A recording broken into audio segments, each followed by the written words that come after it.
finally bringing civilization to this savage land. I could not agree with you more, my dear. My daddy settled this land, and I know he'll be looking down on us, pleased at how we help the natives. Yes, they've lost their land, but they've gained access to heaven.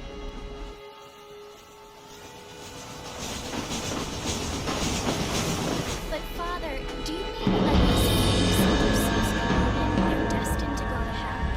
It hardly seems fair. What I mean to say, Jenny, is that there is a great deal of difference between an innocent and a savage. I never thought of it that way. Yes, they lived like animals, but they're happier now.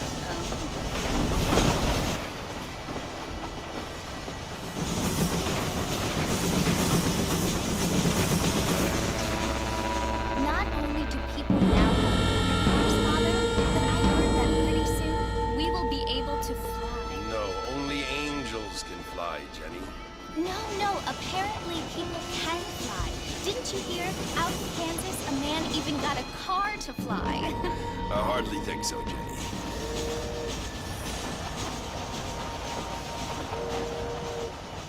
Apparently, Mr. Johns wants to run for governor, which is why he's so concerned with cleaning up the state. Nate Johns. Yes. His family is nothing but hillbilly trash that came here after the war. I don't want to be judgmental, but this state should not be ruled by such a disgusting family. A family without class. Apparently, the Johns family have made a lot of money, and he has a lot of friends in politics. Mrs. Bush, money isn't everything. There are many things that money cannot buy. It seems that money can buy voters, though.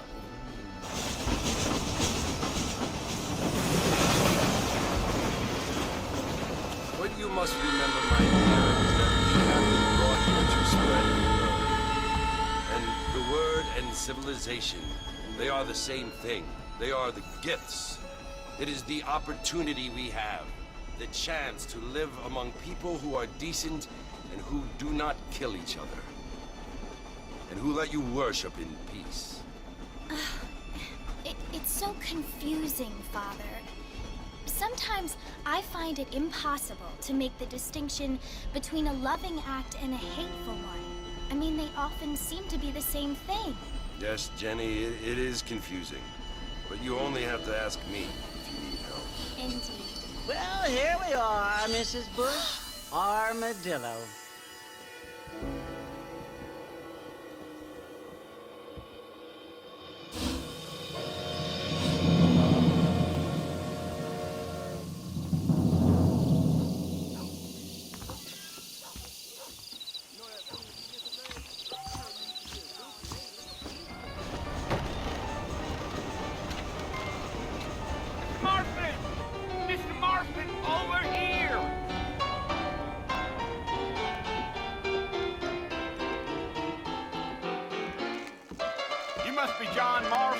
Sometimes.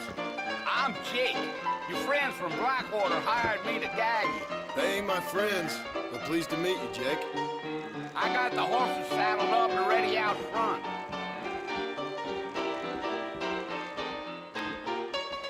Listen, mister.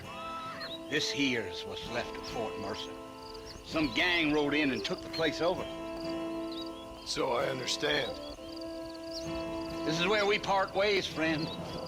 You have yourself a good time.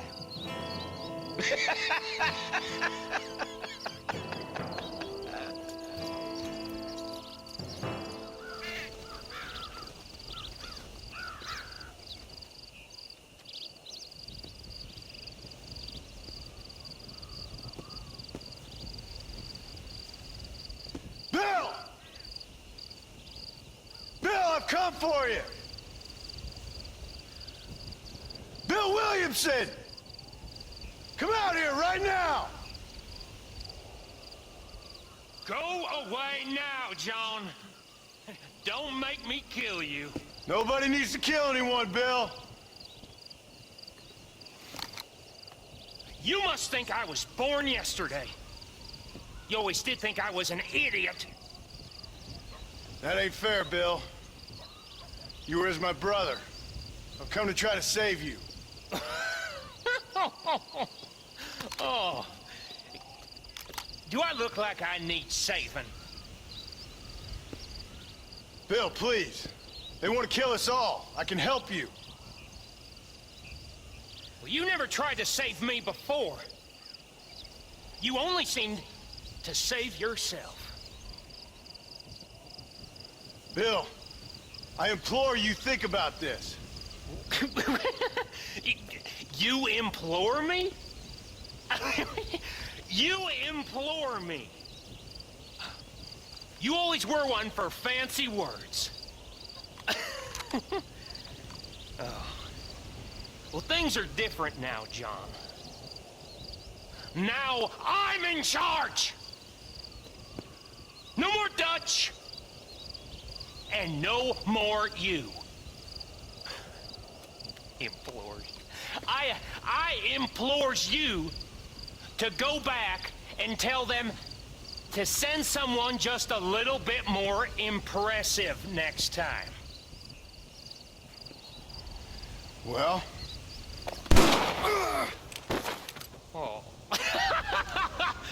Poor John.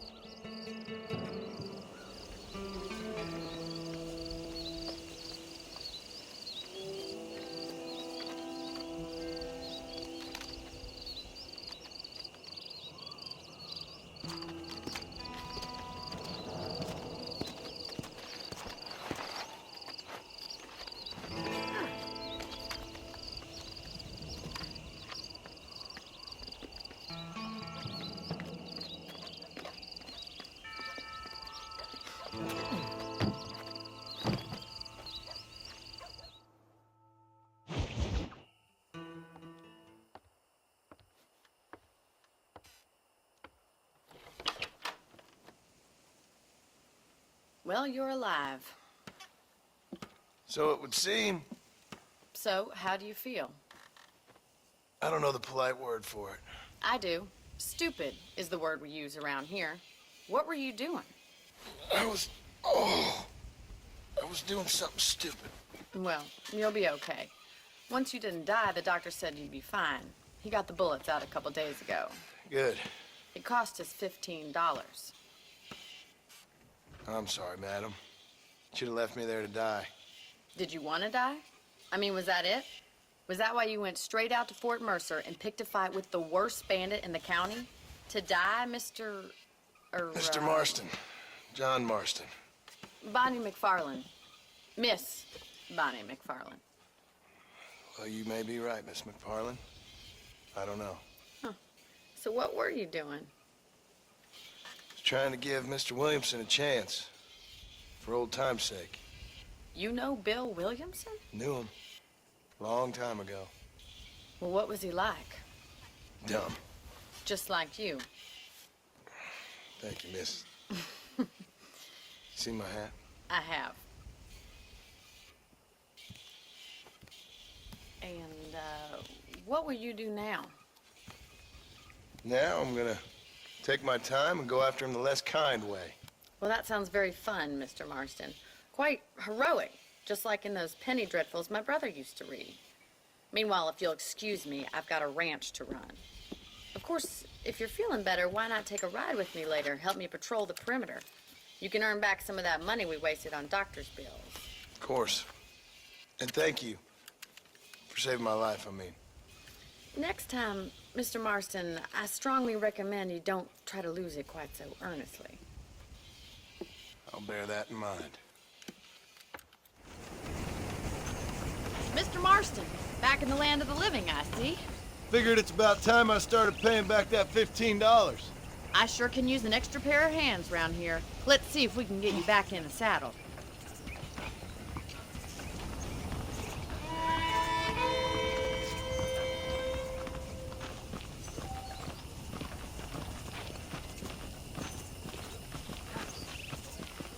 There's the foreman's office. It's It's also where we lock up good-for-nothing outlaws, such as yourself. I'm happy enough with my current quarters right now, Miss McFarland. I picked out a fine horse for you. Giddy up! Let's make a tour of the ranch so you can get your bearings.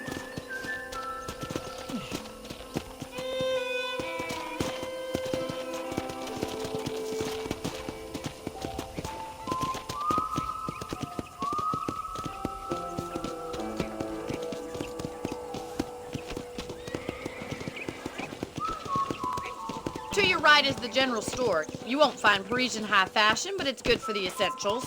Very convenient. I don't think I've ever seen a ranch with its own store before.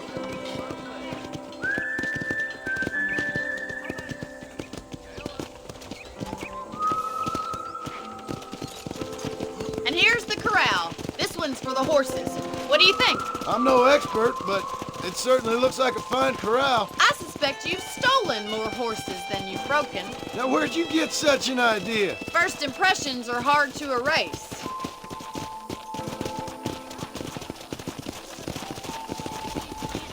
That's the train station. Things sure have changed since the line finally got finished, bringing in all sorts of new folk like yourself. Is that such a bad thing? Change is only good when it makes things better.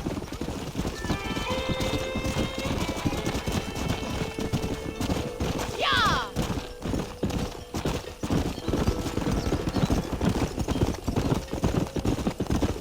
That's the barn over there. Paul built it himself when I was just a little girl.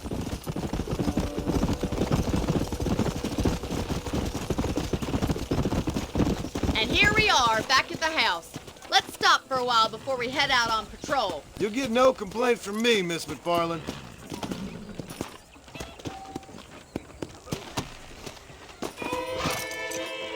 Well, are we going inside?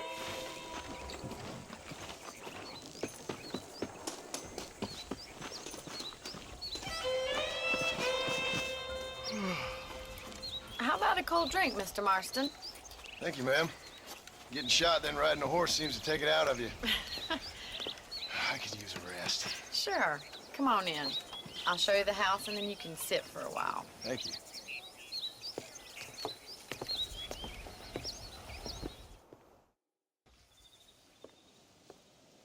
Mr. Marston, Miss McFarland. remember me telling you about the trouble we've been having with rustlers and other undesirables? I do?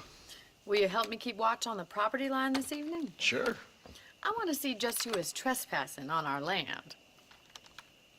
This is a fine weapon. Come, let's head out. The country is really beautiful at around this time.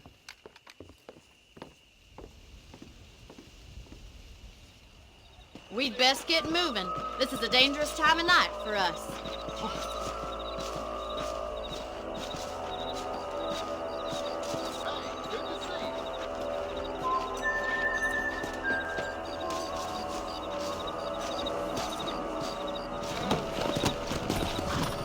Let's go. Keep your eyes open and try not to get yourself shot again.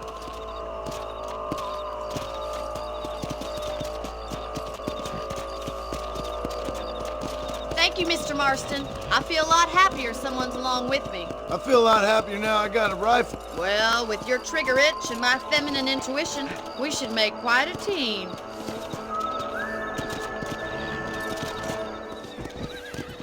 You know, you can actually handle a rifle. It's something I've had a little experience in. Maybe Bill Williamson did get lucky after all. Luck didn't really come into it, miss. You're a useful man to have around the ranch, that's for sure.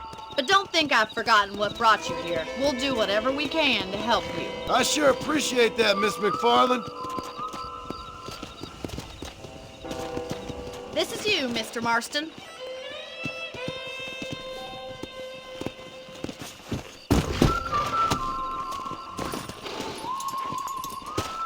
Thank you for your help, Mr. Marston. Makes me kind of happy I saved your life. Get some sleep and I will see you in the morning. Good night, Miss McFarland. Ah, Mr. Marston, how are you? Good, Miss McFarland. How are you? I'm well. Would you mind riding with me to Armadillo? I've got to get some supplies and I could do with the company. Of course. You can take the reins. It wouldn't do for a terrifying bounty hunter such as yourself to be seen driven around by a woman. Hop on up, Mr. Marston.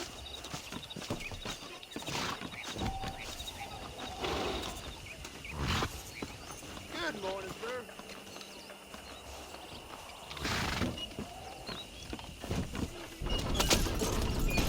You're looking much better, considering you were almost buzzard food a couple days ago. I have you to thank for that, miss. So do tell me, have you needlessly risked your life since we last spoke?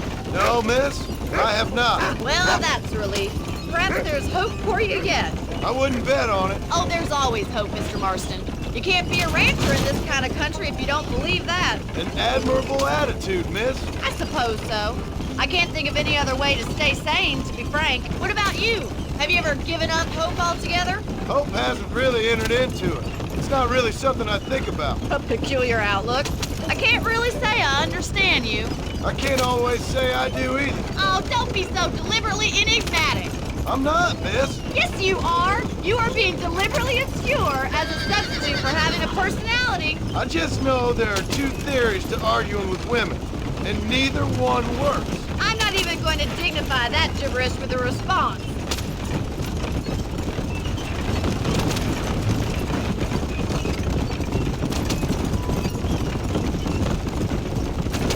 I think it's kind of funny I found you dying on the side of the road and now you're driving me into town. You have a strange sense of humor. Well, you must admit, it's an unusual start to a friendship. I didn't realize we were friends, Miss McFarland. Oh, please.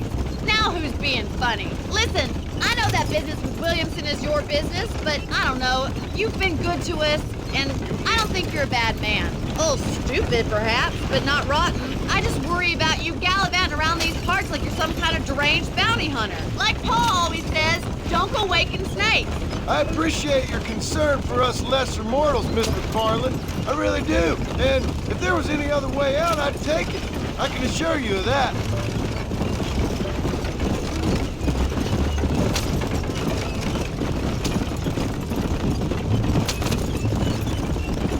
You never did tell me where you live. I have a small holding up in Great Plains. A farmer? Yeah, and I'm the Queen of England. And at what point during your day of hunting down outlaws do you find time to raise chickens? Only been at it 3 years or so. I guess I'm kind of new to it. You're telling me? So who's looking after this farm of yours right now? Uncle. Well, he's not my uncle, as far as I know. Just an old dog who's as lazy as a lizard on a hot day. Kind of fella laboring under the delusion that age brings wisdom. Sounds like the perfect person to leave in charge of your entire livelihood. We go way back, and I didn't have a lot of choice. I'd be getting back there if I was you. That's what I'm trying to do, miss. So this is Armadillo. Manhattan it is not, but it does okay for us.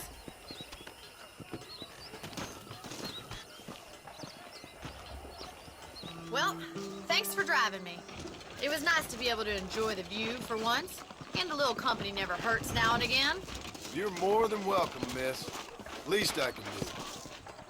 Thank you for the medicine. Why don't you have a look around Armadillo? You can always take the stagecoach back to the ranch later. I might just do that. Travel safely, miss. Try not to get yourself shot. I won't be around to save you this time.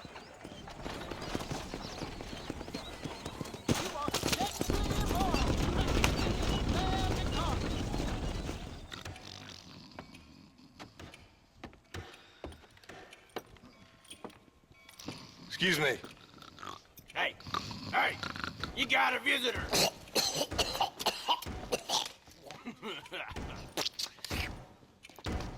Shut up, you!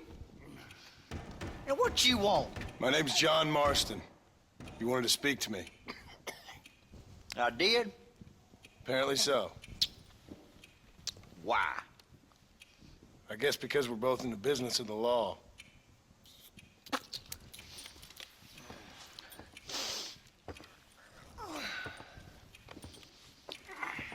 You that fella from the train company? No, I'm from Fort Mercer. Fort Mercer? You them, one of them Williamson boys. Calm down. Go on, shoot him, mister. Shoot him. Come, what, you getting kicked with me, boy? What's going on here? I got me one of them Williamson boys. I got me one of them idiots who give marshals a bad name. Jonah, put your gun down.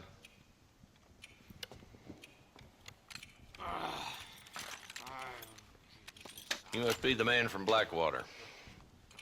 Yes, sir. Listen, that dog ain't too bright, but he seems loyal. Jonah, get out of here for a minute. Yes, sir, Mr. Johnson, sir. And you. Oh, I done seen enough of your hide around here, friend. I think there's some school children down the way you can go and frighten. Oh, hardy fucking har. Dickhead. What are you doing here, Mr. Marston? Apart from frightening my deputies. I'm here to capture or kill Bill Williamson. Okay. Can you help me? He's outside my jurisdiction. He's in the next county. Of course, Bill Williamson and his boys have tended to keep themselves away from my town. So you're happy to have him out there? Well, I ain't happy, but I also ain't suicidal. My job is to keep this town safe, not clean up all of these 3 counties. It's hard enough around here. You know, I hear you speak, and suddenly I'm reminded of how some of the people I respected most in my life had a problem with authority. What's wrong with you? Well, I'm sure you and your fine friends have enjoyed spending your time running around pursuing noble causes. My cause is to keep this town from turning into a living hell for the folks who live here. Whole world has problems, mister, and I'm here doing what I can. Why? What's happening? Right now, I got the railway, the people who pay my salary, trying to get me to turn a blind eye to them burning down settlements up there. I got a bunch of cattle rustlers out near Box Canyon needs shutting down. Not forgetting the gang that keeps murdering homesteaders out in the back country. And I got a bunch of hoods over in the saloon, drunk, threatening to shoot up the whole town. That's all I got today. But it's early yet. Give me a couple more days. There'll be more. All right, tell you what.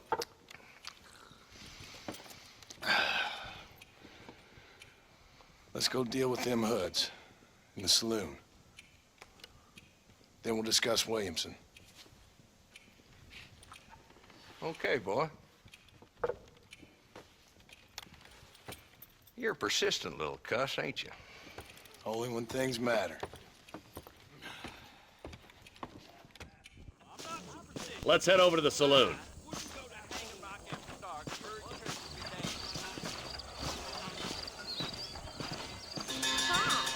So who are we looking for?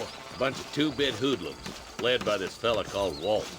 Goddamn road agents who prey on the stages coming in and out of town. Drivers in Armadillo spend more time with their hands in the air than on the reins these days. And you're happy to let them drink in your saloon? Happy? No. But the way I figure it, better they're carousing in there than out robbing decent folk. That's an interesting approach to law enforcement. I do what I can, Mr. Marston.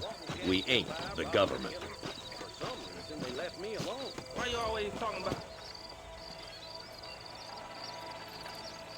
There's a dumb rat bastard now. Let's follow him. See what kind of hole he crawls into.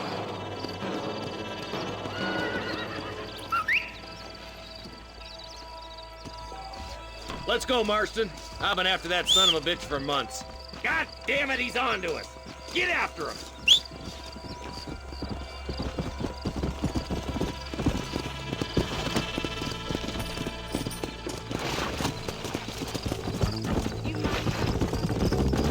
If Walton's as bad as you say he is, why don't we just beef him now while we got the chance? Because that ain't how the law works. Is that right, Marshal? And alive, he can still talk. Doesn't sound like he's a man to be reasoned with. He ain't.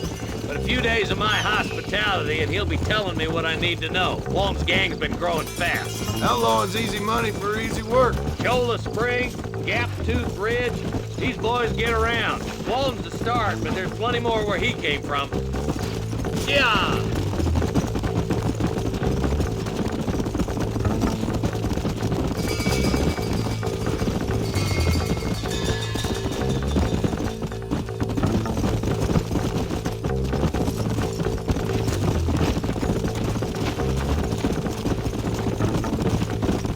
headed for Pleasant's house. Let's stop so we can get a better look.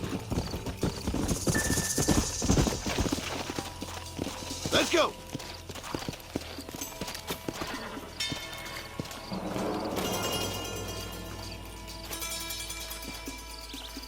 Looks like we got company, boys! Damn! Take cover! We'll work our way up this hill. Over here, Pussyfoot! Walton, your killing days are over. It'll be trial and the rope for you. Not a bad shot, Mr. Marston. Why don't you check in with me next time you're in town? I don't want to be no policeman, Marshal. Nor did I, my friend. I can promise you that. I'll see you soon, Mr. Marston. Come on. Good Lord above. Yeah.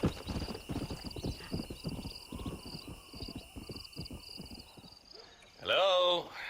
Hello? Is Armadillo 731? What is it with these things? Hello? It's a new line. Hello? Hello? Sounds fun. What's happening? I have no idea. Yeah, if it's important, they'll send someone down like they did with you. Suddenly, the world is full of theys. Yeah. I remember when we first got here. We used to consider people from Dade County to be exotic. Now guys can get here from the Midwest, and they can do it in 6 days. Things have changed. They've gotten away from me. Hello? I don't understand it no more, boy. Honest to goodness. I'm not sure I do. Marshal! Marshal! Marshal! I just been up in the canyon, spying like you said. I think I seen me a couple of them rustlers. I think it was the Ballard twins and a couple of Mexicans. They up there right now? Well, it was a group of 4 men rounding up Mr. Gulch's livestock, and none of them looked like any of Gulch's hands, so yes, sir, right now. That sarcasm's most unbecoming, Eli. It's gonna hold you back in life, even worse than your lazy eye. All right, let's go. You ride with us again, Marston? Will you help me? I will try. It'd be my pleasure.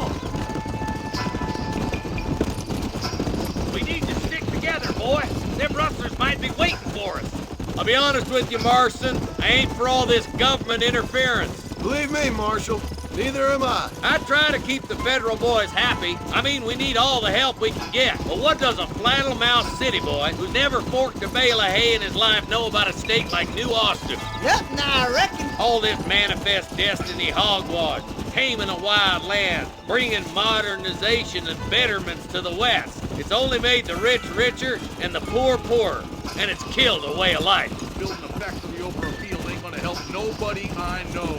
Look at what they've done to the natives for God knows how many years now. It's hardly like they're gonna suddenly start respecting a man's right to work his land. That's different. They're savages. It ain't that different, Jonah.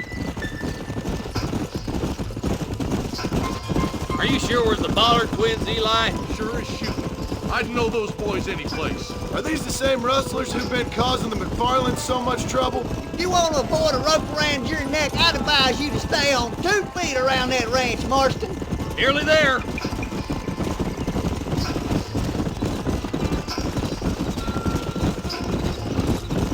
Come on. Everybody dismount and follow me. Let's go. Stay alert, boys. Be ready, boys. We're probably going to be outnumbered. And those bastards ain't short on firepower, neither. Let's see how many there are. If we can take them alive, good. If not, smoke the sons of bitches. Music to my ears, Marshal.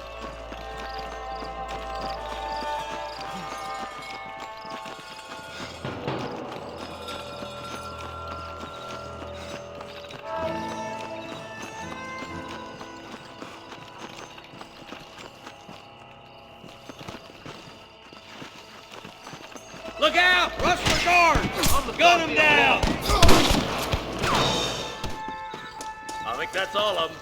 Fine shooting, boys. Now come on, let's untie those hostages.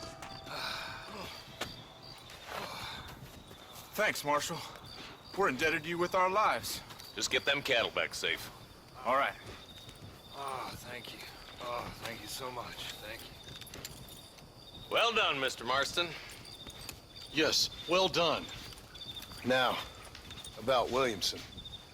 I'll do what I can. You know, as you can see, this country is infested with all manner of scum. Say that again. Well, one other thing, Marston. Mr. Johnson, sir. It's Mr. Wes Dickens. He's missing. Who? Mr. Wes Dickens, the tonics merchant. He was due in town last week. Oh, the narcotic and bat piss salesman who cons housewives out of their money with promises of eternal youth. Yes, him, but I think you're being a little unfair. He's helped a great many of the county, and many of the townsfolk are really missing him. You hear that, Marston? We just butchered a gang of thieves, and the town is up in arms about a missing snake oil merchant. I am so glad to be serving such a wise and respectable people. Come on, Eli.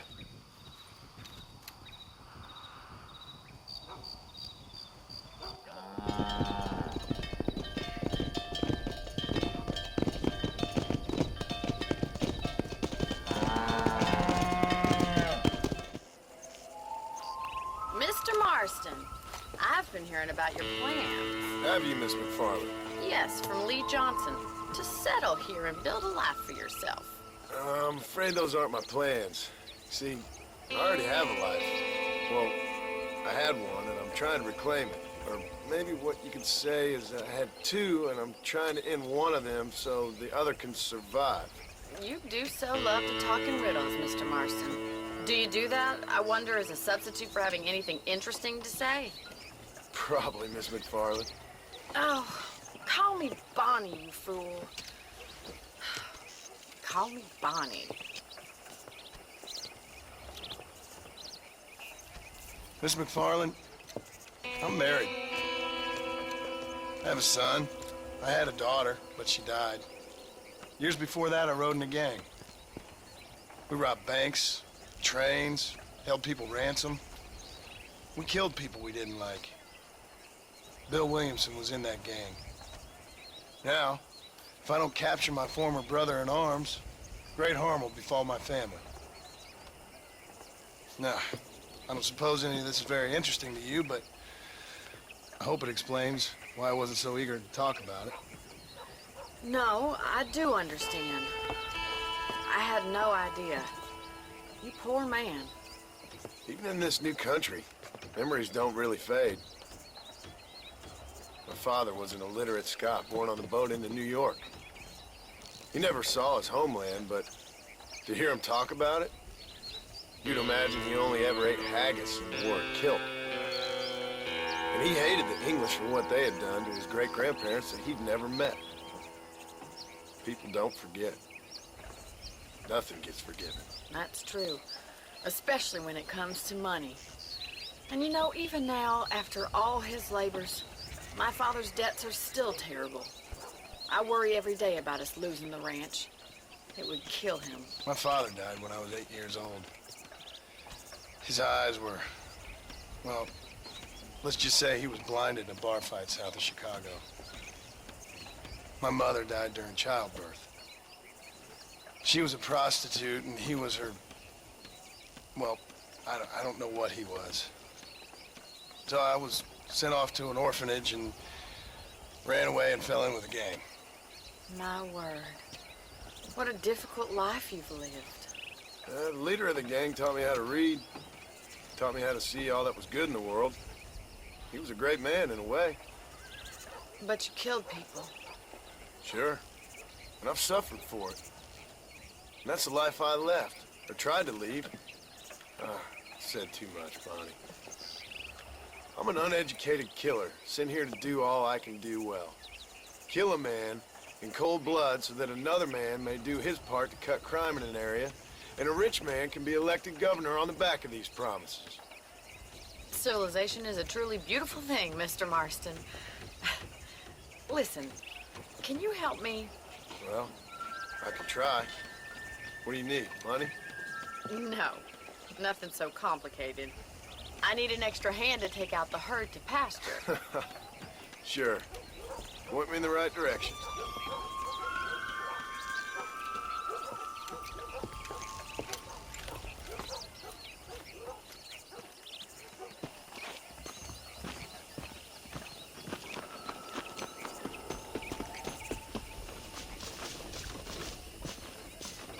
Right. Are you ready to learn how to herd some cows? Come on, boy. Come! Thank you for telling me all that back there. It must have been hard for you. Hope you understand now why I've been playing my cards somewhat close to my chest. I didn't know you had a wife and child. Then again, I don't think I ever asked. They're lucky to have a man like you. I ain't so sure about that, but thank you.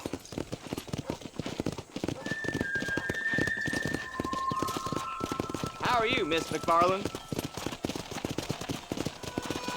Easy now. Control that horse, will you?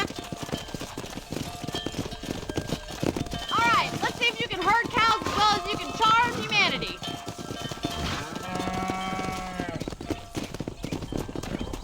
That's it. Go on. Let's go. Yeah. Come on. Whoa. You're not bad with the herd. Ranching might be your true calling, Mr. Marston. Either that or you were a cow in a past life. Thank you, Miss McFarland. I'll see you later. I have work to do back at the ranch. Hello, Mr. Marston. How are you? Fine, thank you. How are you? I'm fine, thank you. Did you meet my father? John Marston, this is my father, Drew McFarland. Pleasure to meet you, Mr. Marston. Please. So, my daughter informs me that you're here on some secret mission to remove some undesirables from the county. Something like that. I'm grateful for the hospitality, sir. Well, you know, we've lived here for 30 years now. Came here from the east. The land had never been settled. For 10 years, we fought the Indians. Tough men. Then we had outlaws, and we had drought, and we had smallpox, terrible winters, cholera. I buried more of my children than I raised. Sorry to hear that, sir. I've seen strong men wither and die under that unforgiving sun. That whole herds of cattle just take sick and die. But I've never once doubted my life here. No, sir. When I hear about this so-called federal government sending out agents to covertly murder and control people, then I start to worry. I mean, yeah, all right, Williamson is a menace, and men like him are the plague. But isn't a government agent a worse menace? And all that symbolizes, I mean. You may be right, sir. Well, you're a brave man. You're always gonna be welcome here. But you tell your friends out east that we don't want to live like that out here. Sneaking around and spying and secret missions. It's preposterous. Trust me, sir. I agree with you. Good. Good. Well, we won't insult you any further. Come on, Bonnie, we got things to do. Mr. Marston, do you want to join us? It's Daddy's favorite pastime. Apart from political discourse, that is. What is? Breaking in horses. Come on. I hear you're a pretty decent rider. For a city dweller, that is.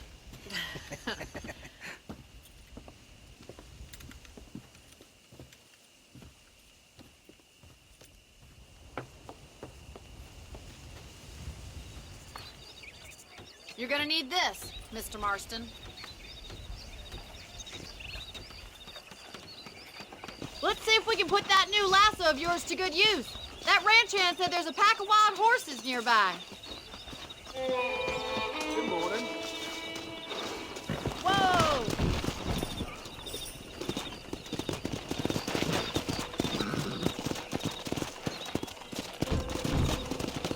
Faster! You sure have some interesting theories on what the government's doing, sir. They ain't theories, Mr. Marston. I saw the telegram Marshall got from Blackwater. It ain't exactly a state secret who sent you. Well, is he wrong? I saw those men from the train. The government can go to hell if you ask me. Those sons of bitches would steal a coin off a dead man's eyes. Mr. Marston! He's right. Now, I don't know much about politics. Please, Paul, can we just enjoy But I the know ride? we're only as free as they say we are. Power's like a drink. The more you have, the more you want. There's few men who can handle it. There's certain things in this country a woman could do much better, if you ask me. I ain't gonna argue with that, Miss McFarland.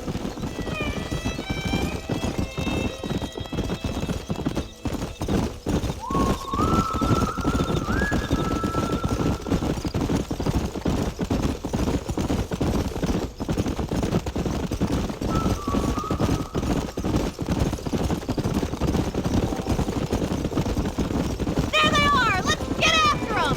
Get Come on, let's rope one!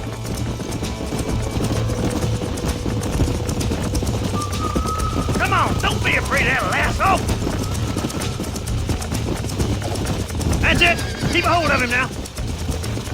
Whoa there! Easy now! That's it! Now hold on to it! That's it! Don't give up!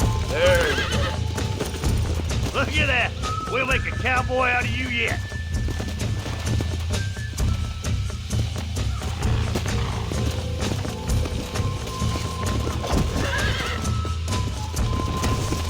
Whew!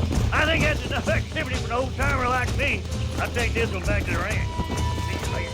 Come on, Mr. Marston! Let's rope another one! Whoa. What are you waiting for? I'm coming! Don't lose him! All yours! Hop on and show him who's boss! Rope him! He's right there! Hold on to him! Come on. Come on. Nearly got you. You got him eating out of your hand! Nice work! I think that'll do it for today. Let's get back to the ranch. Yeah.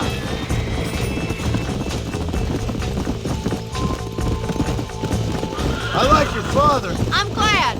He's quite a character. You have a good life here. The life I want. For me and my family, I mean. We don't have a lot anymore. You have enough. It's one that gets so many folks in trouble. It'll sap your spirit and make you poor. But it's straight. And it's decent. There's no better night's sleep than after an honest day's work. It's no wonder you look so tired then. Some deck must be shy of Joker, Miss McFarland. Who'd have thought you'd be such a natural at busting broncos? That was fun. I think you could be a fine rancher one day. If you can bear to stop killing people for a living. Sure.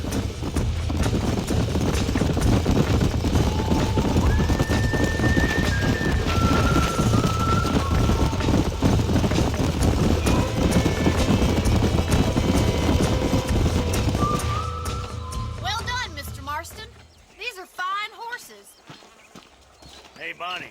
Amos was saying some horses been spotted somewhere outside of Armadillo. Let's go, Mr. Marston. We can really do with those horses. Come on, Mr. Marston. Let's head for Armadillo.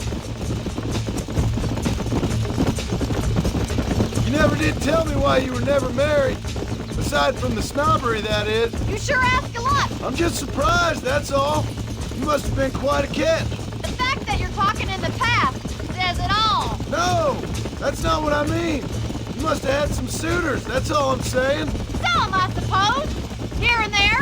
A ranch in the middle of Hennigan's Stead ain't really the place to find a husband. Amos, he's a little, well, you know, countrified. Where'd you get your airs and graces, Miss McFarland? From a couple of cheap governesses Paul hired to save us from being savages. I'd like to talk about more than just cattle and chickens sometimes, that's all. And after my brother left, it was up to me to become the man of the ranch. He'd never admit it, but my pa's a lot frailer than he looks. You're worth two of any man I know, miss. I'll try to take that as a compliment. In many ways, my wife is kind of like you, Miss McFarland. Is that so? She's always been a woman in a man's world. You don't talk about her very much. It's kind of painful. but she's never far from my thoughts. There's my boys. Come on, Mr. Marston.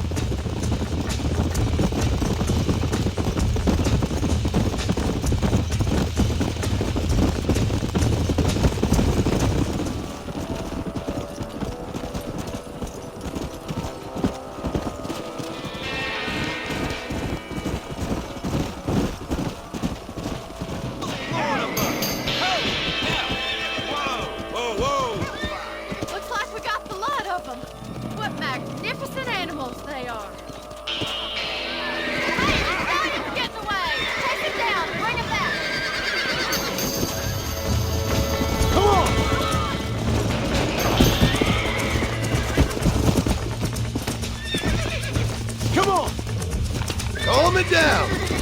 Almost got... There you go.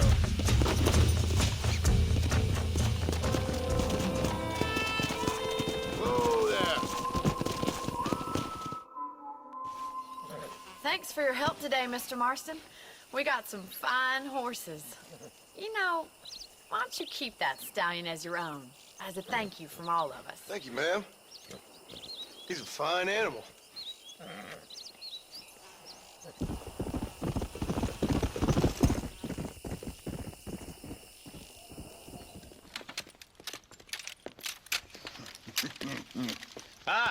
Since you're here, you want to make yourself useful? Not particularly. Listen, son, I know you got a mission. But right now, I need another gun. Why? What's happening? We've had this problem for months with this group of bandits who are getting drunk and murdering settlers. Last night, they went to a big place up near Ridgewood. They burnt the place down, killed the men, burning most of them alive, and raped the women.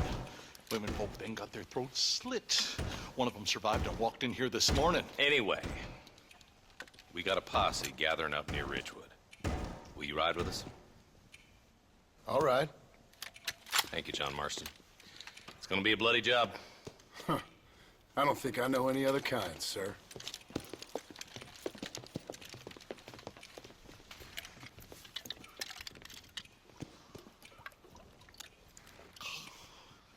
Hey, wait up!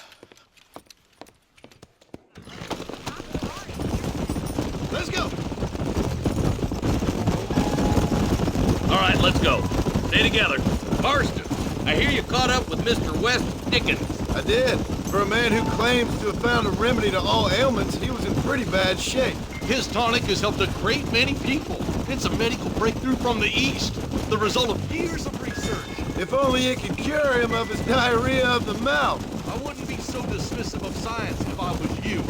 Times is changing fast. He's no more a scientist than I am a priest, but people can spend their hard-earned money however they please. He's certainly a character, that West Dickens. I can't understand a goddamn word he said. A more flannel-mouthed bunco artist I've never met. Look, vultures. We should check it out. Marston, Eli, go see what it is. Come on.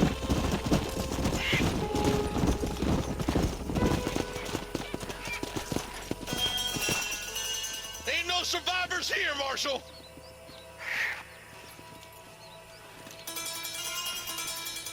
Man, this don't look too good. Somebody was so busy killing people, they went and dropped their gun.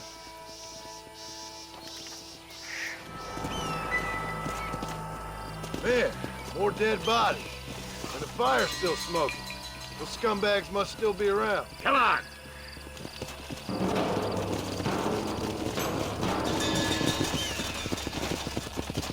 Their trail leads to Ridgewood Farm. Come on, let's hurry. Sons of bitches! Didn't you once run a gang of outlaws, Marston? Yeah, but not like that. It wasn't our way. At least it wasn't my way. Killing and thieving's never right, boy. No matter how you dress it up. The place looks deserted. Where is everyone? Let's search the area. Go! That ain't right. No one would board up a barn like this. Come on, John. Shoot that door open.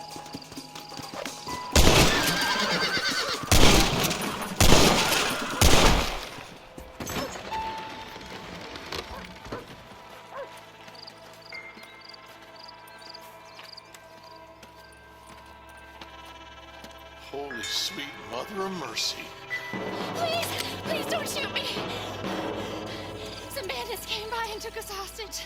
They're holed up in the farmhouse. Some of my family is being kept hostage inside.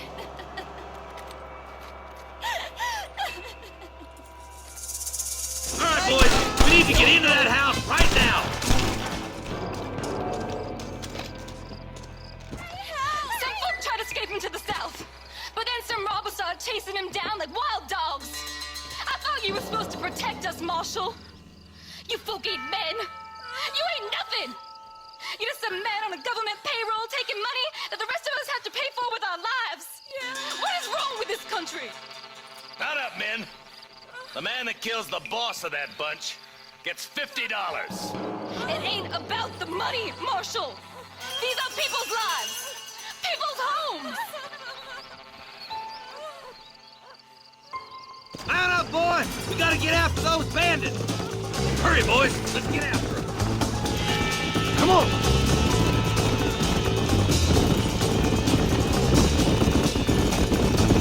Do you think they might be headed for Fort Mercer, Marshal? What? Williamson's men? Maybe. All this sure looks like their handiwork. Makes sense if they took this road. Come on, Marshal! This might be our chance! What's your beef with Williamson anyway, Marston? Let's just say he's the currency in a complicated transaction. What the hell you talking about? Some people I have the displeasure of knowing want him dead. Why does that involve you? We used to run in a gang together. He was once like family. If this is how you treat your family, I'd hate to see what you do to your enemies. That was a lifetime ago. And bearing in mind, he's left me for dead the last 2 times I've seen him. I'm about figuring we've moved past the family problem. That somebody on the cliff? You just walk away now, John. I didn't kill you before, but I sure as shit will now. Get yourself down here, Bill. You know you ain't man enough to stop me. You know I don't want to kill you, but I will. You always did have a high opinion of yourself, John. Dutch always said you were an arrogant son of a bitch. I guess he was about right. Get him, boys! Everybody, take cover! In that shed!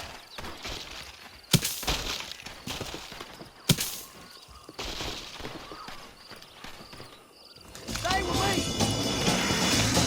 Get ready, boys. Here they come. Damn! Too close! Hey, look what I got here. There's something that you're still breathing.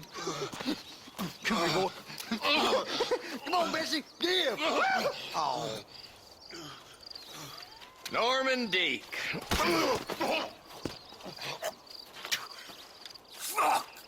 Nice to see you again, buddy.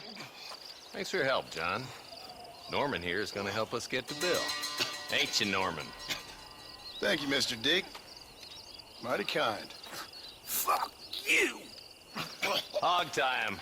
Let's get him to jail. Excuse me. Excuse me, sir. You need help? Mister, you alive? Fuck. God damn it. Good heavens. Excuse me? I said, no, I'm not okay. Do I look like I'm okay? You look pretty good for a corpse. Praise be. Move up, mister. Time to get you to a doctor or an undertaker. Whichever you need once we get to town. St. Peter, open up them pearly gates. I'm coming home. Come on, mister. Come on.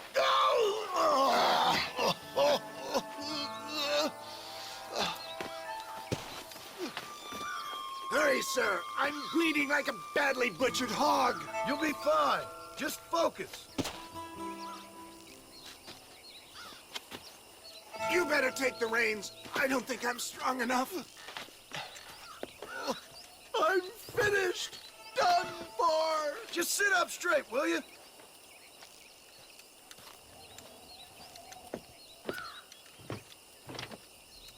To Armadillo! Godspeed!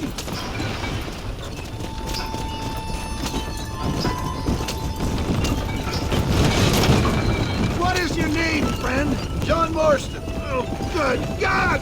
Out of the frying pan into the fire! Excuse me? How many outlaws can a man encounter in one day? You must have me mistaken with somebody else, friend. The Ballard twins, Walton's gang. I know who you are. Word sure travels fast around here. Good Lord!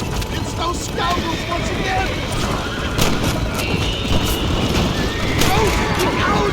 I implore you to please stay on the road! Is that all of them? Praise be! There's still hope!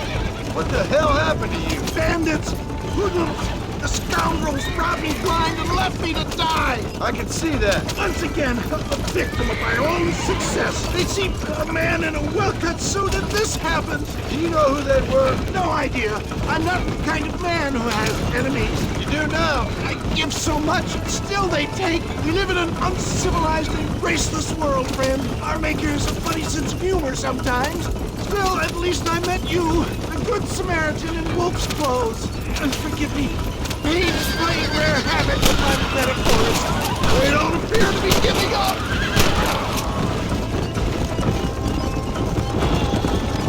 I knew you'd come. What? I knew this wasn't my time. He has a greater purpose for me. There's Armadillo! Faster, John! Faster!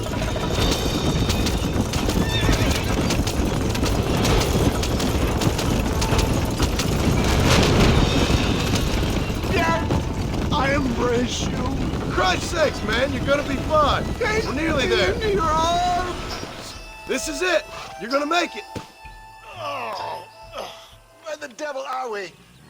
Armadillo, we made it safe. You'll be happy to know. Thank you, sir. Thank you. You're a gentleman and a true man of honor. Coming from you, I doubt that means much, but I appreciate the civility. I owe you, sir. And I always pay my debts. Jesus. But if I die, I'm sorry for it. If not, I'll be your man for... Let's get you fixed up first. Then we'll decide what you're my man for.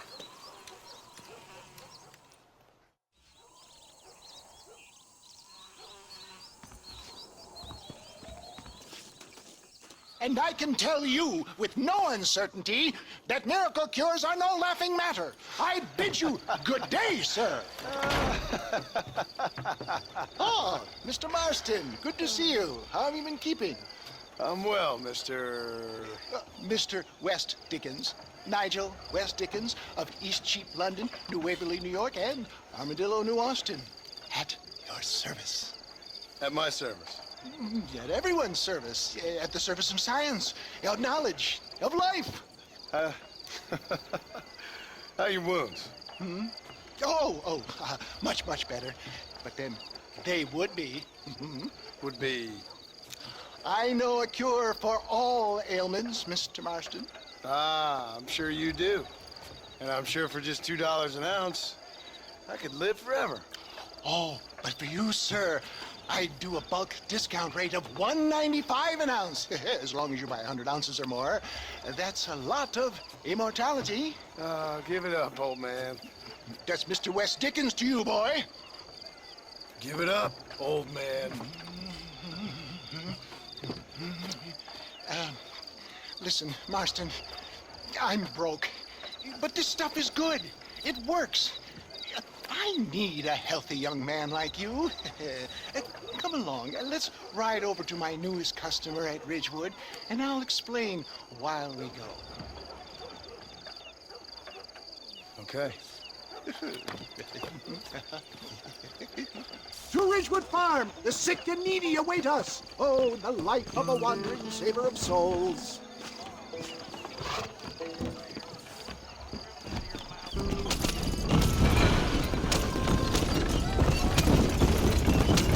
Stay on the road!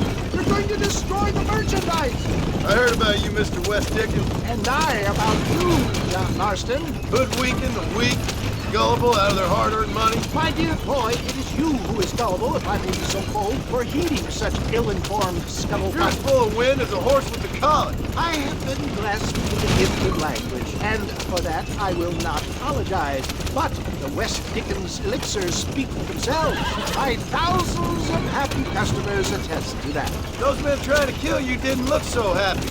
If my tonic is such a sham, how do you explain the fine fettle in which you find me? Last time you saw me, I was knocking at death's door. You should thank the doctor for that. I reckon you were acting it up worse than it was. Act I can, John. A more convincing Othello there has never been, and so shall you, a fair Iago or Cassio mate. I don't like the sound of this. Showmanship, John. The flourish. Oh, for the love of God, try to stay on the road. We're operating in a competitive marketplace. Our product must stand out. And how does this involve me? We're going to use your God-given talents to our advantage. I'm really starting to regret I'll drop this. you off at the outskirts of Ridgewood. That way, it won't look like we came together. Once I'm set up, saunter nonchalantly into the crowd that is sure to be coming. Eventually, I will call you up to try my time. After extolling the virtues, I will have you perform a few feats of wonder to amaze and impress the big public. Such as? Oh, nothing out of the ordinary for a man in your line of work, I assure you. So it is all a sham. Oh, no, just a little innocent ballyhoo to grease the wheels of enterprise, that's all. Best you alight here, dear boy, so no one sees us arriving together. I'll see you there. Be ready to enchant the crowd.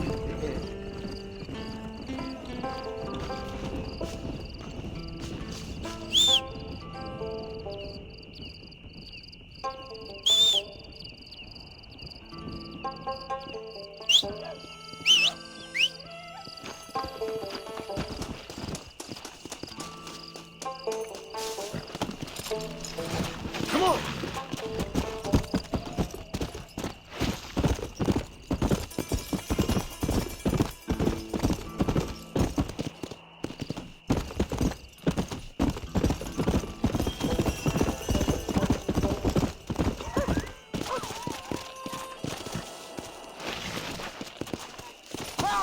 Welcome all! You will not regret it.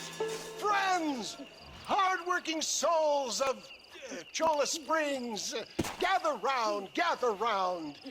Do you suffer from rheumatism, lumbago, acute chronic sciatic, neurologic, or inflammatory pain? Well, I represent the only company that makes the genuine article that cures headaches, neuralgia, earache, toothaches, backache, swelling, sprains, sore chests, swelling of the throats, contracted cords and muscles, anxieties and ravaged nerves, stiff joints, wrenches, dislocations, cuts and bruises, and it adds vitality and vigor to the healthy man.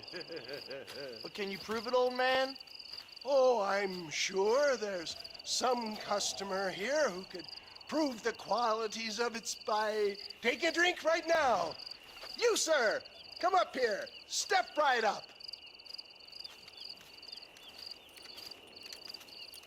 That's the spirit. Ladies and gentlemen, pay close attention.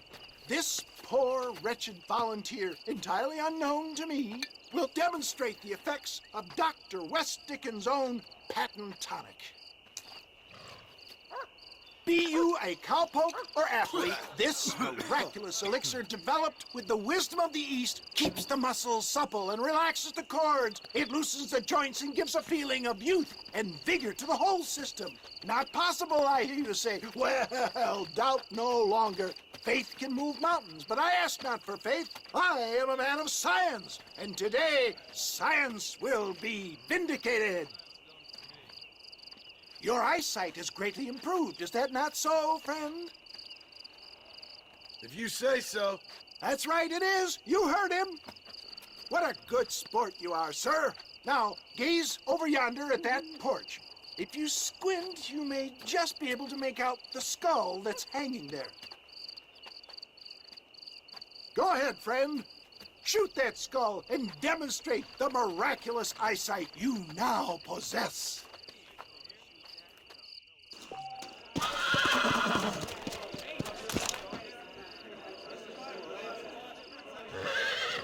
Remarkable!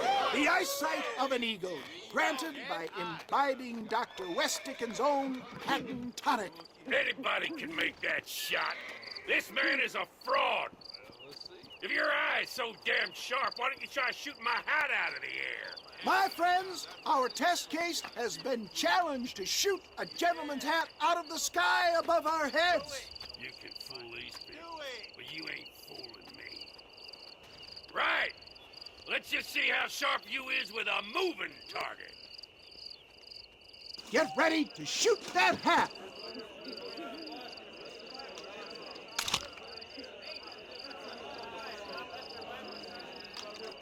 You're more crooked than a snake in a Have you ever cactus. seen such an eye? Behold the power of the elixir. Look out of the sky. Hey! Hey! What?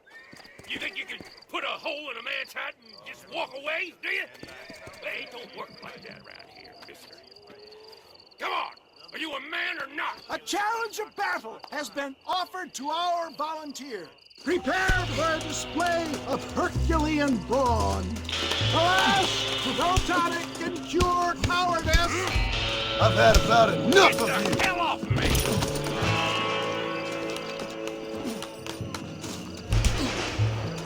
Just look at the strength the tonic has afforded him. Come on, show me something. Come on then, partner.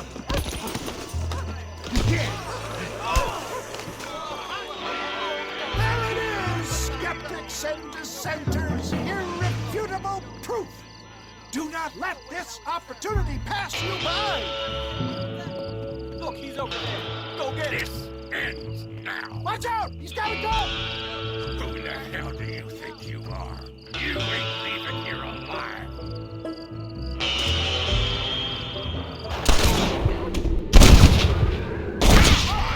Marvelous shot, dear boy. The kind of deadly accuracy that can only be afforded by the West Dickens elixir. Come, I have plenty for all. You'll be fine. Get out of my way. Hey! Where are you going? I want a bottle. Get me a bottle, please. One of them right here. No harm in trying one bottle, I suppose. Well, I think that went kind of well, don't you? I'm just glad that my normal job involves either chasing after cattle or murderers. Not the likes of you, mister. Don't be like that. Now, if you'll excuse me, I'd like to say my goodbyes, head on back to the real world. Wait, sir. I've been thinking about your predicament, and I think I may have an idea. I've been thinking I could be your cunning Odysseus. Beware of the Greeks bearing gifts, sir. Williamson had better beware. We will make them into Trojans. I don't rightly get you. I want you to go and see my old friend Seth. He can come across as a little curious, but I'm sure you two will get on. He's most often found at Coots Chapel. He's very devout. Why see him? Because between him and me, we can get those gates to open for you, and you can walk right in, just like in Homer's great Trojan yarn!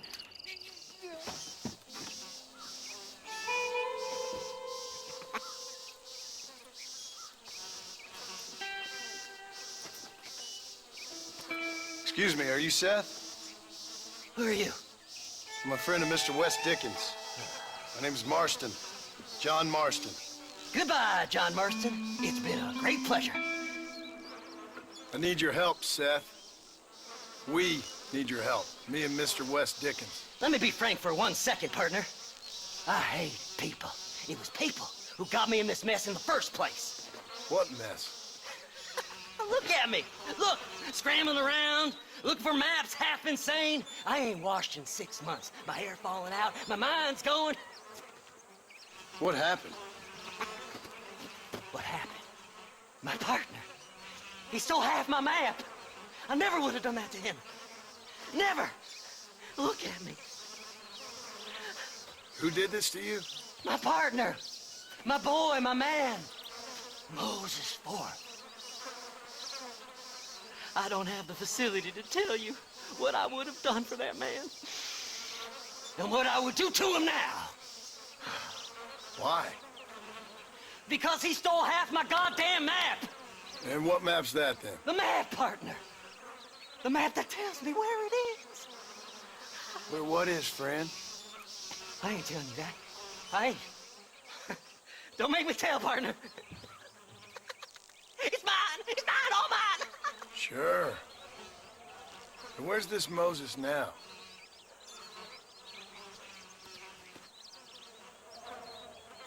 He's at Benedict Point. The law got him for exhuming. Some people, they feel differently. Not Moses. Him and me are the same. The self-same. Well, come on, Seth. Let's go see Moses. Get you your map back. Then maybe you'll help me.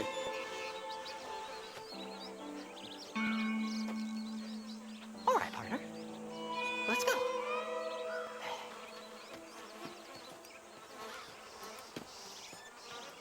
Come on then, partner.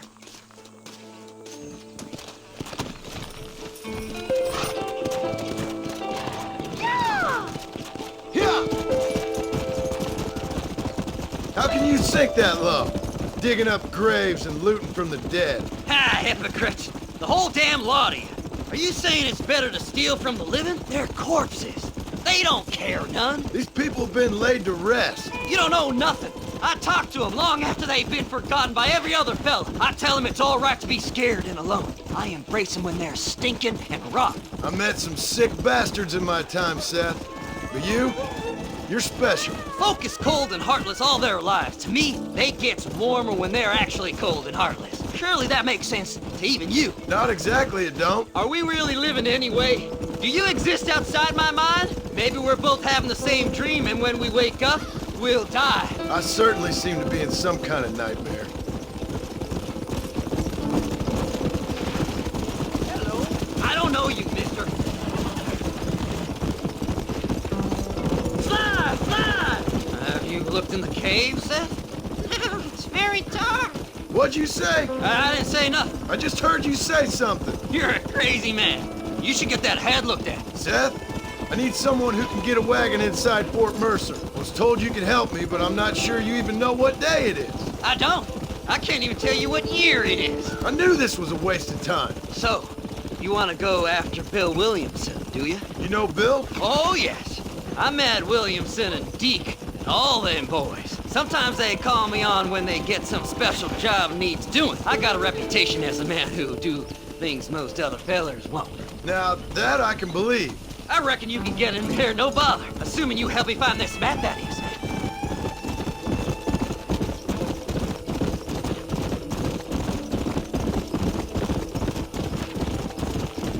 Faster! What's so important about this map? Nothing much. Just unimaginable riches and such like. A spark of hope that lit a raging fire I can't put out. I thought as much. Another treasure hunter losing everything in the search for nothing. Oh, I lost it all, partner. My wife, my children, my business. Good riddance to them all. I don't eat, I don't sleep, I don't wash, and I don't care. I know. I can smell you from here. It used to be about the money, but now, I don't know who I am no more. I see myself, but it's like I'm looking at somebody else. Only it's me, you know? Maybe it's time you moved on. No way I can stop now. It's taking me over. There's no difference between night and day, just darkness. I want to see the sunshine again. I've seen some candidates for Bedlam in my time, but you might just win the prize straitjacket. Whoa there!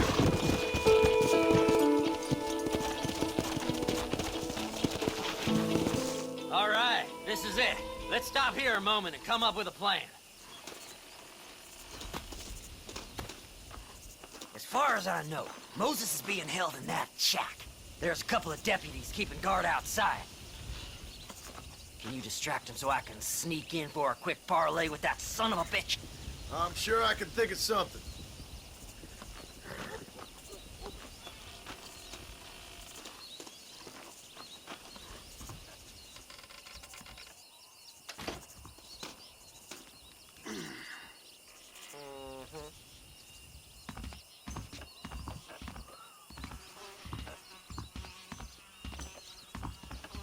Lead them away from the shack and out of sight. Somewhere out past that hill.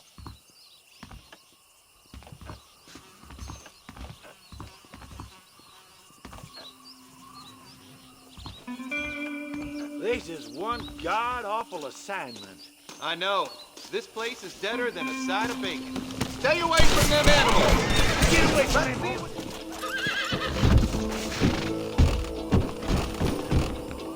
Hurry up! I need to go find that man! Good job getting rid of them clowns. Now keep an eye out in case they come back. Moses? Oh, Moses! You got a visitor! Oh my God, Seth. They arrested me. It weren't my fault. Ah! Get the hell away from me! Get that slippery bastard! I need him alive, though! What's this got to do with you?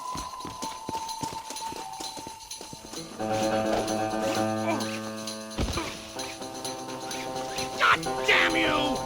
Seth's lying to you, mister!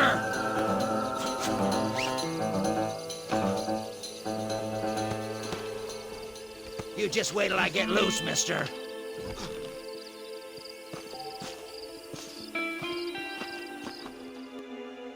Moses, you son of a bitch! Where's my damn map? Damn you, Seth! Damn you, Seth! You've always been a twisty little freak. I ain't telling you shit. Ah! Then I'm gonna cut you up, piece by piece. Till you find your tongue. Friend, this man's gone crazy in the sun. I suggest you take my advice and start talking. Shut up, Marston! I want to cut into a bona fide man's flesh. Ain't never cut into a live one before. Oddfellows Rest. It's in Oddfellows Rest. Get away from me once and for all. Well, ain't that a damn shame? I was starting to enjoy myself. I think you gone pissed yourself, Moses. So, mister, thanks for your help. Don't worry yourself with thanks, Seth. Just help me when I come asking. No problem, mister.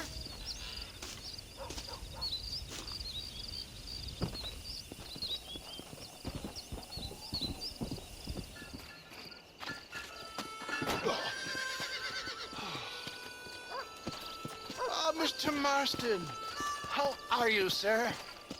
I'm all right. I met up with your friend, Seth. Oh, Seth of the Dead. Yes, interesting fellow. You don't meet many men these days with the moral fortitude to cut straight to the chase like that, do you? Thankfully not, Mr. West Dickens. Yes, contemporary society is remarkably harsh on professional exhumers. But did you know that in ancient Egypt, it was an art form valued more highly than literature? I believe Seth comes from that school of thought. How very interesting. Look, you thought any more about our plan? Ah, your plan, dear boy. Your plan. I am merely the help, not mercifully the arbiter of wisdom. What you are, dear boy, is the man whose life I've saved twice now. A man who sells lies and deceit to unwitting people. A man who, if he doesn't help me, I won't think twice about putting a bullet through his skull, feeding to the vultures myself. You see, Mr. Marston, you have the exterior of a violent man, but the soul of an angel, and that is what I think I cherish most about you. That's what I thought. But before we can attend to your particular problems, we need some extra lubricant to oil the machinery of business. And this being America, that lubricant with which we concern ourselves is money. Money?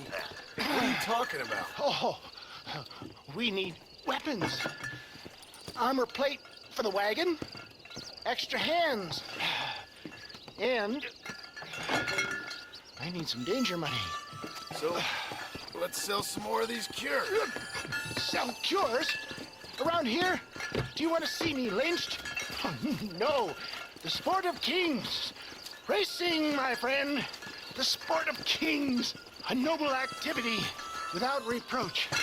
Exactly the kind of activity where a lying, cheating degenerate like myself can prosper.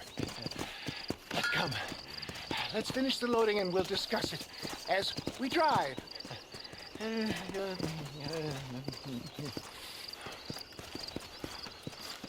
Now, sir, to gap tooth breach.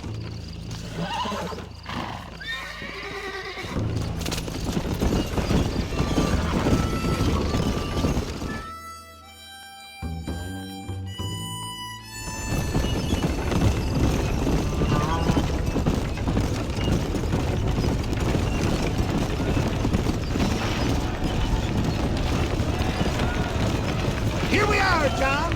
Gap tooth breach.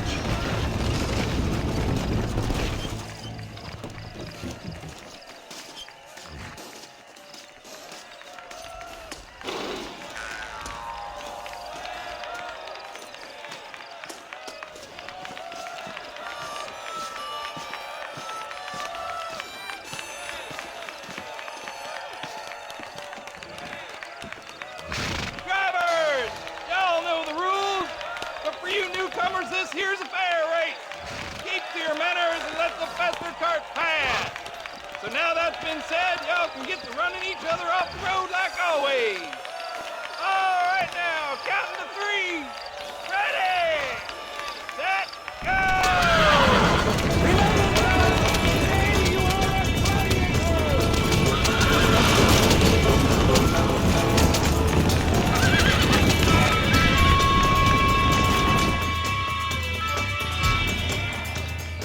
Hell of a race, mister. I'll take care of this cart for Mr. West Dickens. Come on, John. I suggest we beat a hasty retreat.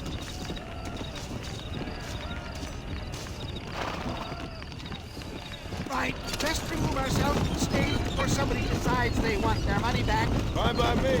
Isn't that fantastic? The cheers of the crowd, the thunder of the wheels. Fallen Ross, homicidal maniac.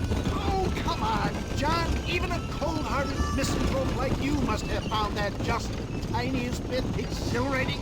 Not the friendliest bunch, are they? They take the racing very seriously in these parts, and your participation was not entirely free of... That was clear. Ah, sport, war, and heartache. The guilty pleasures of mankind since the dawn of time. I get away from the men we just swindled before you start waxing too lyrical. Yes, of course.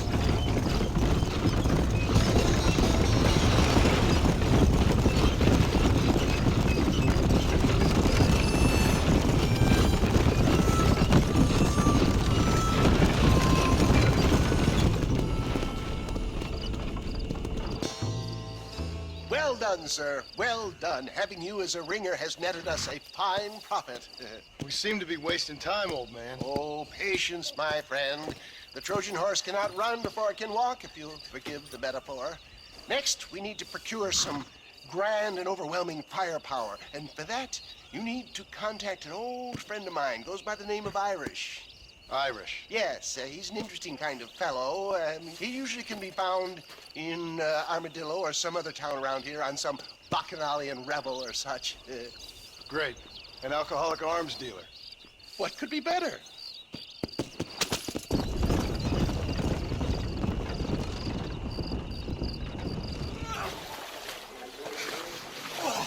Yes, Boyle, you messed up properly this time, didn't you? You little paddy bastard. You thieving McCunt. You got it all wrong, Welsh. All wrong. It was French, I promise. He said he was going to rip you off. Now he's ripping me off. Here, keep on talking there, Irish. In about 15 more seconds, your whole whale's gonna turn black. What's up, boys? Fuck off, Boyle. This don't concern you. When a man with a sing-song voice tells me to fuck off, it always concerns me, boyo. Look here. This patty bastard stole our guns. Tried to steal our horses. Law's clear on the matter. I never stole nothing, sir. Never did. Not in all my life. That French cunt is playing with the Welshman's tiny and ineffective mind. Hush your mind. Anyway, you all got horses now. No one needs to die. Leave him be. Who do you think you are, Boyle? The bloody cavalry? Your voice is really starting to get on my nerves, boyo. And you're getting on my nerves. Yeah. Nobody speaks to me like that. next?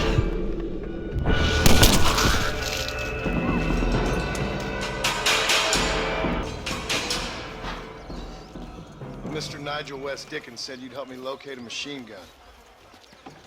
And since I just saved your life... Oh, I can't thank you enough for taking care of those two degenerates. Untrustworthy, poor in personal hygiene, lacking in the finer qualities of a gentleman. What about the gun? It'd be my pleasure. She's magnificent, government issue. It'll be a bit of a ride, but we'll get there soon enough. Follow me, fella.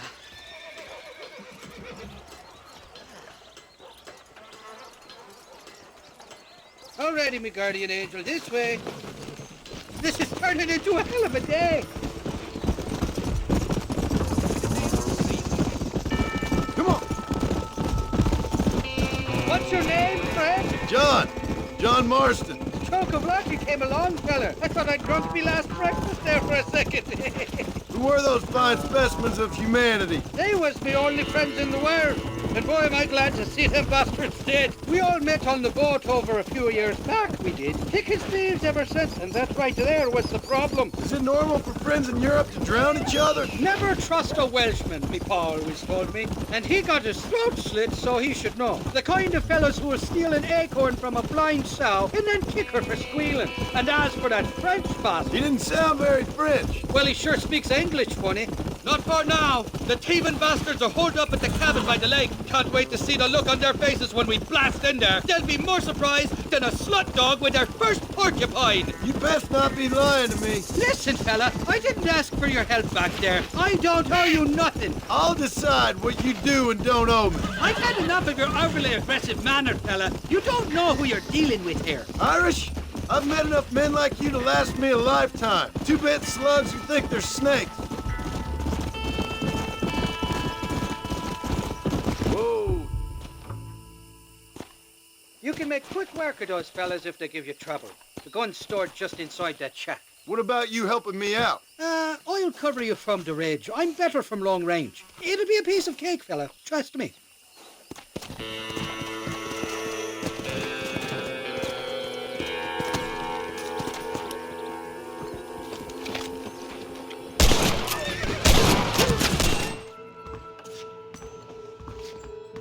It's not here. That lying sack of shit.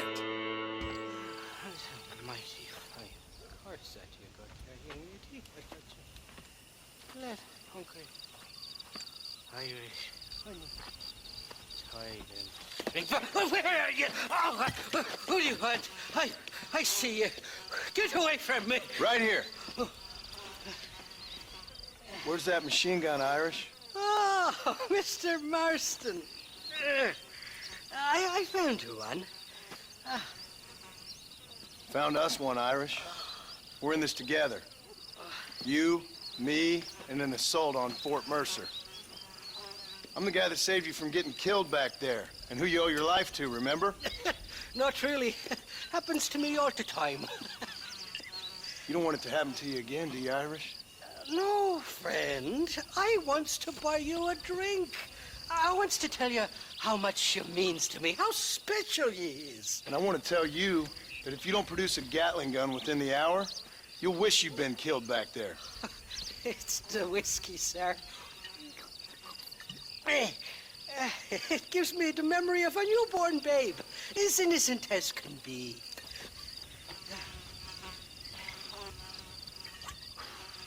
And it makes me violently angry. Shall we go look for that gun, sir? Yes.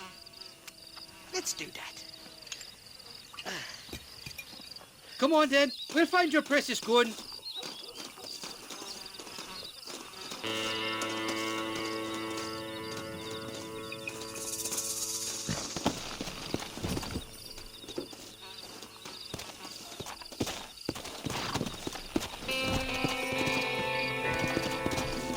Come on.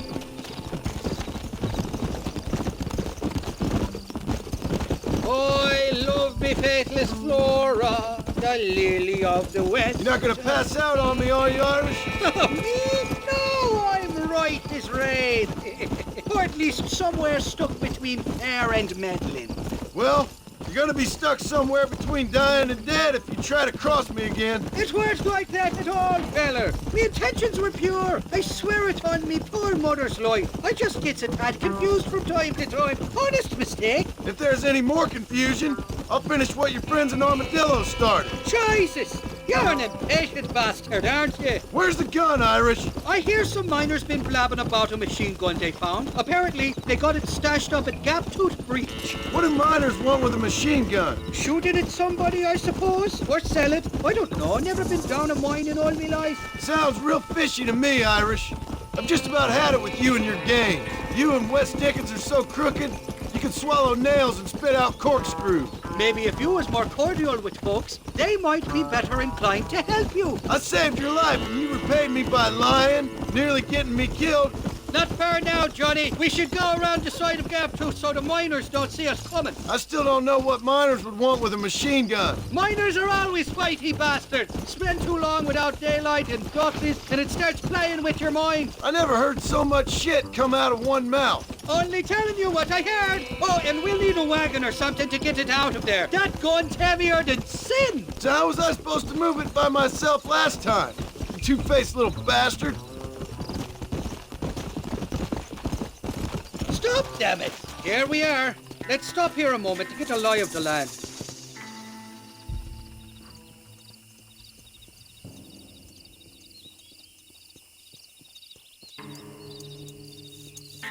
The entrance is plain to see, and there's a shaft them bastards used to haul out heavy ore. I mean you, can use that lift to get you and the gun to the surface. I do it all myself, but the mines play havoc with me sinuses. I'll find us a fine place to hide these horses, and then return with a borrowed flat wagon. I'll meet you at the mouth of the mine shaft. And Irish, I strongly advise you don't run off this time. You're trespassing. State your business or move along. Open fire!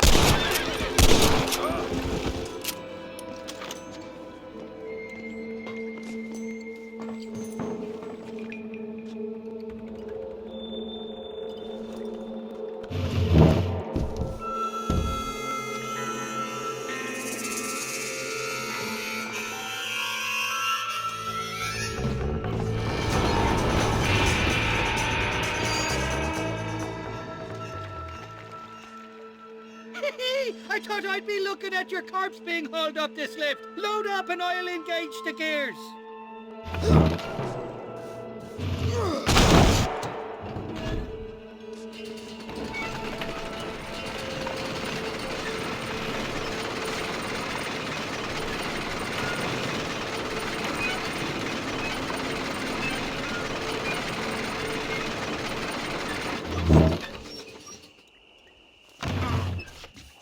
There she is. What a beautiful weapon. God's own gun. Ain't that the truth? I got us a borrowed flatbed parked down below. Meet me at the bottom of the hill!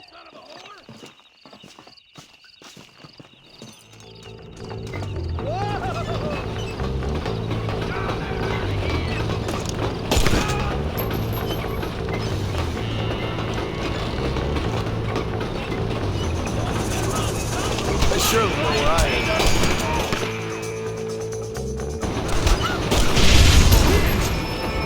What did I tell you? Piece of cake!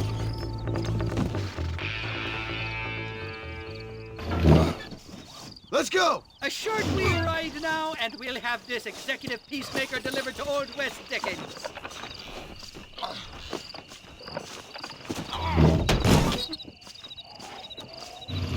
Just make sure it doesn't fall off on the way.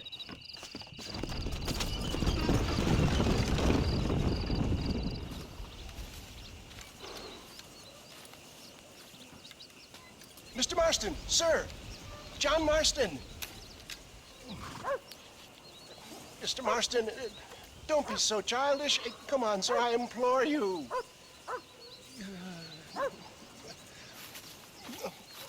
Okay, so I made a few innocent mistakes when last we met. But my plan is still sound. Together we can conquer, if not the world, then certainly Bill Williamson. But first, you need me to do you a favor? You read my mind. I can only deduce You have been taking my tonic, sir, as instructed. It can give the most ordinary of intelligences a remarkable insight. I'll give you insight. I'll show you what your guts look like. Please, sir, this show of petulance is nothing short of embarrassing. Think for a moment, sir. Think. I'm thinking about how much of my time you're wasting. Sir, I am about to do something which I greatly discourage in all wise and rational men.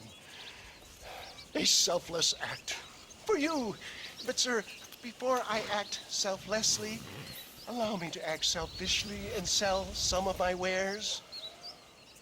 Fair enough. Oh, good, sir. Come, and let's go visit some of our fine friends in the other oil business we have here in Plainview. These men need all the help they can get.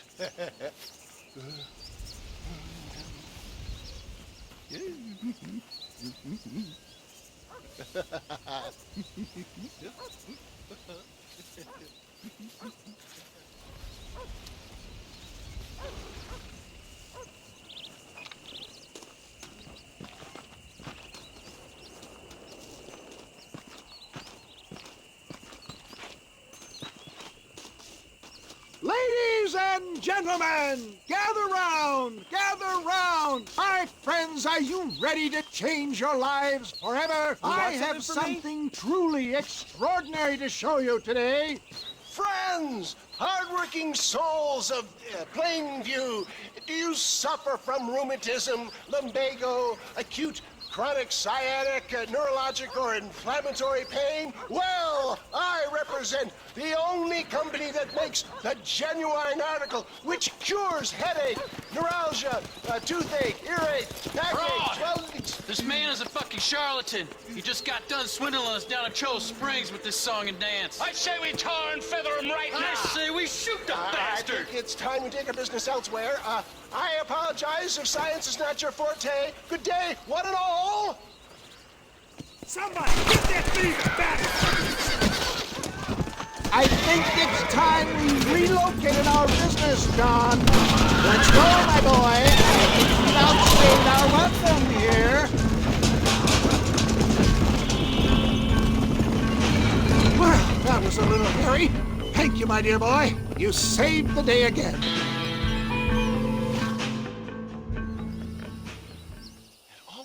Impresses me with the speed with which a group of men can turn from passive sheep into murderous wolves. I'm impressed with how you nearly got us killed back there. Yes, perhaps we should shelve the tonics business for a period. Let's say we try our hand at racing again. There's a meet at Rathskeller. You're trying my patience, Mr. West Dickens. Well, I'm sorry, dear boy, but I'm only an aging vendor of exotic elixirs, not the bloody U.S. cavalry. Forgive me if matters take some time to prepare. Mr. West Dickens! Ah, Mr. Marston! How wonderful to see you, sir. How wonderful. Are we ready then? Yes, sir. Nearly, sir. Very nearly, sir. I just need some cash to get some extra hardware fitted to my old Trojan horse here. You what? Never mind, sir. I can only presume that you have not enjoyed the benefits of a classical education, so I will not take umbrage if some of my illusions sail over your head, sir. I won't pretend to understand you, but I will endeavor to make you understand me. Either we do this right now, or I put a bullet in you and get on with my day. Please, I knew you were a violent man, Mr. Marston, but I did not think you were a stupid one. We need money to outfit my carriage, to turn a simple tradesman's vehicle into something more subterfuge. And I'm about to tell you how we are going to gain said cash. Now, I know that you ride very well. So come, sir, to Rathskeller Fork. Let's go, my dear boy. I'll show you the way. Yeah. So how are you, John? Okay, all things considered. Hopefully we can get through today without running into another army of your satisfied customers. Onwards and upwards! I refuse to let the blind stupidity of the proletariat derail my calling in life. Nothing blind about it. I'd say they saw right through you. Before knowledge comes doubt, my dear boy. Everybody knows you're as crooked as a dog's hind leg, Wes Dickens. I resent that implication, John. I wasn't implying. I was telling. If you're such a successful businessman, what are you doing living in a cave? Delightfully Dickensian, isn't it? If you say so. Are you familiar with the concept of philanthropy, John? I'm surprised you are. Oh, I don't do any of this for myself, John. I hope you realize that. You're crazy, old man. It's been quite a ride, John, hasn't it? We haven't gone that far. No, I mean us. Ridgewood Farm, Gap-Tooth Breach, Plainview. We make quite a team, you and me. Brains and brawn. We should consider a more permanent partnership. This partnership ends as soon as I have Bill Williamson. I appreciate your help, but I've just about had it with all your schemes. You need to realize what's at stake here. I know, John, I know. Just win this race and we'll be ready. I give you my word.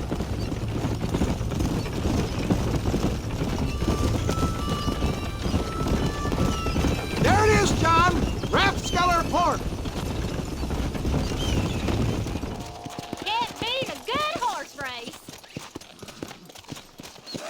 Gentlemen, this will be a fair race.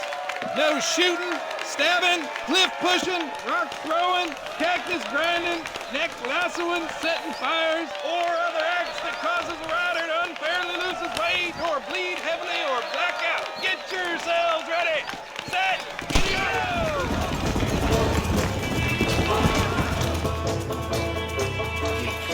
He saw, he conquered. What a fantastic spectacle, John. Let's take a moment to bask in the glory of our victory. Have we got enough money now? All right. Yes, once Seth and Irish have furnished their side of the bargain, I think we should be ready. Quite a team we've assembled, don't you think? A bunco, a grave robber, and a drunk. How could things possibly go wrong?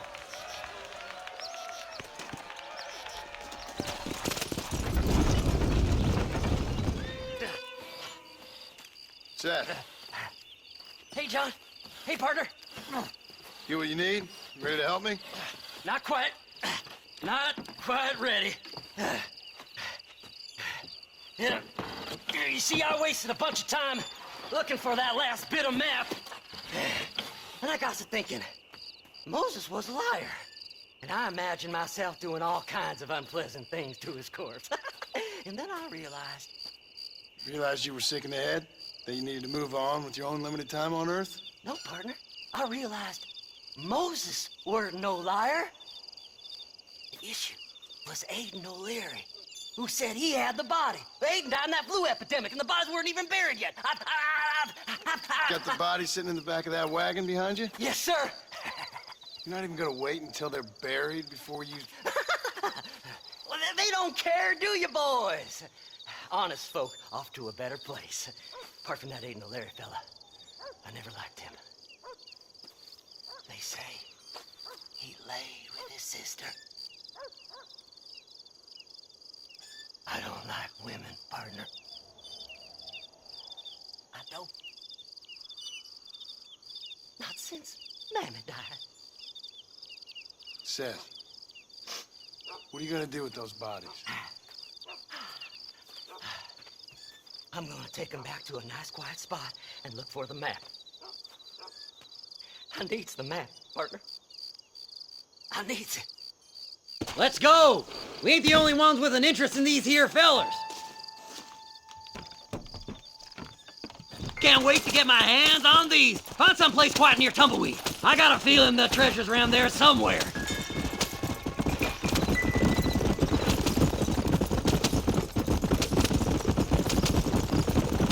Keep to the left. We don't want to roll through town with these bodies. By the way, I saw Wes Dickens. He told me there's no ammunition in that machine gun of yours. Sounds like I need to pay Irish another visit.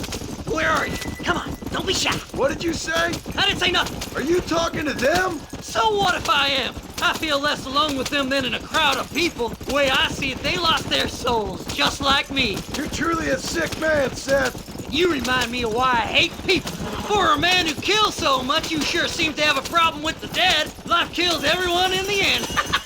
They ain't so different from you and me. Aside from them being dead and rotting, I guess they ain't.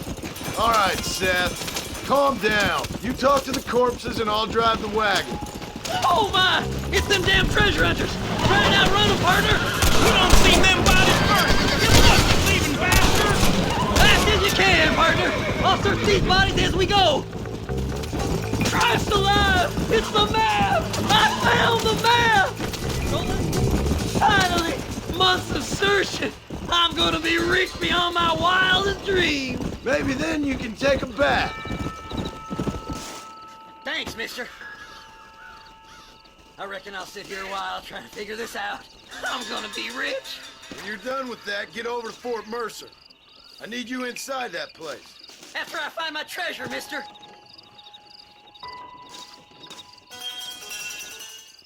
Oh, it's like that, is it?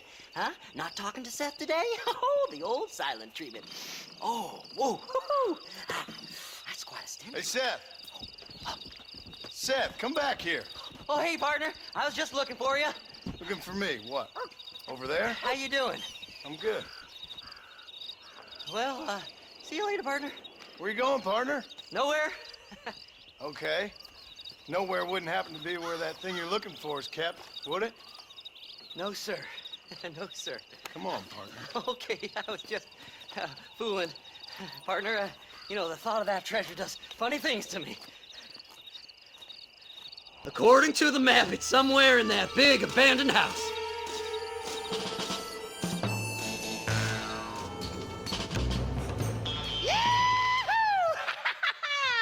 Finally, I see the light at the end of this very long, long tunnel. Seth's gonna be rich after all these years. It's silk sheets and Parisian whores from now on, mister.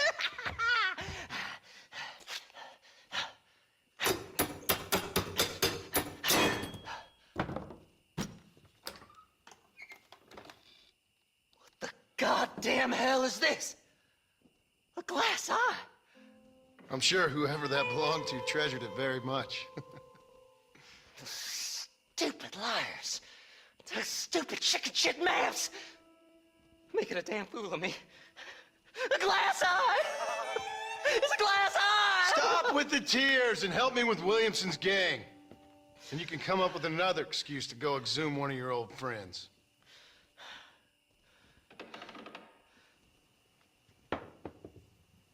Hunting dead man's treasure ain't done me no favors. Sure. I'm ready for the living. I'll see you and Mr. West Dickens over at Fort Mercer when you gentlemen is ready. Up, sister. Put them up. Irish, what are you doing? Who the hell are you? Give me that. I'm your old friend Amnesia. Oh, Uncle! Blimey! And I've come to tell you, if you ever pretend to forget my name or your debt to me again, I'll make sure you reach heaven before these two ladies. Now get down there! Oh, Mr. Marston. How are you? Ashamed. Ashamed to know you. What the hell's wrong with you, robbing these gentlewomen and ladies of the Lord? I thought they was doxies. Ladies, I'm sorry about this man. He's unfortunately lost his mind to the demon drink. At least I hope he has, and he wasn't this stupid all along. So, please excuse us.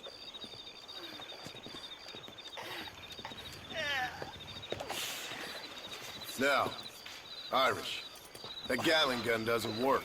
I find that rather upsetting, don't you? Oh, heartbreaking. Which is why I was just coming to see you when the drink got the better of me. Come on. I know where we can find the parts for you. Motherfucking Mary. How about a drink or two, mister? I'm a married man. On working order. What a lusty specimen you are. I like that. That fresh air's got me head spinning like a top. Can't be good for a fella. Shut up, you lazy drunk, before I stop your head spinning with a bullet. I resent that, Johnny. I've been working like a beaver on your behalf. You've been working like a weasel on my behalf. Bushwhacking defenseless ladies of the cloth? You must have been raised on sour milk, Irish. What are you talking about? I'm a good Catholic boy. You're a booze-blind coward. And you're a hypocrite, Marston. You've robbed just as many innocent folks as me. I tried to only rob those who had more than they deserved. Christ, the church has more money than anybody. Where are we going, Irish? Just to the warehouse here in Thieves Landing. I'm telling you, Johnny boy, it's all set up. We're meeting this pal of mine at the back door of the office, hobble-tongued feller by the name of Shaky. And he's got the ammunition we need? Jesus, stop fretting, will you? I knows about guns front, back, and sideways. You're gonna be real familiar with mine if things keep on this way.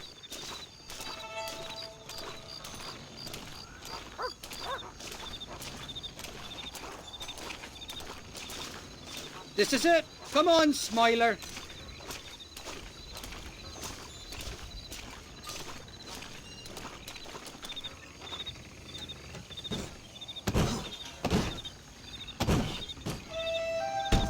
Damn it! That stuttering bastard said this would be open. Oh, well, we'll go around the back. Shaky's probably waiting for us there. I'm beginning to lose my patience.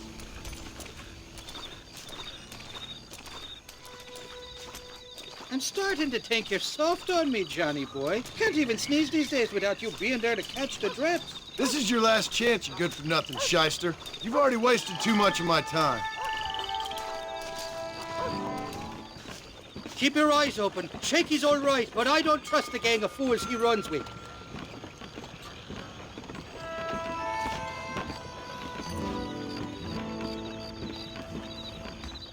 Shaky's made the arrangements, and he'll... Oh, shite. Sounds like Shaky's only gone and got himself found out. All right. Now all we have to do is find out who you work with. You hear me? Shaky, you wretched fucking son of a whore. Suck my... Again! Oh! Labor relations don't sound like they're exactly at an all-time high. You sneak in and get poor Shaky loose. I'll go get the wagon. Good luck, Marston. He's a good man, that Shaky.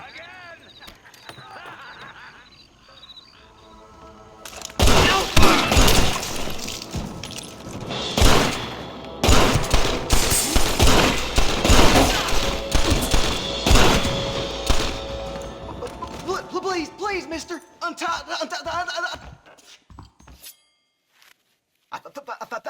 thank you for your kindness, mister. I thought I was a dead man. My kindness is only as good as the bullets you can fetch up for me and your friend Irish. Let me down, and you'll be a dead man. This is gonna be one hell of a fight.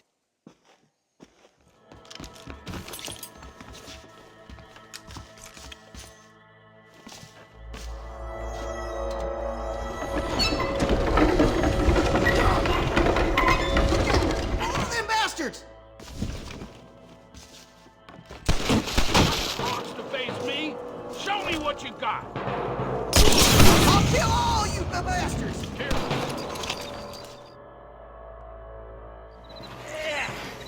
Now we're even.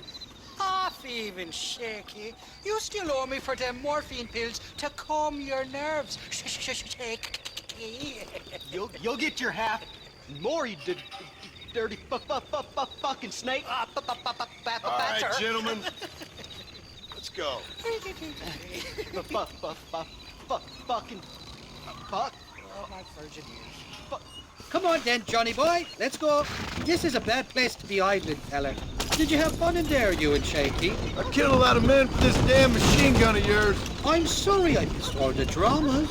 You always miss all the drama. There must be cobwebs growing on that holster of yours. Someone's got to drive the wagon, don't they? Teamwork, Johnny boy. That's my game, not just a glory like you.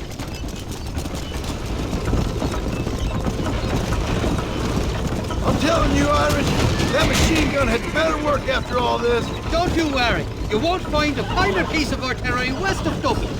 Well, I think you're ready for part march, sir. You've got enough ammunition here to take down a small country, fella. I'm gonna need it. Bill Williamson's got himself an army. So I guess this is where we part ways, Johnny Marston. Or maybe not, friend. You're gonna be right alongside me when I take on that fort. After all you put me through, it's time you pull the damn trigger for once. Show me what a big, bad killer you really are. Yes, of course. What am I thinking? Don't worry, you can count on me. I just hope I don't steal all your glory. Wouldn't be right or proper. Impressive, Marston. We'll have Wes Dickens's wagon rigged and ready to go soon enough.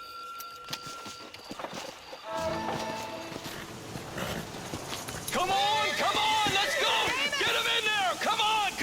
Amos! Hey, miss, I got most of the horses secure and the chicken. Well, thank you, Amos, but it's the herd I'm worried about. I know, they're scattered all over the valley and beyond. The weather is coming in real fast. So what do you suggest, Amos? We leave the herd out there to be scattered by the storm and ourselves left here to die without a livelihood? Can I help? No, miss. If the men get caught out in that storm, they're gonna die. And if we lose our herd, we'll all die, you stupid man. Doesn't sound like we're left with much of a choice then. Come on, Amos. Round up your men. Let's get the herd. Dang.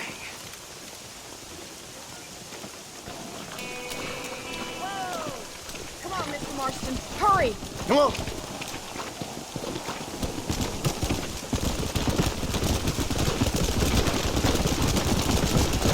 That sky don't look good.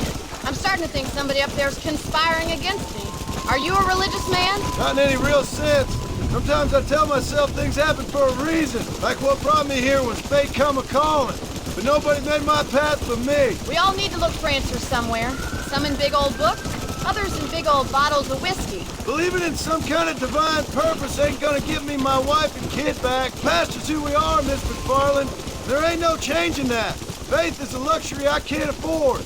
We have 2 herds out grazing in different pastures. We'll need to merge them and bring them all back.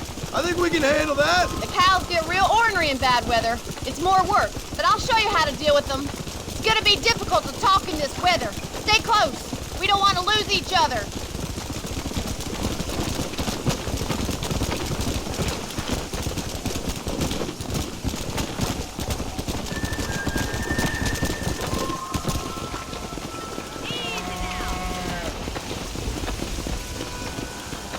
Let's go. Drive them over to the pasture by the old oak tree. We'll merge them with the other herd there.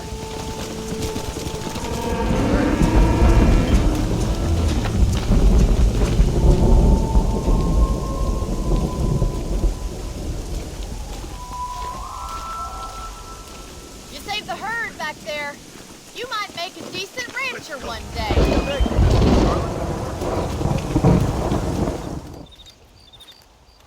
Excuse me, Mr. Marston. Have you seen my father anywhere? No. He went out this morning to ride the land and was supposed to be back hours ago. I don't know. The ranch hands have been out looking, but so far they found nothing.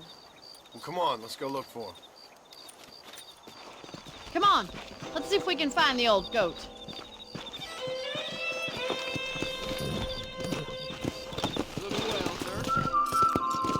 Come on. I've got a bad feeling about this. It's not like him to be away for so long. Don't worry. We'll find him. He's not as young as he used to be.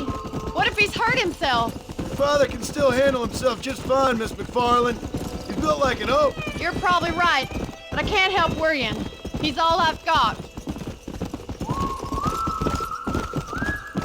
Don't you have any brothers or sisters, Miss McFarland? I had 6 brothers, but 5 of them died, either from sickness or foolish choices. And the other one? He left for the east and never came back. Must be getting on for 10 years ago now. He's a high and mighty banker in New York, according to his last letter. He should be here, helping you and your pa. I don't want his help. He can live his life any way he wants. But when I see those city fellers coming in on the railway, all dressed up like a sore toe, I fear a little for his soul. He switched his saddle for a tie, and that's fine. I just never met a man in a tie I could trust. I ain't neither, miss. Who's that over there?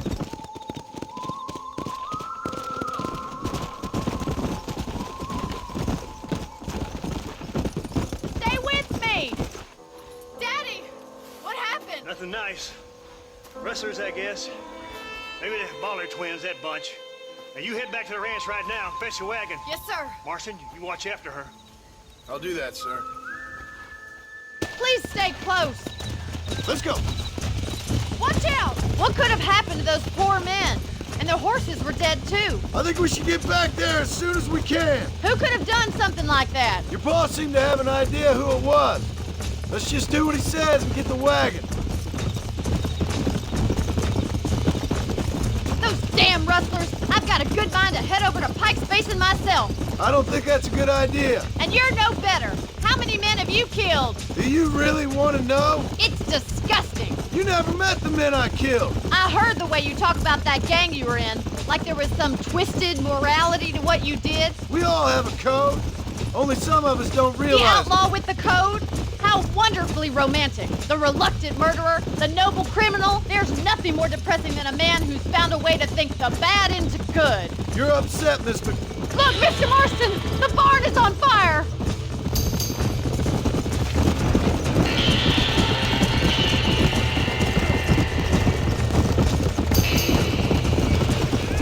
Come on.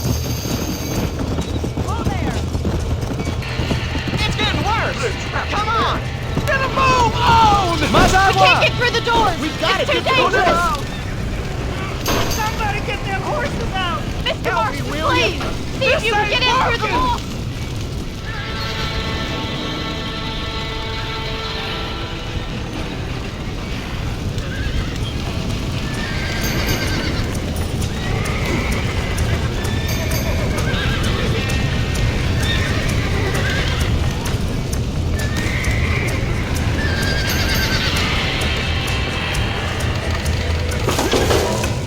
He did it! Now get the horses out!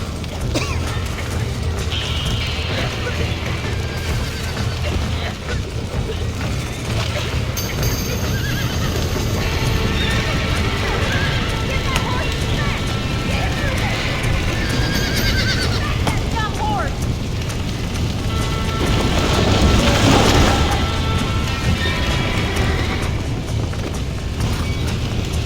Let's go.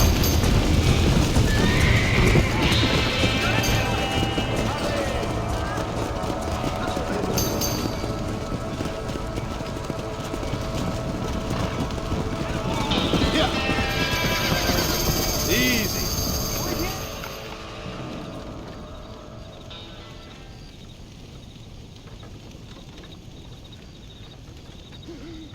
You sure know how to handle yourself. Thanks, Marston. Yes, John, thanks. You saved the ranch. If you'll excuse me, I've got chores to attend to.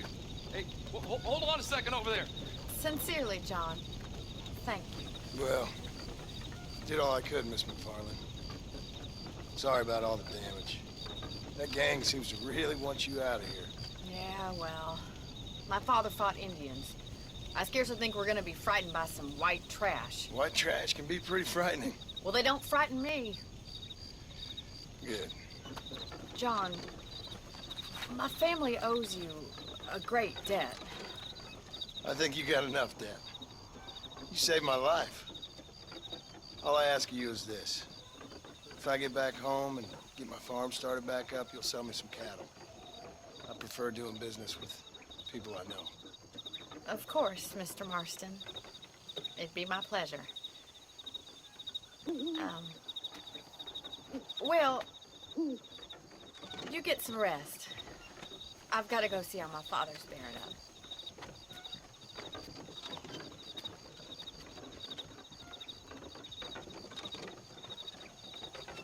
I don't have a clue. All right, but it's got to be something to do with that government boy. We'll talk to him, find out what he knows. Fucking is. Where is she, Marston? Who? Who? My daughter, you fucking scum. Where's Bonnie? I don't know. I haven't seen her since after the fire. Why? Why? Because she hadn't been seen since yesterday afternoon. You know, I don't think I can cope. If I lose another child... Now, Drew, nobody's lost anything yet. I'm sure she's fine. Oh, Mr. Marshall! Mr. Marshall! Come out, wherever you are! Who the hell's that? Hey, buddy! That'd be your next fucking mare. Even better! Good day, Mr. McFarland. Get down from that horse, boy, or I'll shoot. I wouldn't recommend that, mister. Not if Drew McFarland wants to see his Bonnie back in one piece. Hey, Mr. McFarland! This is a nice girl you got there. Get out from there! You know, part of me's got to thinking I should just marry her myself. Give her a baby and that. What do you want? That's better. I want Norman Deke. I want him set free. Then you'll get your daughter back, mister. We don't do deals with outlaws, boy. Yeah, you do! Let's not waste each other's time pretending otherwise. Old government themselves ain't much more than a bunch of crooks. This is the land of opportunity, mister. And I'm giving you the opportunity to get your daughter back before 15 friends of mine take out all their anger and their loneliness on her. Where the hell is she? Where is she, boy? Bring Deke up to Tumbleweed in a couple hours. And don't get no funny ideas, or I will slit that whore's throat myself. You boys have a pleasant afternoon. Yeah! What do we do? We do as he says. You and me, Marshal. Mr. McFarland, I'll get you your daughter back. I owe her that. Please do.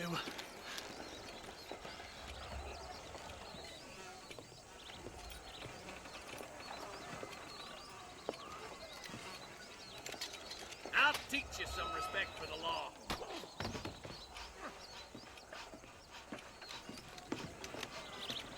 Hurry up, boy. Let's go.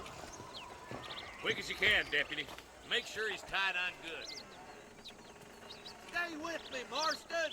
I won't let anything happen to her, sir. Come on, let's ride hard to Tumbleweed. See, this is what happens when the Federals interfere in our affairs. Are you happy now? No, I ain't happy at all. And I already told you, I ain't with the government. Now you say that, John, but the only thing I know for sure is who sent you. They made me come here. They gave me no choice. That's your federal government, Mr. Johnson. They come down here dressed as cocky as the King of Diamonds, talking a lot of flannel about helping us, about spreading peace and civilization to the West, but they brought nothing but trouble and taxes. I agree with you. Wolves in cheap clothing, all of them. Rob you, then make you pay to have someone investigate the crime on your behalf. People around here have been fooled into feeling protected, when they're worse off than they were before. The fellas I know don't care about people. All they care about is lining their pockets. Why's this sorry son of a bitch so important to them? Norman Deke's Williamson's right-hand man. In other words, a glorified errand boy. Wait, Marshal! I'll be back for you! Bill's standards have slipped. We already filled you with lead once, you ugly Deke's bastard! the kind of man who's mean enough to be second in command, but too cowardly and stupid to ever be a leader. Don't ever use that line near your deputies. You know, for his sake, they'd best not have laid a finger on Miss McFarland. What is this place we're headed? Tumbleweed, a lonely, god-forsaken place. Some people say it's haunted. It was quite a town back in its day. Then they built the railroad to Armadillo and went clean past Tumbleweed. And that was that. Pretty soon, everybody had up and left. Now it's just thieves, smugglers, and bandits. Scum like Deke here. Oh, popular spot for lynchings, too. Let's try to avoid that if we can, Marshal. I just hope you're not taking advantage of the McFarlands, Marston. They saved my life. Gave me food and bed when they had no idea who I was. I owe them more than I can ever repay. That's just they've been through a lot. Well, they're both vulnerable in different ways. I wouldn't have been running in and out of a burning barn to save their horses otherwise. I know you helped, just like you helped me. But you got your reasons for doing it. It's no secret why I'm here, Marshal. I told you the very first time I walked into your office. I trust you. It's just all this business with Blackwater and Williamson in the past. I don't know. Sometimes it's hard not to have doubts. I understand. I never planned to be in the lawman business neither. How is this mess supposed to turn out? Sending an outlaw to do the work of a lawman. That's madness. Ain't much difference between the two, as far as I can tell. There have to be rules, Marston. Even you must understand that. It's easy to make up rules, but they ain't much use if people don't understand why. Like my son, if I tell him not to do something, he'll do it anyway, just to spite me. If I punish him, he resents me for it. But if I show him why it's wrong, at least he has reason not to do it again. That's nonsense. And outlaws were nothing more than animals. Just look at Deke here. Go to hell! Man has worked hard at civilization. Your boy steps out of line, you whack him. He does it again, whack him harder. You're a good man, Marshal, and I respect what you're trying to do. From what I've seen since I've arrived here, the law ain't really working. Criminals are like weeds, Marston. Quick as you stomp one out, another one sprouts up in its place. It's the nature of places. You know that as well as I do. The problem with laws is everybody ain't the same. And why should a bunch of rich university boys in the East... I can't wait for you to meet the boys. Oh, now. I'll kill all three of you myself, I swear!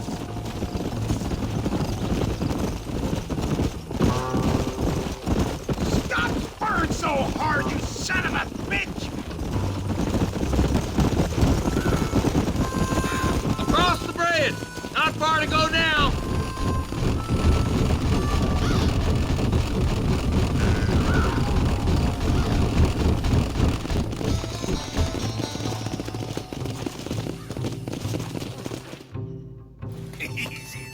John, you'll be exchanging the prisoner for Bonnie in the middle of town. Keep your eyes open. I sincerely doubt these scum plan to play fair. Fair my ass. You bet.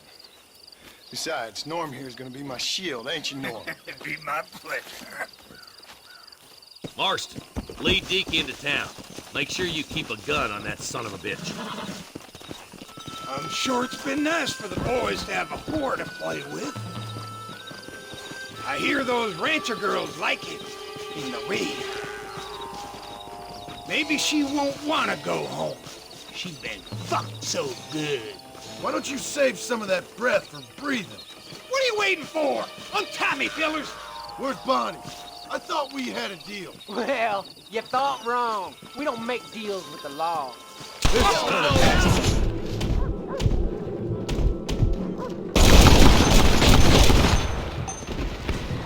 Take cover! John, you gotta get to Bonnie before they kill her.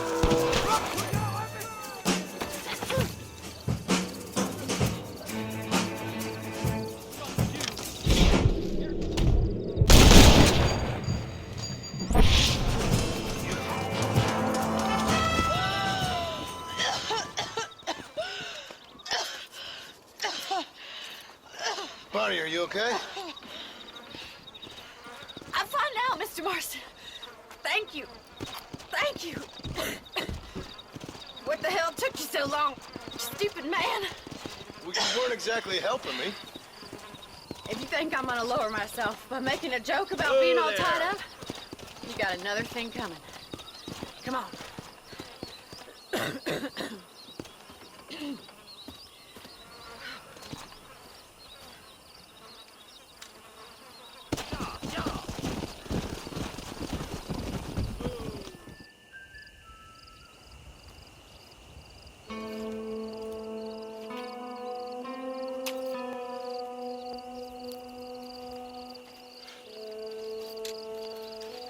John? Marshal? Gentlemen!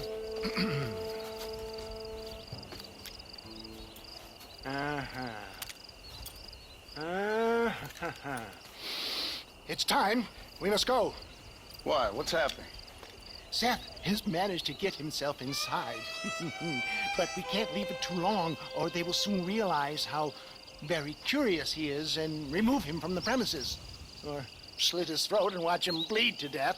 But for a minute, he will delight and amuse them. That's when he'll get us inside. Okay. Marshals of the law, when the shooting starts, take that as your cue to start awarding each other medals. Huh? I mean, take that as a cue to get inside and clean up the mess. Oh. All I care about is Williamson. It is vital we stop him. Agreed. That man is a stone-cold killer. Williamson's a proud fool. The question is which will win out between his pride and his instinct for survival.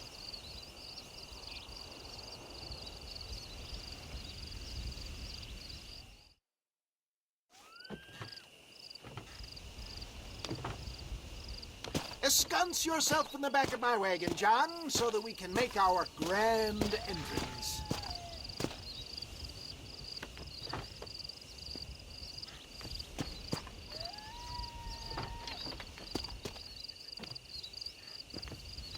Come on.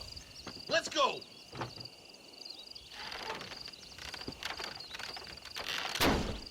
All right, good. Now just stay put till I tell you otherwise. That scoundrel Seth had better not let us down. Once we're inside and I've lulled our adversaries into a false sense of security with some beguiling sales patter, I will give you the signal. What signal? The moment you hear a sharp rap on the side of the wagon, rise like the phoenix and start shooting like you've never shot before. This is it, my dear boy. A moment of truth. Me and you, John. One last time into the breach. This is going to have to be the performance of my life. I hope my nerves don't get the better of me. I'll be honest with you, John, I'm a little jittery. John? John? It reeks of miracles back here. Thank God. Now I'll be ready with that machine gun, my dear boy.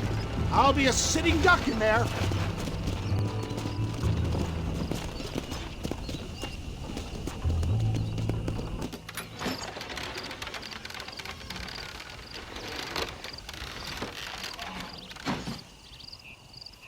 Hey there! Come on in! Come on in! Welcome to my humble abode! Come on! Yeah! Greetings, my good men. What would you say if I said immortality was at hand? What would you say if I told you I could teach you to fly? What would you say if I told you I could turn a man into a beautiful woman? Impossible, yes, once, but no more. Gentlemen, I bring you wisdom from the East. I have here in this wagon some of the finest goods, the best medicines, and the newest inventions available for you and your families. Exotic trinkets from the far reaches of the earth, elixirs that give vigor and strength. And for you men of physical skill and athletic physique, this miraculous elixir can keep the muscles supple and relax the cords. It loosens the joints and gives a feeling of vigor and freshness to the whole system. Why, some men have reported to me that after drinking it for 1 month, they can chew through steel. What the hell? It's a trap! Quit laughing. Look at them, John!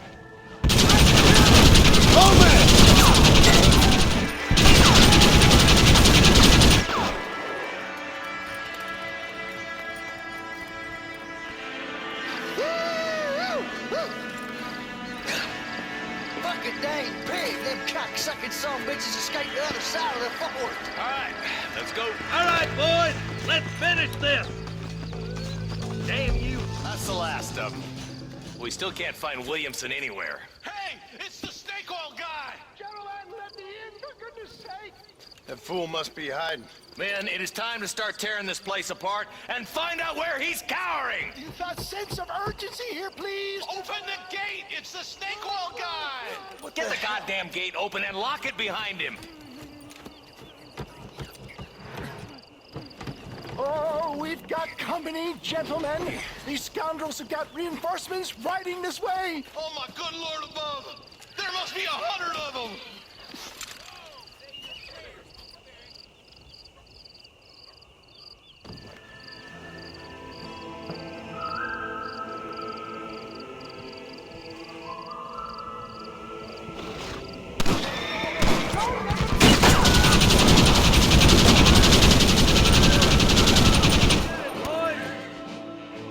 Bill ain't here.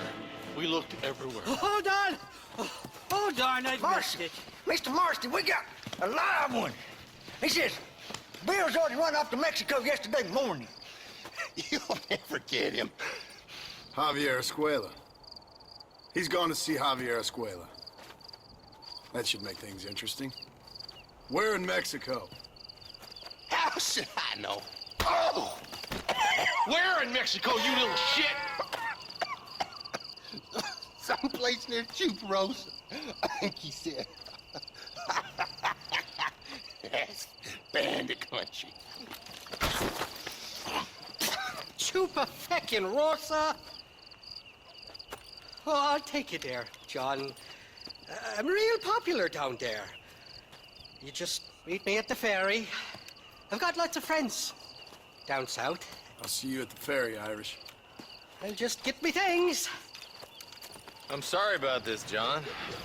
I guess you'll be heading to Mexico. So it would seem. How is it down there? Wonderful. A sweet, peace-loving people with the love of social justice. May you always find coin in your pocket. It's been a pleasure spending time with you, boy. You too, Mr. West Dickens. Marshal? All right, boys. That's enough.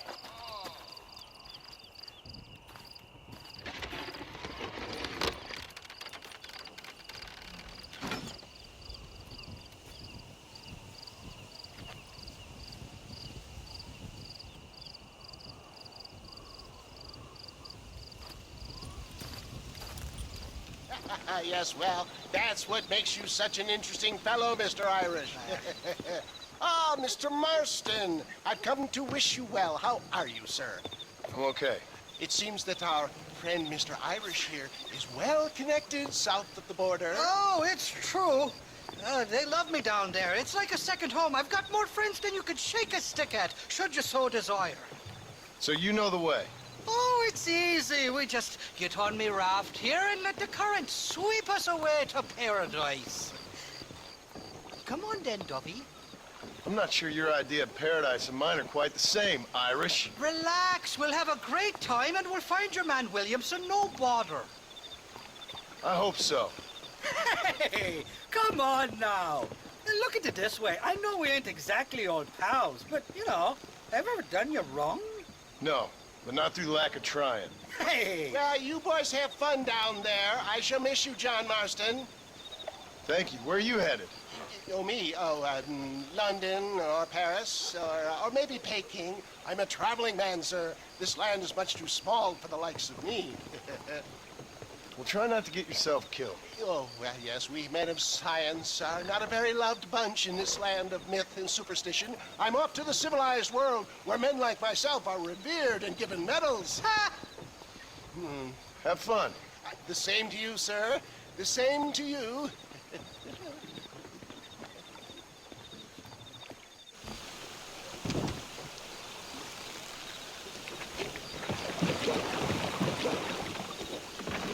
Nice of you to turn up for once, Irish. What do you mean? In usual fashion, you conveniently missed all the action at Fort Mercer. What can I say? I woke up with me head in a pair of tits, and it felt ill-mannered not to get reacquainted with him. At least you got your priorities straight. You know me, Johnny boy. I'll be late to me own funeral. They say God invented whiskey to stop the Irish from ruling the world. Jesus, they're shooting at us!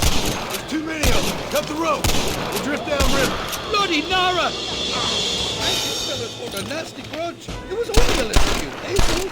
Let's go with the river. They'll have to stop chasing us with it. Stand down, chasers! I stashed some ammunition near the back of the raft. Grab it if you're running low.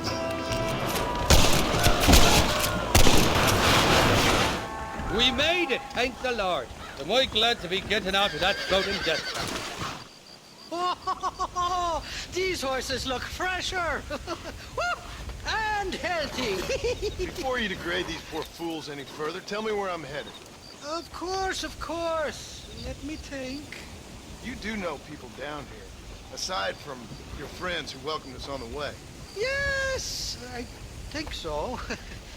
I was real drunk last time I was here, John. You know how it is. I met an American guy. Saw him shoot a man, drank with him in the village of Chuparosa. Funny guy. Or was that Canada? No, that was Canada. Guy here, not funny, but he's real nice. Failing that, you could try the provincial governor, Colonel something or other, some Spanish name. He's based out of Escalera. Played three-card stud with him. Or was it four-card Monty? I forget. He was a real nice chap. Or maybe he was a real bastard. I was real drunk last time, John. Well, thanks a lot for your help. Oh, let me guess. You got to be on your way. The famed hospitality isn't what it once was, and I've never been known to overstay me welcome. So off I go to greener pastures. Good luck, John. You're an angry and a fat, ugly man, but not a bad one.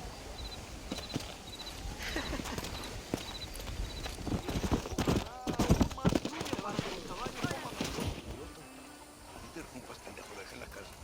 Y les digo, de aquí para acá, chingan a su madre.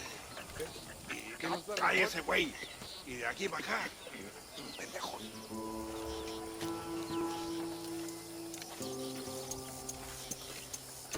¡Eh, gringo! ¿Hablas español? No, sir. Pardon, pero yo habla un solo poquito español.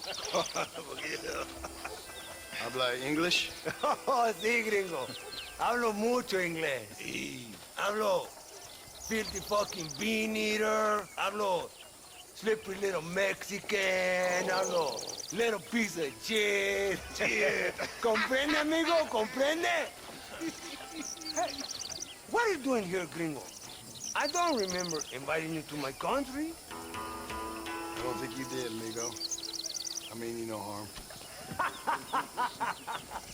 You mean us no harm? This is funny. What harm could you do to us exactly? Nothing, amigo. Now, I appreciate the welcome committee, but I'd hate to spoil a beautiful afternoon on such beautiful land with any further unpleasantries. Now, if you'll excuse me.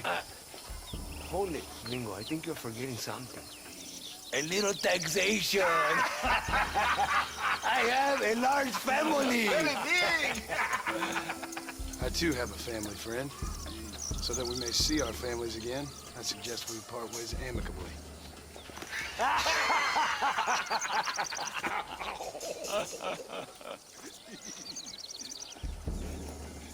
Can I see the boots, gringo? I think you can see him from where you're standing just fine, senor. Take off the boots, Americano.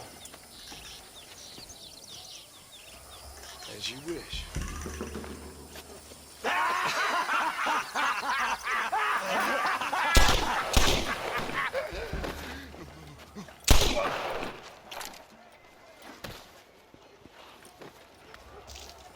Oh, very good. Very good indeed, sir. What a great way to improve border relations. An illiterate farmer crossing the river, coming into their civilization and butchering the local peasants. Thank you very much, sir. Don't mention it, old man. You kill peasants, you become a peasant. I never aspired to be anything more. A socialist, huh? No wonder you left America. I'm many things. Most of them bad. But a man of political principles? No. Well, then I fear Mexico may not be for you, sir. Don't you worry about me. Oh, but I do worry. An angry man a long way from home, a man who handles a gun as sloppy as you. I can handle a gun okay, partner. Yeah, as long as you're killing quail or peasants. But if you have to face another man, you don't stand a chance. And you do? I can show you a few tricks. Come with me. Hold on. What's your name? That doesn't matter anymore. And you? I never had a name, mister. I was raised in an orphanage. A real American, huh? Wonderful. Just wonderful.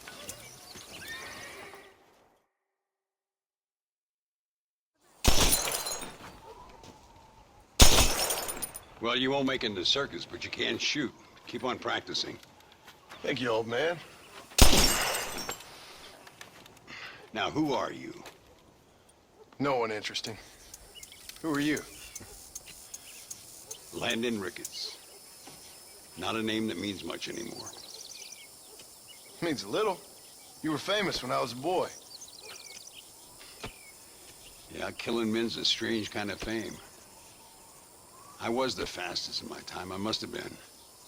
I'm the only one left. What are you doing here? Living quietly. Waiting. For what?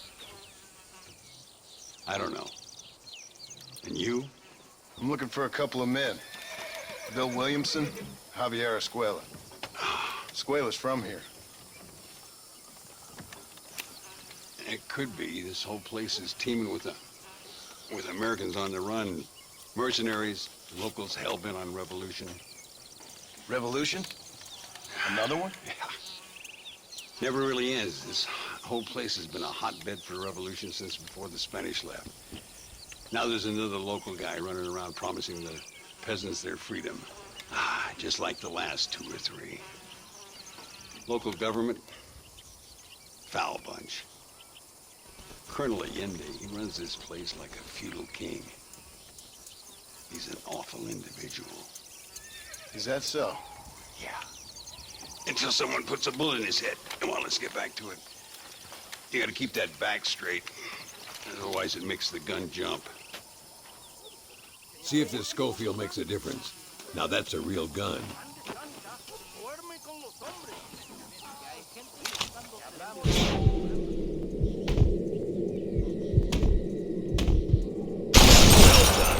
Now that wasn't so hard, was it?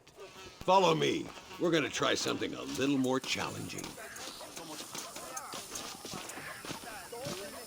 The birds around here are always raising hell, scavenging and scaring the life out of the locals. I say we put your newfound skills to the test while doing a public service for the good people of Chuparosa. Here will do. I'm gonna scare up some birds. Let's see if you can take down more than one at a time.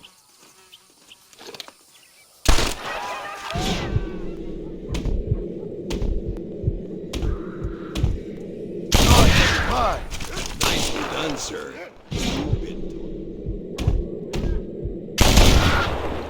I'd have to say I'm surprised you heard of Landon Ricketts. I would have thought an old goat like me would have been long forgotten by now. I heard many a story when I was a boy. Still do sometimes. What, these days? I find that hard to believe. What do people say? Oh, you know how them conversations go. Fellers arguing over who's the toughest, who's the fastest, and who shot people in the back. I'd place good money on me still being the fastest. Is that so, old man? I spent my life proving people wrong, partner. Ay, Senor Ricketts! Senor Ricketts! Senor Ricketts! Senor Ricketts!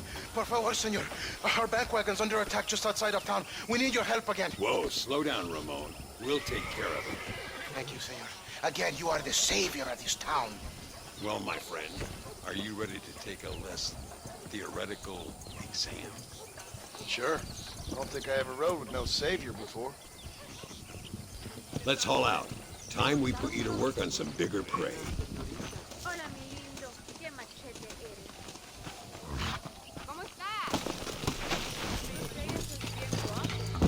Come on! Oh, no, you don't. So why are you looking for these 2 men? It's a long story. We used to ride together. We was all friends once. Only a buzzard feeds on his friends. There must be a high bounty on their heads. What would you do if somebody took the people you love and told you they'd die if you didn't do as they asked? I'd show them what a big mistake they'd made. Look over there. They're in trouble, all right? Come on. If you don't stop that, you ain't gonna live! That's it. Let's go! Gracias a Dios. Me salvaron la vida. Keep your eyes peeled. These bandits don't give up easily. Come on! I can see you haven't lost your touch, Landon. Nobody said I had. You talk real big for a boy who couldn't shoot straight a half hour ago. And you talk big for an old man who can't stand up straight no more. You're a long way from being a Landon Ricketts partner. Young, old brother.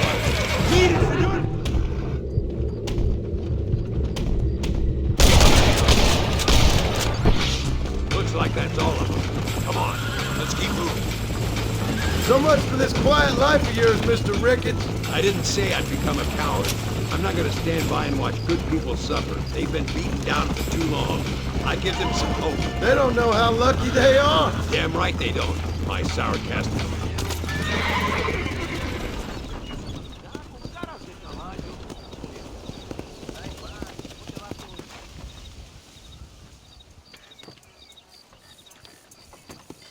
Sano y salvo.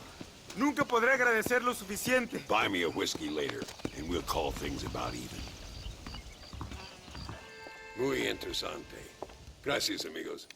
Mr. Marston, how the devil are you? I'm fine. How are you, Mr. Ricketts? I'm good. I'm glad you're here because these men were just telling me about Mr. Escuela. Javier Escuela? Emilio, let me ask you something. His nombre is Javier Señor Escuela? Is Javier to see? No sé, señor. He doesn't know. I got that bit. Ask him, was he about 5'8"? Mustache? Did he have an American in tow? A big American? Emilio, the Stabacone, Grande Americano? Yo no sé. No. Again, I got that. But they do have his sister. Emilio's, I mean. She's a fine young woman, a teacher, a human being, not the clothed vermin so many people seem to have turned into. Tell him I'm sorry. When a man's family is involved, you need a little more enthusiasm than mere apologies. I have enough worries, sir. This man's problems pain me, but they're not quite my own. Those who sit on the fence make a choice in their own way. Don't you think, Mr. Marston? Of course. And what about you, Ricketts? A man living in the past? A man who ran away from home? What choice did you make? I'll tell you what choice I made. I'm a fighter, sir, and I'll fight to the end. I think we should get going.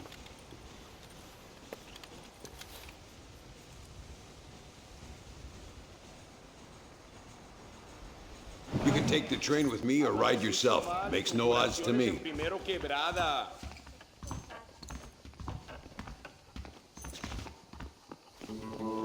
All right there.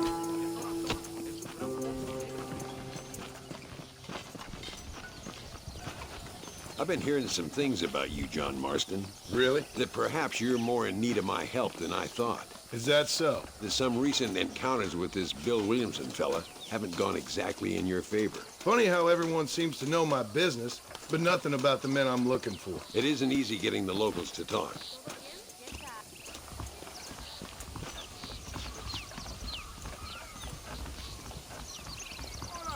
¿Cómo te va? Lamentablemente.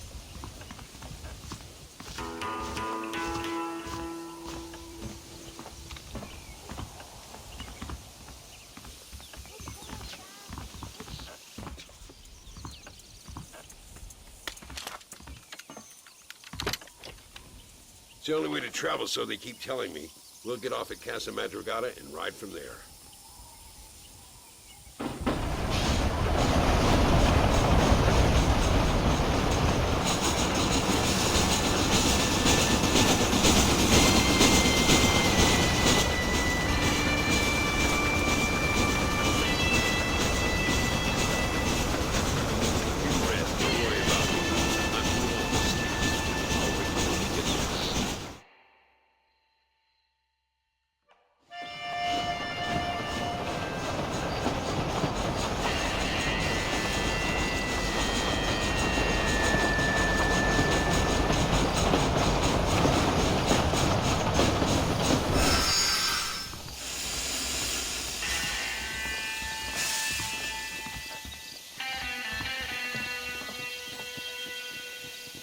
There should be some horses for us across the way.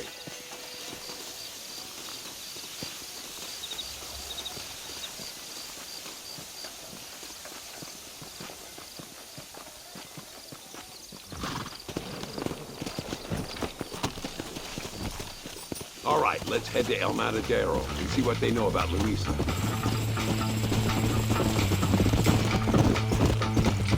We need to find a man called Carlos.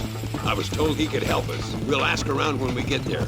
But we don't want to draw attention. See if you can keep your gun holstered for once. You're the hero around here, Mr. Ricketts, not me. What does the army want with this Luisa girl anyway? She's a rebel, and apparently close to their leader, Reyes. She's a pretty young thing. That's normally reason enough for Allende. So I've heard. She's a good woman, a teacher. If they lay a finger on her, I swear I'll feed those bastards their balls.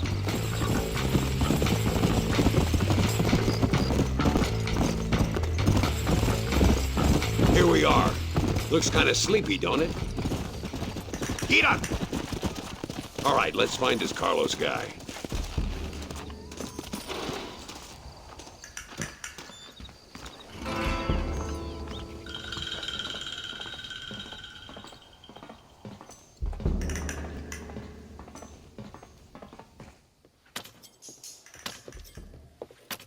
Carlos. See? We're here for Luisa. Is she still being held up in the caves? Yes. She's still up there. Who's the cowboy? We're here to help. Muy bien. I can distract the guards. You and the gringo can get inside. Let's do it. I will keep them talking, senor. The rest I will leave to you. Hope you're ready for this.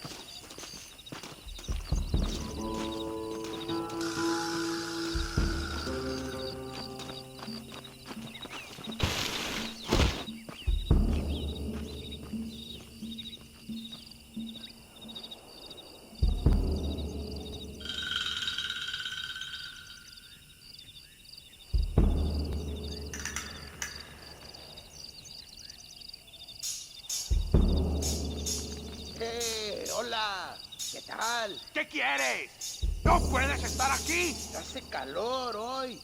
Bien bochornoso, ¿verdad? No lo voy a decir otra vez. ¡No puedes estar aquí! Oye, soy yo, Carlos. Pues trabajo en el matadero. No me importa quién eres. Esta es una zona militar prohibida. Vete a casa. Me gustan sus botas. Muy bonitas. Mi hermana tiene las mismas. Pinche campesino de mierda. Te voy a colgar al lado de tus cerdos. Váyanse al infierno, traidores. That's our cue.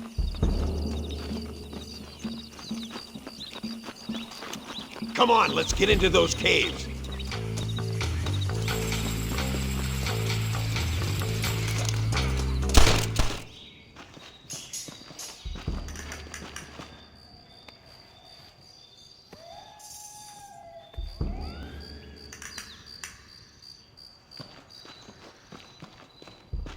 Stand back, damn it! Here goes.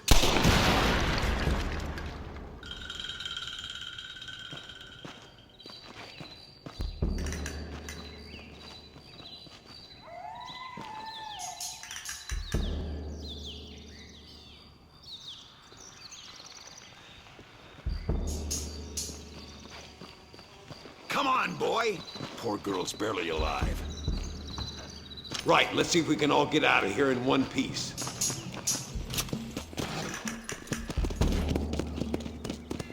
Damn, where the hell is Carlos? I thought he was meeting us here. I hope he's coming. I don't want to wait longer than we need to.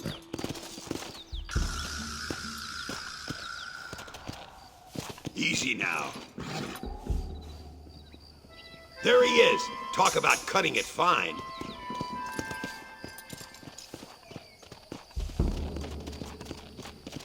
Luisa, gracias a Dios. Thank you for saving me. You're good men. Friends of the people of this land. Was someone named Harvey Escuela one of the men holding you? No, I don't know. I don't think so. But I remember that name from prison. Bad people spoke of him.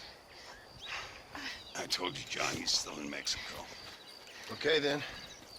I guess we'll keep looking. Yeah.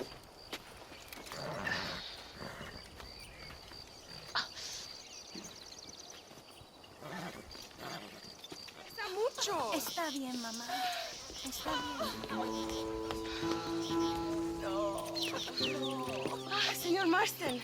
Mamá, papá, este es el gringo que me salvó. Muchas gracias. My family's indebted to you. Forgive my English. What's happening? Great and terrible things. The revolution is coming. The country will be in turmoil once more. This time, we hope it's the last time. Does that seem likely? With Abraham Reyes, anything is possible. Where's your family going? My parents and my brother are headed to the hills. My sister has to flee. The army have an unfortunate way of treating women. And you? Don't worry about me, Mr. Marston. I'm living in history. I'm not afraid to die. Your nobility's almost as affecting as your naivete. I would rather be dead than a cynic like you, Mr. Marston. I would too. I know you're not really like that.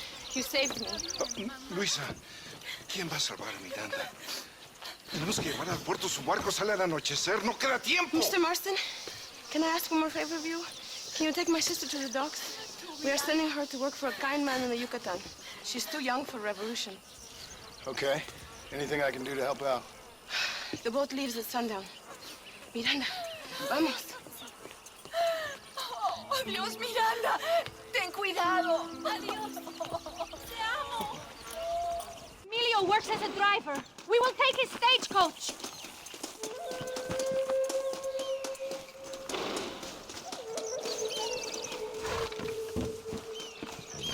Let's go, before I change my mind. Look, over there! They are still here!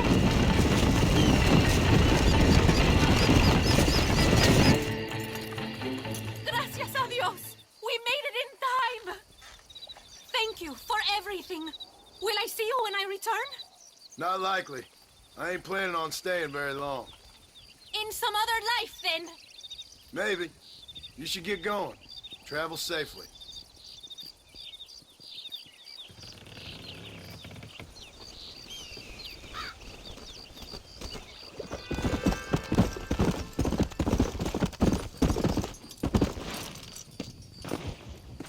What do you want, gringo?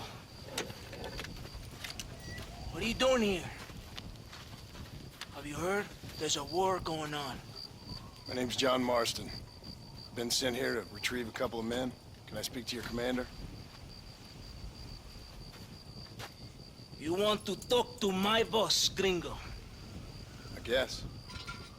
Because I'm not good enough for you? No, sir. You think you're better than me? You come to my country, my poor little country, and you think you can be friends with the president? No, sir. I'm sorry, sir. Things must have come out wrong. Maybe you can help me. You'll be sorry, friend.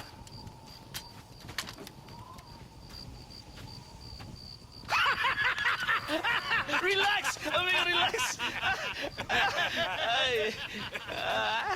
Sure. Somewhere between a threatening stare and the soldier's armed to the teeth? Yeah. Yeah, you had me. Welcome to Mexico, amigo! Let's come meet, drink, and then we'll talk. My name is Capitan Vicente de Santa. John Marston. My country is in pain, John Marston. Terrible pain. The rebels have seized the people by the throat and destroy a way of life. I'm no politician, sir. And I am no soldier, tequila. But we are both beholding to our time. A brave man, perhaps you've heard of him. Coronel Allende. He's trying to preserve the order in our province. To keep our civilization alive. It is tough. The people are confused and usually swayed. Sometimes in the service of what is right, you gotta do terrible things. It breaks my heart. I also am no moralist, sir. I wish I enjoy your freedoms, Mr. Marston. I'm trying to find a man, an American, an outlaw named Bill Williamson. I believe he came here to seek protection from another outlaw named Javier Escuela. You're no moralist, but you hunt outlaws? So it would seem. You heard anything of these men? I am the government, or what is left of it. Outlaws seek each other. They're possibly hiding with thieves and killers who pose as freedom fighters in the hills around here. They're united under one traitor named Abraham Reyes. Where could I find this Reyes? If I knew, I would be there, hunting him with everything that is true within me. Reyes finds you. Like cholera. Something like that. But it's possible, though. My men are trying to lure him into a trap. Possibly you could ride with us? And if everything goes okay, I'm sure the Coronel will help you. Okay.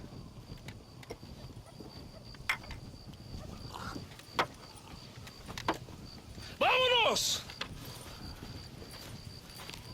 You can take your horse or ride on the wagon.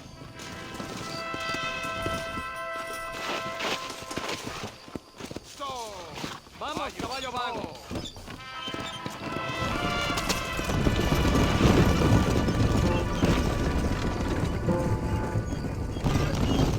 We must be quick. It's a long ride to Chuparosa. You did not expect such a warm welcome from the Mexican army. I can see. I didn't know what to expect. I hadn't even crossed the border and I was being shot at. You will hear a lot of words like tyrant and oppression here. Words that the peasants have been taught, but do not understand. Meaningless words. The army is suffering a crisis of reputation.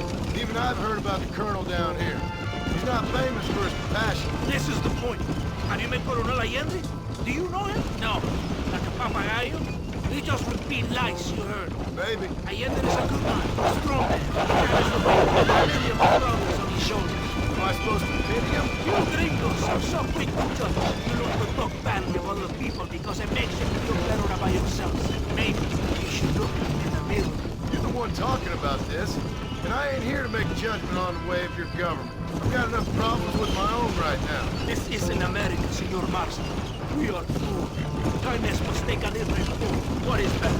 To pull your arm around a hungry man or to beat till he grows something to eat? I think you need to answer that question yourself. Who are these outlaws you hunt? This Billy, the cowboy, and his Mexican friend. Bill Williamson's a fella I used to know, and Javier Escuela, well, I knew him too. What do you mean? You know these men? We was friends once. Part of the past I can't seem to get rid of. The past is all that's real, my friend. They cannot be erased. That is the problem with the people here. They spend too much time dreaming about imaginary futures. I know I can't change the past, but I'm sure gonna do something about the future. Whatever helps you sleep at night, amigo.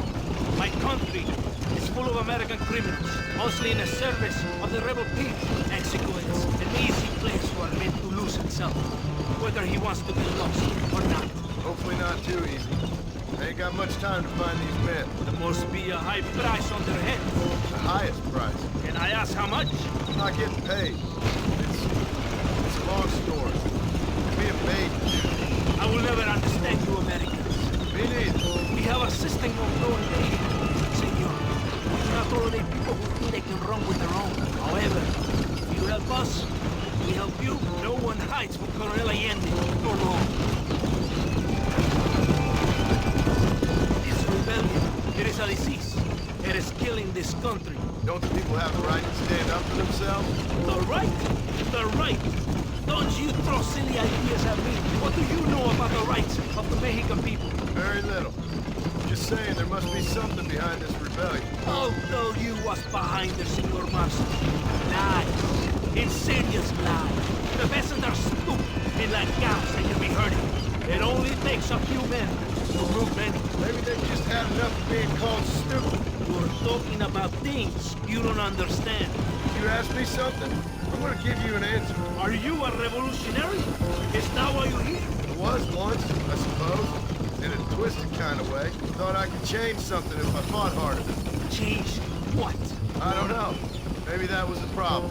Revolution is always selfish. It is nothing but greed and evil. Individuals put in their own needs above those of others. It is people fighting for change when they have no idea what change is. You're a poor man who's been beat down all his life. Any change is gonna seem good. What? You think that overthrowing the government is going to make a poor man rich? You're not helping them? It's only natural they're gonna look for someone else who will. For a tired old revolutionary, you are very naive. What do you want us to do? Walk around giving out money to every poor person in Mexico? What a terrible idea. First, they need to look at why they're poor. and they need to go out and do some work rather than sitting on their culos talking about freedom. Who's this man we're looking for? The leader of the rebels? Abraham Reyes. He's a traitor, a liar, a coward and a sinner, a hero who has done nothing. I have no more respect for the shit I looked this morning than I ever will for that pathetic form. That's a nice image. He is from a rich family, a man born in a golden cradle, who pretends to fight for the poor. He's taking advantage of the ignorant and the weak-minded. He must be telling the people something they want to hear. Of course he is. All that bastard does is stand in a balcony, giving speeches. It is easy to make promises you can never keep. It takes more than a few promises to build an army. But it's not far now. Are you ready? Ready for what? We will lure the rebels into a trap. There's a train leaving Chuparosa soon. We're going to escort it. They will think it's a supply train. There are no supplies on it. Very clever. We must throw the rats out of their holes. Give them some bait they can refuse. Come on! The train is waiting.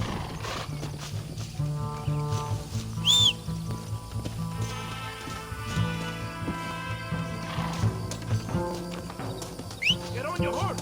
You have to get to the train! Come on! Come on! This way!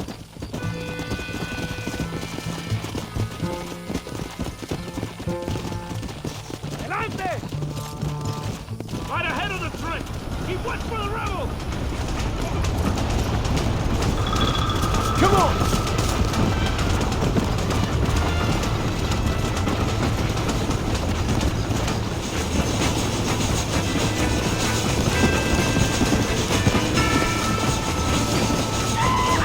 We done it!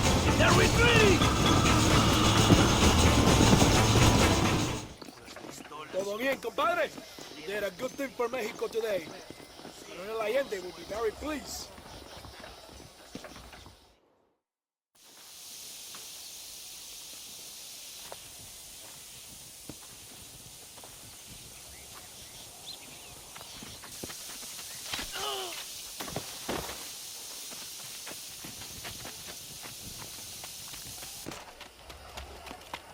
¡Los rebeldes están robando el tren! ¡Levántese, perezoso, que sepa que le estoy pagando! Marston, you're gonna have to do something. What? You have to go out there and stop the train before it crosses the bridge. ¡Todavía levántese! ¡Usted también! Y allá atrás, muévase. ¿Qué le pasa a usted? ¡Ay, Dios mío, levántese! ¡Ya mismo! ¡Go on!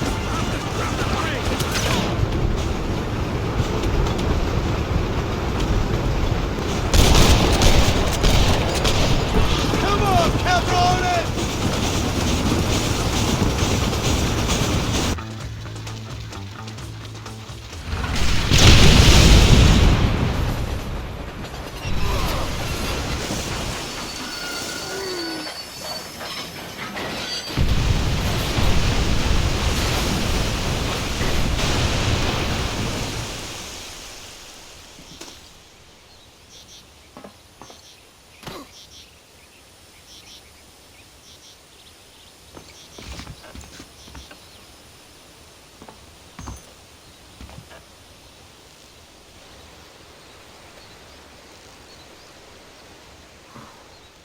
Eres llorón, maricón.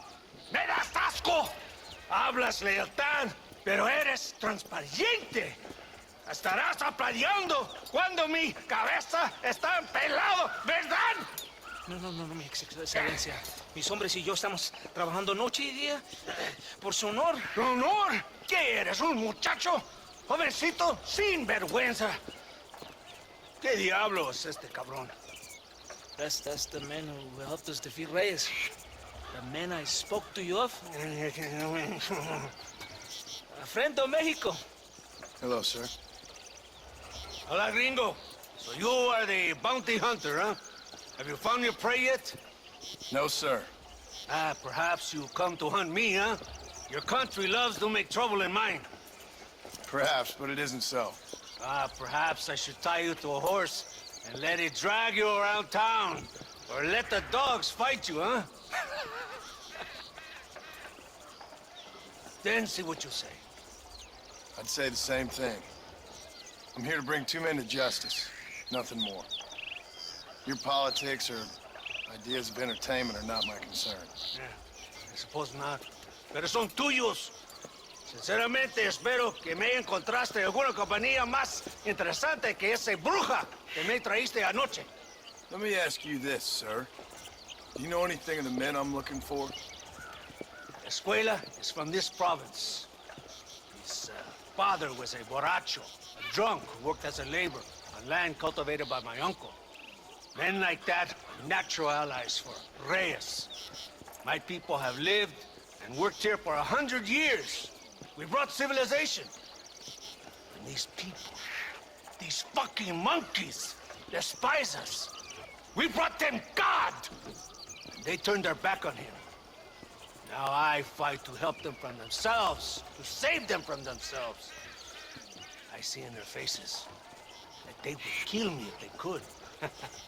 They see only a tyrant. That is the way it is. These people need a ruler. Well, sorry to hear that. Sorry? Why be sorry? It is a way of mankind. A fight between two forces. Que será, será. What will be, will be. But I know one thing, Senor Marston. Force, force, must be used if you're to have your own way.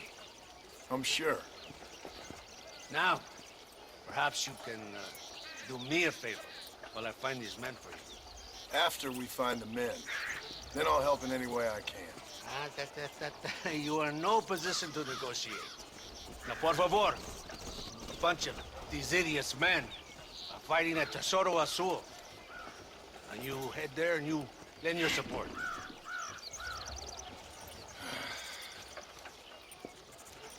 Baboso, ¿cuántas veces voy a decirte? No ponga detrás de mí. ¿Qué eres, cabrón? No está mi sombra. Vaya. Follow me.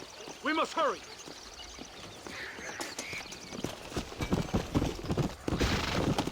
Come on.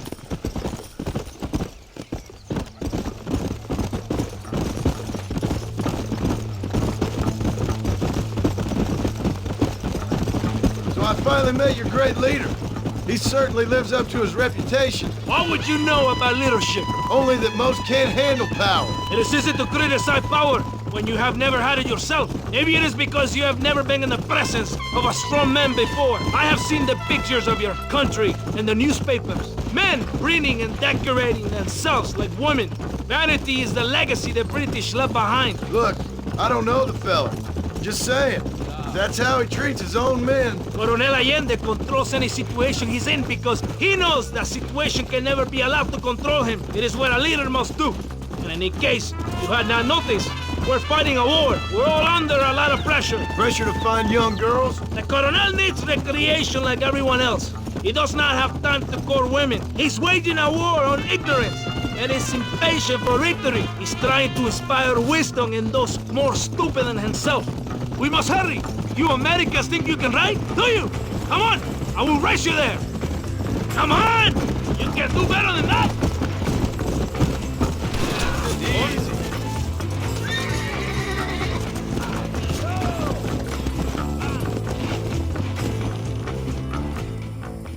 Santa, ¿por qué tardaste tanto? ¿Quién es este gringo? Usted, por favor. Cada hombre ayuda. I hope you fight better than this little girl, gringo. Come, let's have some fun.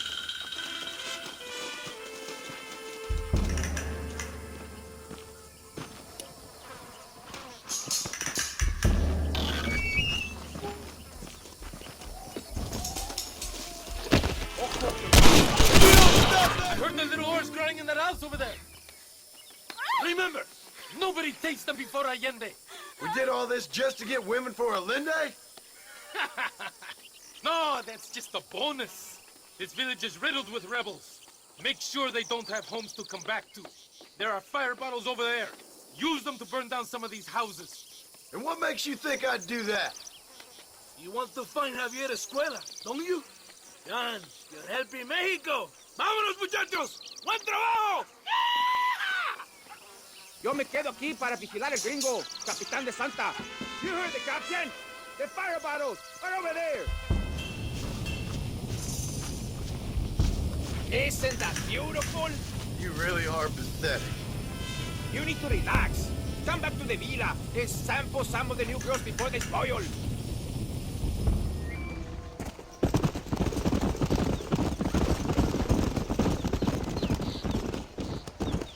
Mr. Mercer, ride with us. We've been betrayed. What's happened? There's no time. Ride with us. Then we'll find the man you seek. Come. There's a convoy waiting for us. Come, we must hurry. Yeah.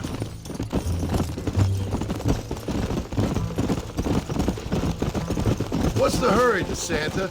Where we Rebels going? are taking control of an abandoned fort on the other side of Nuevo Paraíso. Many men. A place called Torquemada. We can allow them to establish a stronghold. The Colonel has given me urgent orders. Which are? To kill them all. I should have guessed. Ride with me. We have a long journey ahead of us.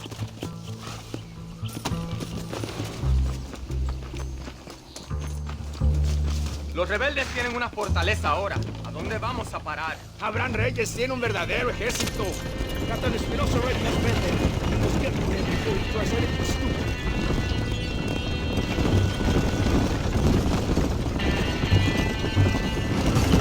Behind us! Kill those cabrones!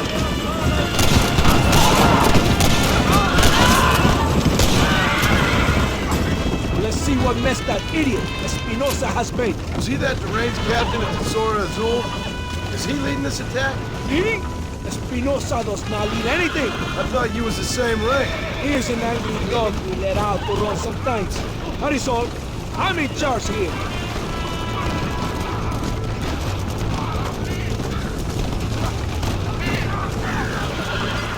Follow me. We will leave the wagon here.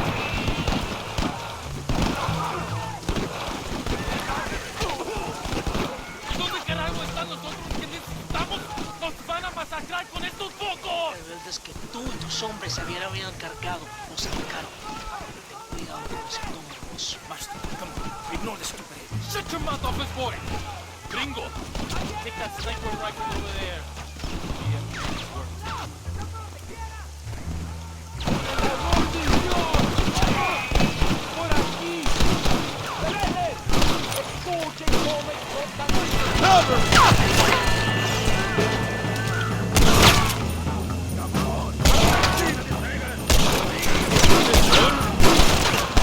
Looks like our business is done here, fellas. La victoria es nuestra, soldado. Ustedes son todos héroes.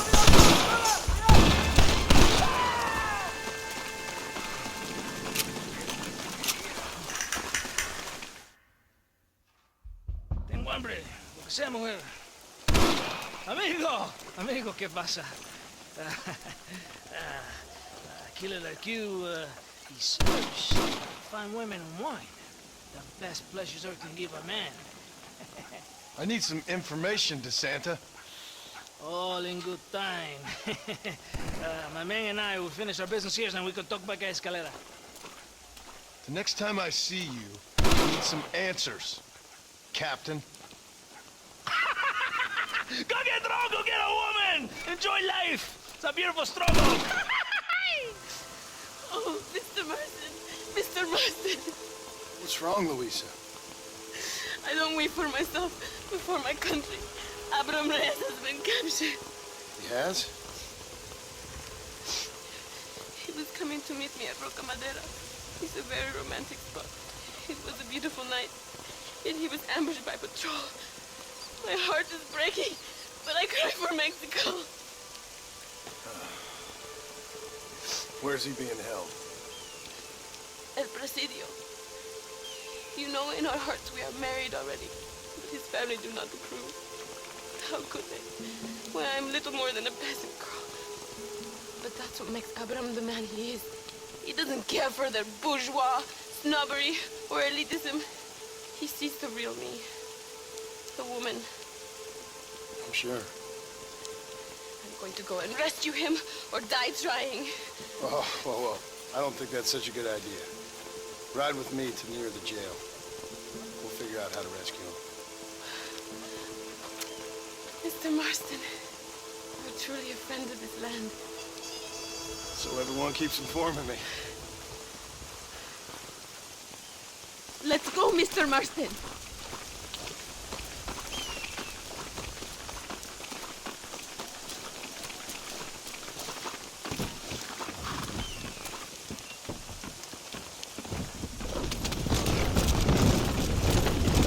not far now. Are you ready?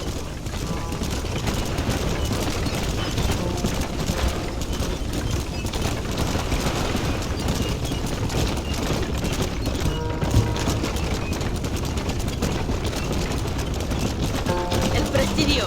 There it is. You have to find a way in. I'll do my best. There is a partially broken down wall. You should be able to scramble over it. Hurry, but please be careful. There are guards everywhere. If they see you, they will kill you both. Well, if he's alive, I'll try to make sure he stays that way. I have some friends waiting for me near the river. Bring Abraham there.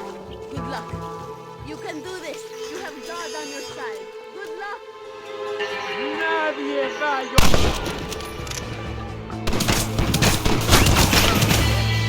Good grief.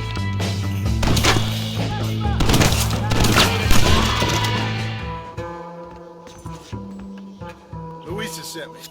We have to meet her by the river. ¿Qué? Luisa, the girl you're marrying. Oh, yes. Such a devoted thing. El amor de mi vida. Quick, find us a horse. You will have to ride. I am too weak.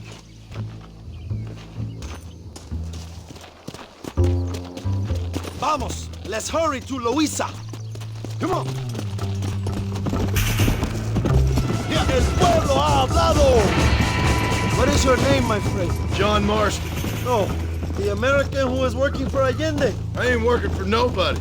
I'm here because Luisa asked for my help. As I thought you were a friend of Allende's, I was planning on putting a bullet in your back. Well, try to resist the urge.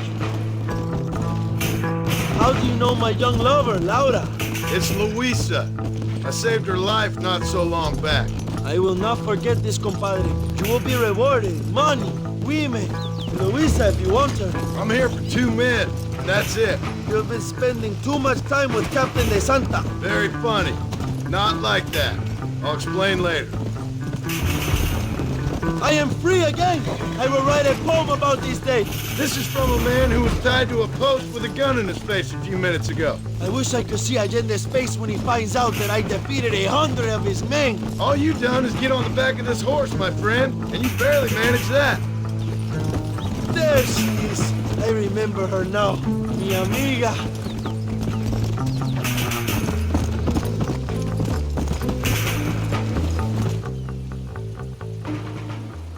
Abraham, Mr. Marston. Oi! The revolution will live on thanks to you. Yes, indeed, John. You are as a brother to me. And my people need a man such as you to help our cause. My ranch is in Agave Viejo, and let me say, my brother, that we await you. Well, best of luck to both of you, but I need to find 2 men so I can return to America. No problem. I will help you find those men. And in return, you will win a people her freedom. Viva Mexico! ¿A dónde tú vas, Bella? Bye, John. Vente conmigo. Tú sabes que en esta luz puedo ver el fuego en tus ojos. Laura, dame la fuerza para luchar. Podemos retirar a mi cuarto y conocernos mejor, ¿eh? No me toques. Ay, no tengo nada. Gentlemen, I thank you. Oh, yeah. Hey, Mr. Marston. How you keeping, sir? Just fine, thank you. And you? Oh, very well, sir. Thank God my wife died. Unlucky in love, lucky in cause. Garzon, champagne for everyone. Keep playing, Mr. Ricketts. Oh, I'm sorry, Herr Muller. I'll keep playing you in servitude for the rest of your life on Earth, if that makes you happy. Yes, I shall indeed, sir. Well then, your deal. Oh, Marston, would you like to join us? I don't think so. I'm just gonna have a drink. Oh, come on. Sit down. Sit down. Okay, then. Gentlemen. Na mach schon!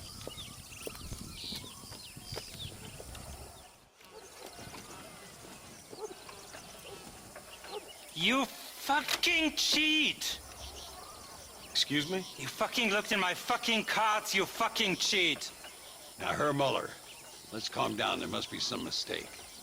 There's no mistake. Your Yankee friend here is a fucking cheat. Easy there, Germany. Calm yourself down. Oh, yeah, you know exactly what you did.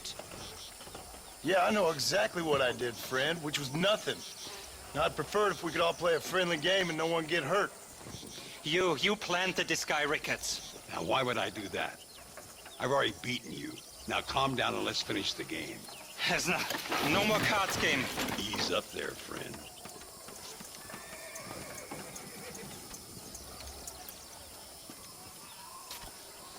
There must be a name for this. An impasse, sir. An impasse. We could all die here and now. I'm not fighting you, Ricketts, but the Yankee him I don't like. He's done you no harm, Muller. He's done me no good either. Outside, winner takes the pot. The winner will take what he wants. The other man will be in no position to argue. Sanchez will be my second. As you wish, Germany. As you wish.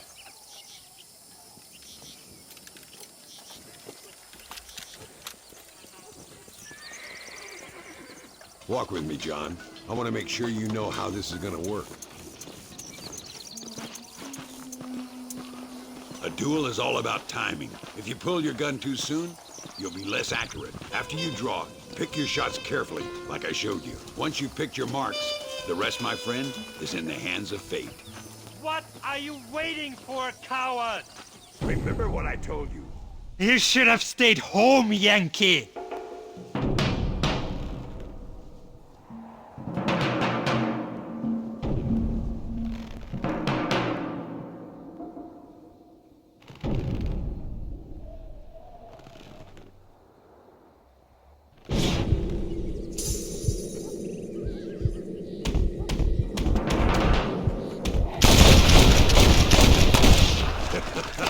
Old Muller always did play his cards too early. Come on, we've earned ourselves a drink. I think Mr. Muller's buying. Your health.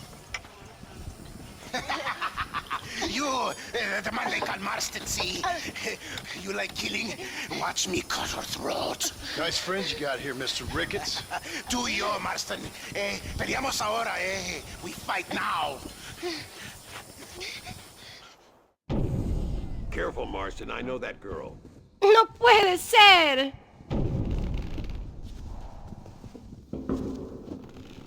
Oh, Dios mío.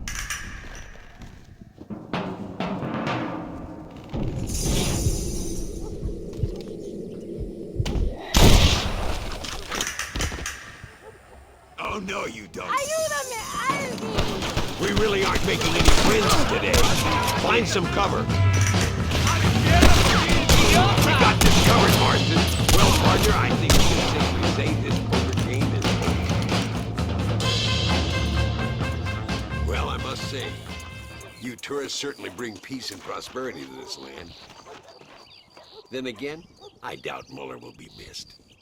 He wasn't much of a poker player.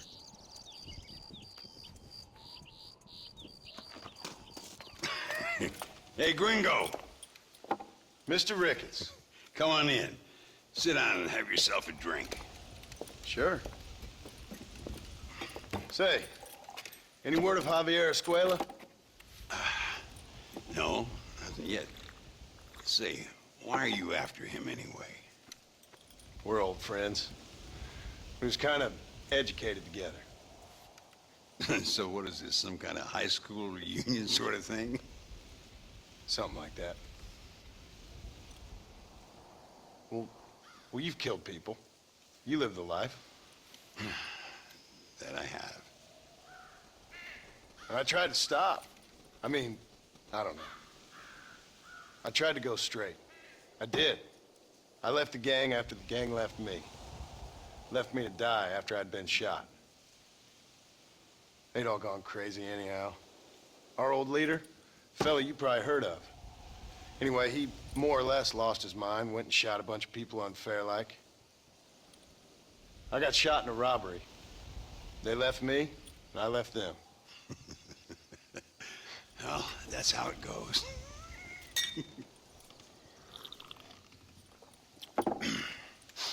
Already had me a woman, got me a farm. Then I got me more trouble. Sure. Been sent to track down the men I used to run with. Track them, kill them. Well, if you don't, someone else will. There's no escape. Look at me. I spent 25 years killing men. Look at me now. Sitting around here like some low-rent would-be messiah. We're relics. Come on, have yourself another drink and let's wallow in a little self-pity. Sounds like a plan. Your health. Mr. Ricketts, thank the Lord I have found you. And you, Mr. Marston. Please sit down. You all right? I'm well, sir. But Allende is sending more men to the death. Prisoners who have not been tried. A prominent writer, Castilla, and a local official whose only crime was not putting the small holders on the street when they were late with taxes. Writers and government officials. For once, I agree with Allende. Some men need to be killed. Mr. Ricketts! I was just joking. Where are they? Out near Escalera. Let's hang up our self-pity and go shoot ourselves some bad guys. You're gonna be all right. Thank you. Both of you.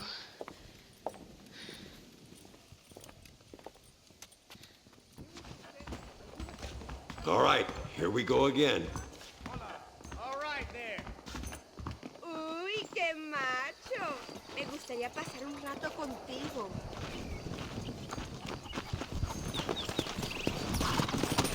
No rush. I'm sure they'll hold the execution until we get there. Come on! Get up! Luisa was pretty shaken up. She's angry. This war is getting dirtier by the day. People are being executed for just having an opinion. Allende seems to have more enemies by the day. Perhaps you would know. Rumor has it you've been making all kinds of new friends. I don't pay much attention to rumors. Just be careful, John. Keep jumping from one side of the fence to the other. You might just get impaled on it. I have to find these two men.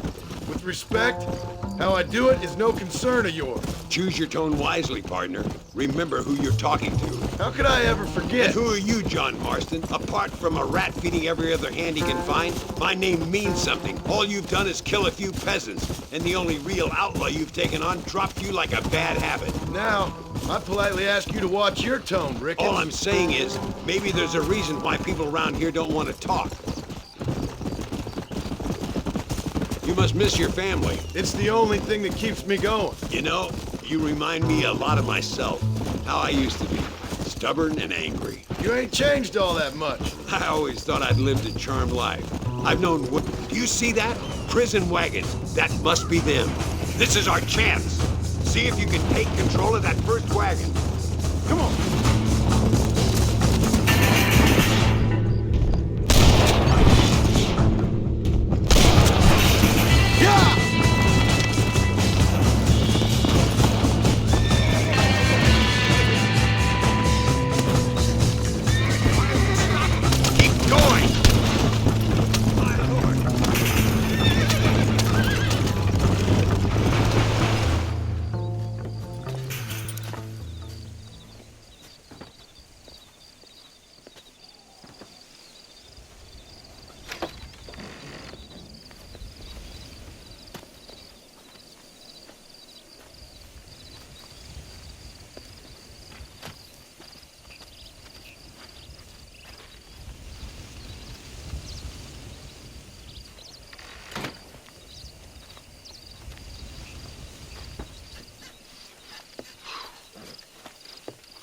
I will handle it from here. I know you got other matters to attend to.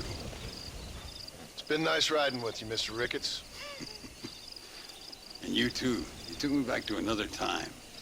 Talk to Luisa. She'll help you, and she's well connected in that other land. I hope you find what you're looking for, Marston. You know what I'm looking for. If you say so, Marston. If you say so. Ándeles lindas y patrióticas. Dale, que ustedes son putas y lo saben. Por favor, no me obligas. Oh, mi amor, nadie te está obligando a hacer nada. Solamente quiero que animes al hombre que va a salvar a tu padre. ¿Tú quieres a tu padre, cierto que sí, linda? What's going on here, Captain DeSanta? Just a little recruitment. Nothing for you to be concerned about. You boys using women soldiers now? Our costumes are none of your concern. Apparently not. Santo mariconcito! ¿Me encontraste algunas chicas? Ay, mamacita, ¿dónde has estado toda mi vida? Ve, mujeres! Ay, me gusta! These two patriots were keen to make your acquaintance with Coronel. Fantastic! I love patriots! Hey, Sergeant Marston, you here to fight the war? And we shall make a patriot of you yet. I hope so. Any word of those men? Oh, yes. I heard they were riding with Reyes. I wanted to talk to you about it. De Santo, hable con él. Tell him what I wanted. His Excellency, El Coronel, would like to employ you in escorting a train down rebel country. The job is dangerous, but you'll have the honor of... Mira. Another patriot? Of knowing that you served Mexico in her fight against forces that would destroy our society. How much you offering? 20,000 pesos. And information as to the whereabouts of Javier Escuella. Okay, then. Mexico loves you, Mr. Martin. She has a funny way of showing it.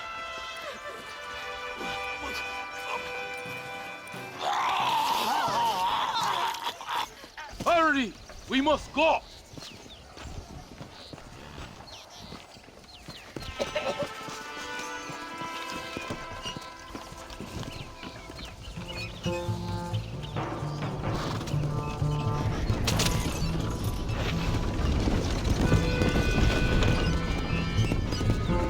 Like it is me and you again, Gringo. And there was me, thinking my dance card was full. What do you mean? Just that it's a pleasure to see such a noble patriot at work. Your sarcasm is childish and pathetic. This is an important assignment. Our orders are to deliver these munitions to Chuparosa. They will help to finally crush the rebels. I hate to break it to you, Captain, but I think you're gonna need a lot more than this. I know. Most of the supplies are already in Chuparosa. We will deliver them all by train to our base camp in Diez Coronas. Our forces are close to establishing control in that region.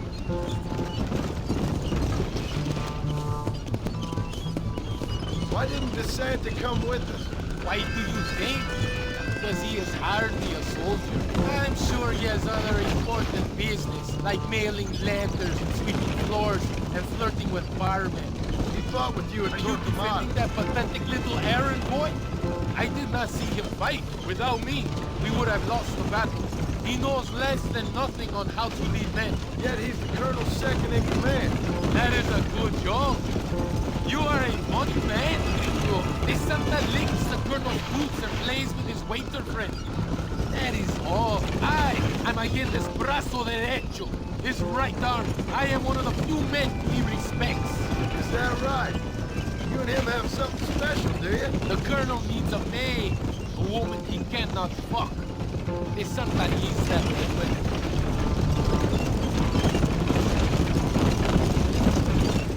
Battle at Torquemada was hard. The Zorro de Azul, that was fun.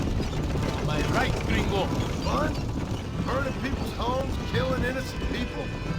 That's your idea of fun? A woman picks up a rifle, a child picks up a rifle, they become soldiers. ¡Soldado! ¿Quién eres? ¿Cuál escuadrón? Somos nuevos reclutas, capitán. Es nuestra primera asignación. I knew I had not seen these men before. They are new recruits. Escalera. People have been talking about the rebels planning a large attack.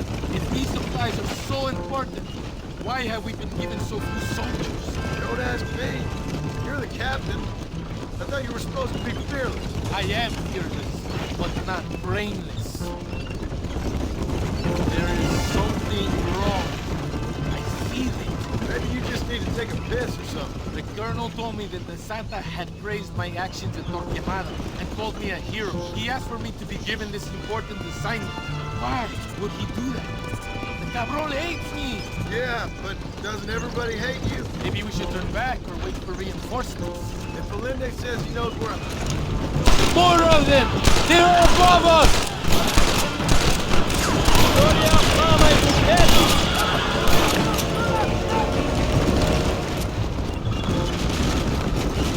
Well,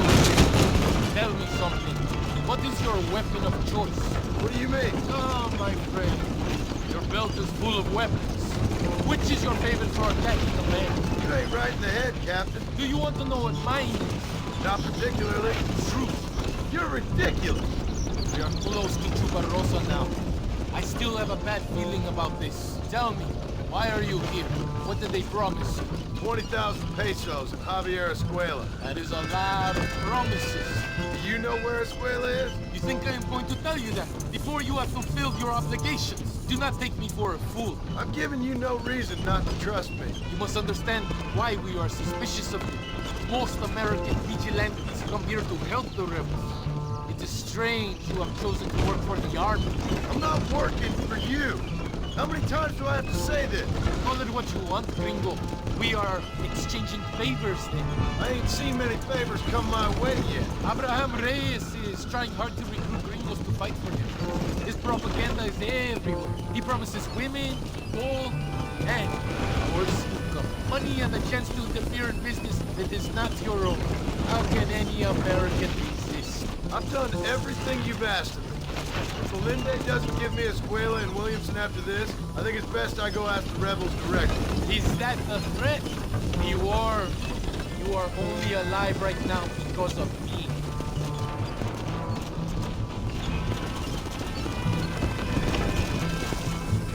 Here we are, at last. Soldados, abordamos el tren.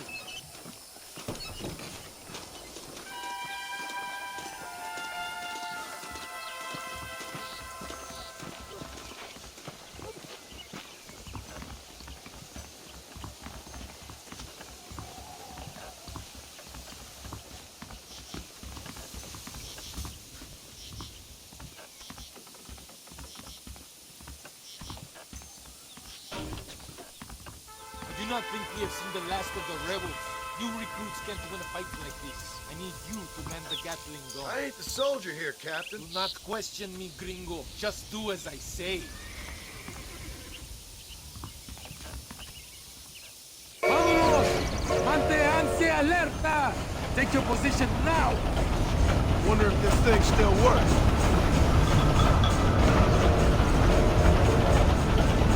I hope you know how to use that gun. Can't be that hard. Just point and pull the trigger. Por Dios! We will all be killed! Don't worry, Captain. I've used one of these before. For a cold-hearted killer, you're an anxious son of a bitch, ain't you? We have already been ambushed. Our squad is made up of new recruits and the two men that Santa hates the most. I think it is right to be anxious. Yeah, well, I wasn't exactly expecting a pleasant picnic by the seaside myself.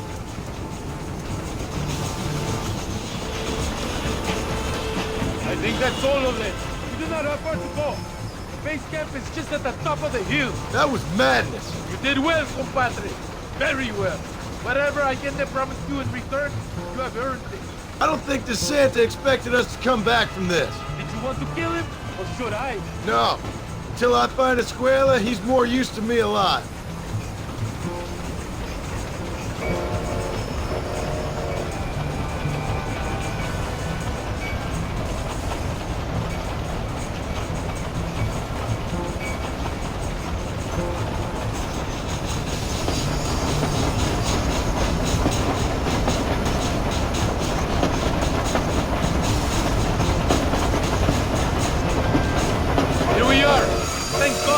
We are lucky to be alive.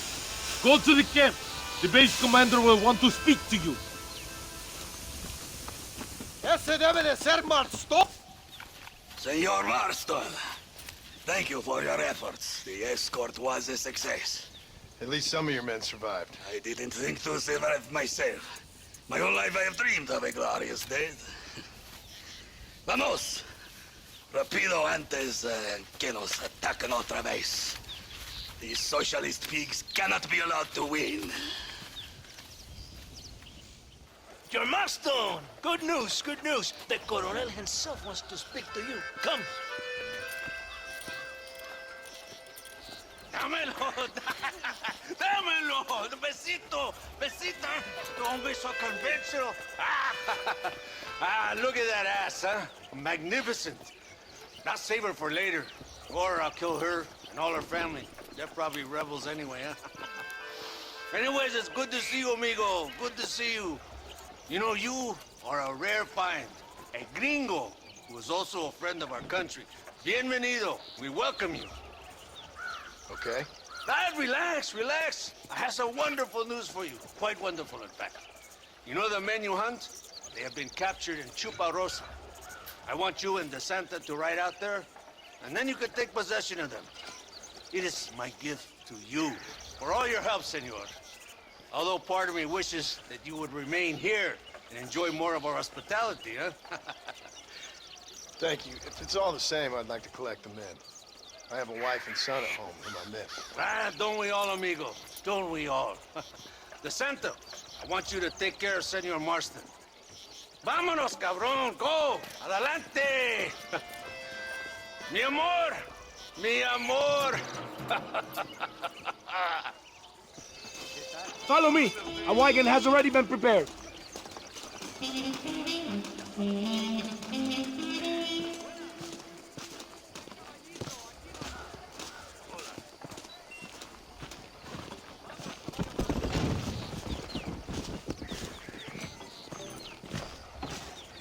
¿Cómo estás?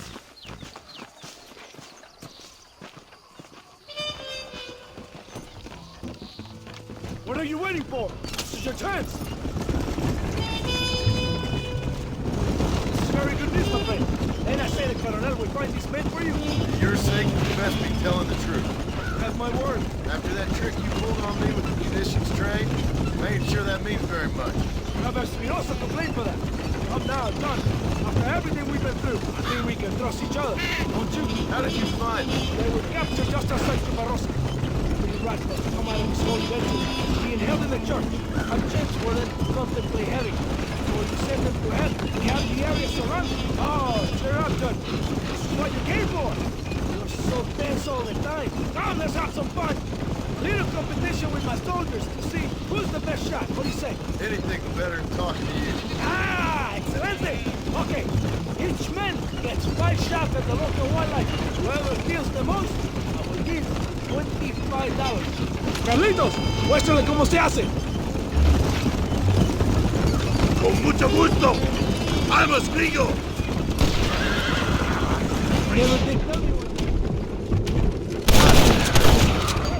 Guess it beats getting a real job. You know, you are less secretive. People might be more inclined to trust you. Are you married? Young girls like your colonel. No, but you never touch them. There's none of the police the leader. My wife and child have been taken from me. That's why I have to find these men. I can sympathize with you, Senor Baston. I'm married to my country. These rebel traitors, they're trying to take it from me. I'm gonna get away. A woman can be a powerful force. Like my mother, or a destructive one. Like my mother, I find it better to avoid them. These little men become weak. They give into the temptations of flesh. Okay, let's go again. Canizales, es tu turno. ¡Estoy listo, capitán! So this means your time in Mexico is coming to an end. I hope so. You know, I will be sad to see you leave. No, you won't. You have helped many people. Just glad Coronel Allende was able to offer you the skip in return. One brave man, your mother. Is your brave colonel ever been killed? I haven't seen him anywhere near a fight. He's the military commander. He also governs the province. He must be protected. Get out of harm's way. Abraham Reyes? Rebel leader? I hear he rides with his men. And how would you know that? Reyes is a coward. Blinded by love for himself. When he loves his dry songs and poem. By winning battles he's never fought in. Do we have one more? Molinas, sigues tú. I can shoot the window of a fly, senor. See? Isn't this fun? Don't you feel more relaxed? Sure. Whatever you say. You will when you have William Son and Esquire. I'll believe it when I see it. Our men have them completely surrounded. There's nothing to worry about. Like the 20,000 pesos you promised when you sent me on a suicide mission with Espinosa? Yes, it has been a busy time for you here in Mexico. What do you mean? I mean, you have built quite a reputation for yourself. Just following orders, Captain. So many stories of your brave exploits. Your actions will not be forgotten, compadre.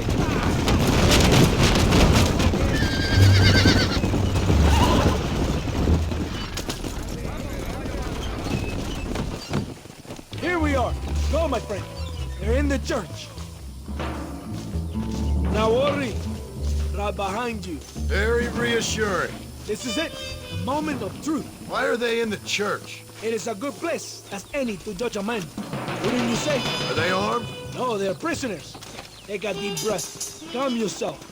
You will be like lambs to the slaughter.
Mr. Marston, gracias for your service to this land.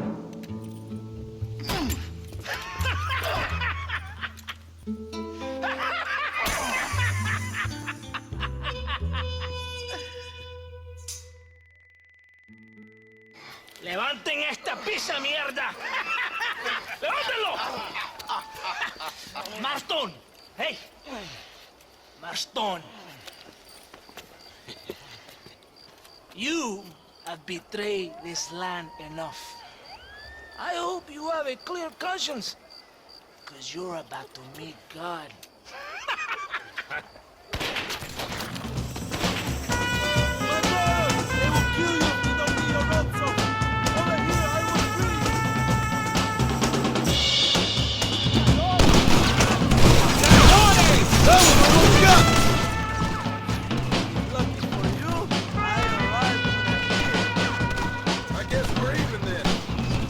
Find your weapons and fight these dogs! ¡Allende está acabado!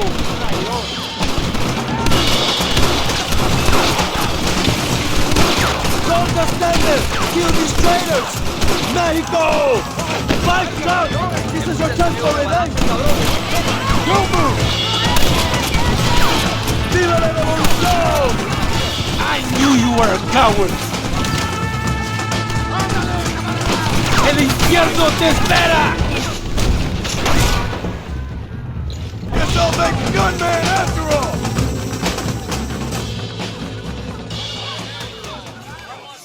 My brothers! Today, we have proven that the days of this evil regime are numbered. Soon, we shall be free, living together in a noble republic, justly ruled by fine men. But, el trabajo, the job is not done. Our struggle is not over. We will fight all day and night until local tyrants like Allende are no more. And him and all his dogs are brought to the sword. We shall be free. This time things shall be different for every man and woman in this land. And one day soon, Allende will know justice. My brothers, fight on! In our hearts, we are all free! Let us make it so! ¡Viva la revolución! ¡Viva México! ¡México! ¡México! ¡México! ¡México! ¡México!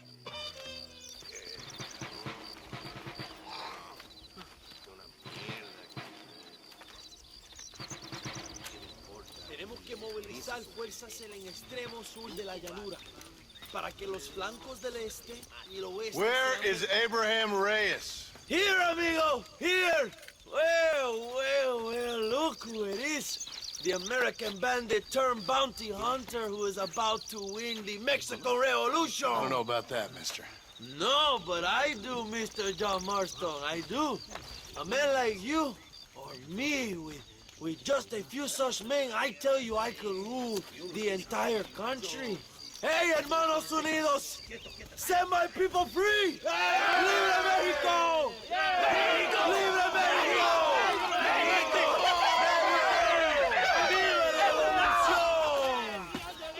Their energy is like food to me. I feel I was sent for them and they were sent to me. Good for you. When I rule these people, I shall be fair and judicious and wise. How so, you ask? Very simple. I know these people. I know this land. In short, I can make them better. It must be pleasant to be a man so at one with his destiny.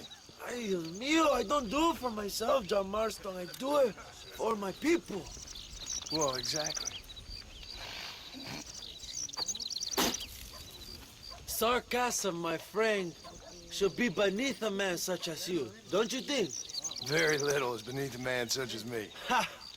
Okay, well, in that case, I assume a little robbery will be a pleasant day's work. All in a good cause, of course. Come, my brother. Let us strike while the iron is hot.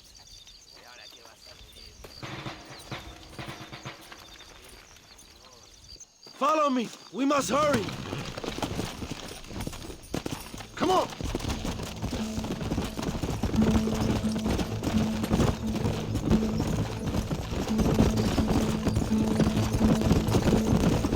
You must tell me more, John. Are my sources correct? Have you come to Mexico to murder your two best friends? Not exactly.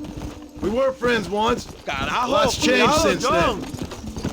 Now that we are friends, I hope you will give me some warning if you get a sudden urge to kill me. You'll be the first to know when I kill you, I promise.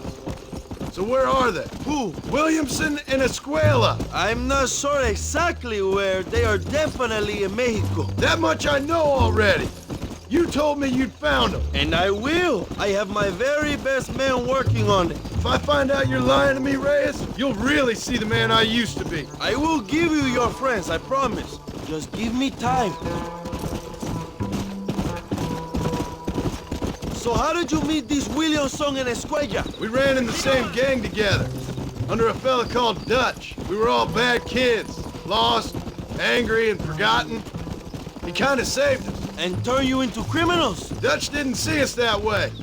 We robbed banks, stole from the rich, and we gave the money to people who needed it more. So he was a revolutionary too, like me? I suppose.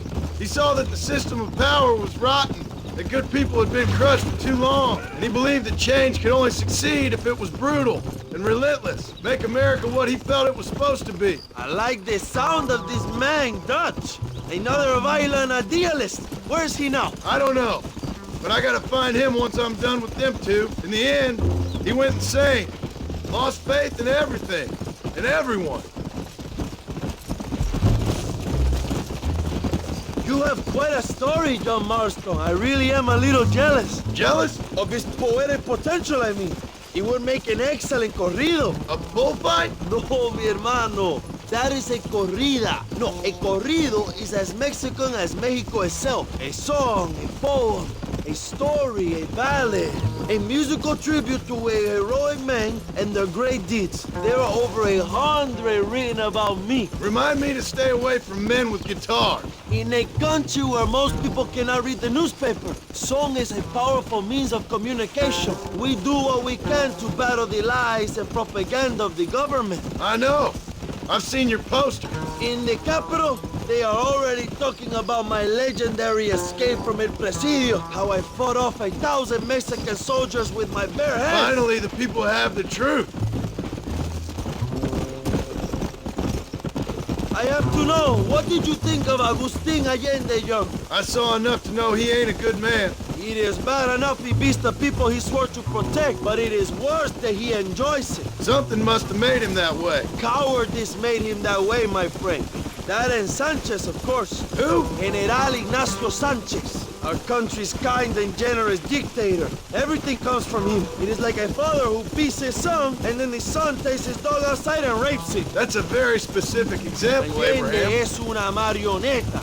How do you say, a puppet? Everything he does is controlled by Sanchez. In America, they told us Sanchez was making things better here. Pinche propaganda. He talks about economic reform, about how this is a new golden age for Mexican people. But look around you. The people are poorer than ever. Allende is nothing more than a perrito for General Sanchez. A what? A little puppy dog that licks his feet and makes him feel loved. If he asked Allende to eat the shit out of his culo, Allende would do it. Not far enough. Mierda, you're slowing us down, Marston. Ándale. The train will be leaving soon. What's on that train that's so important? I received information that the army is transporting a vast quantity of supplies to distribute to their forces. Do we have a plan? I will explain when we get there, but those supplies won't be arriving. I figured as much. Today, Allende will pay a high price for his treason.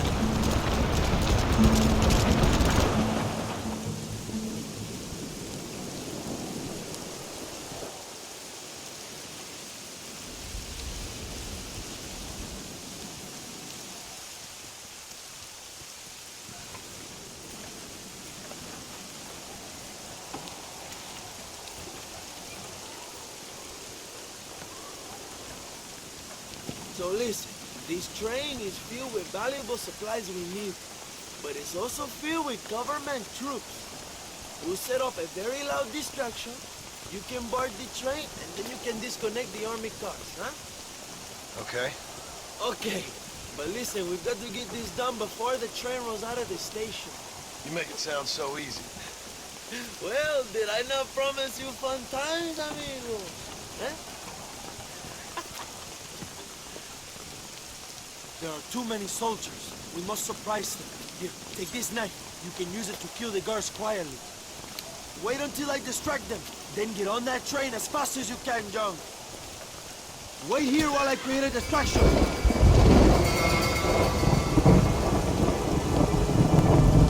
¡Viva la revolución! ¡Vamos! ¡Tenemos rebeldes!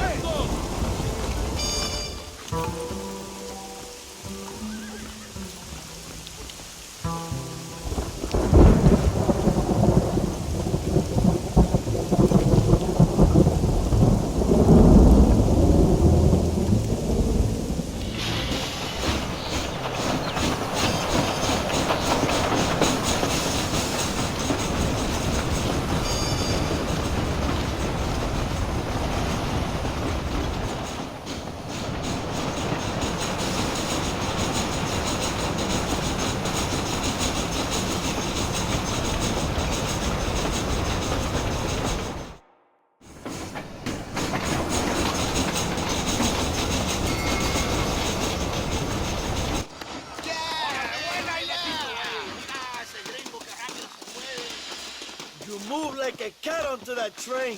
Magnificent. Go ahead and blow the armored car and take whatever you need, my brother. Vámonos.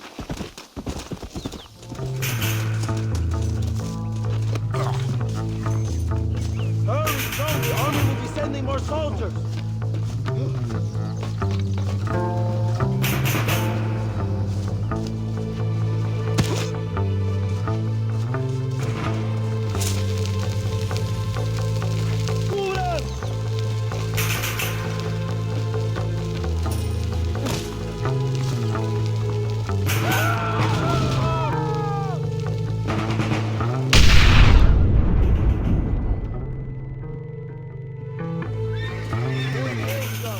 Take a look inside. Maybe Allende has another gift for us.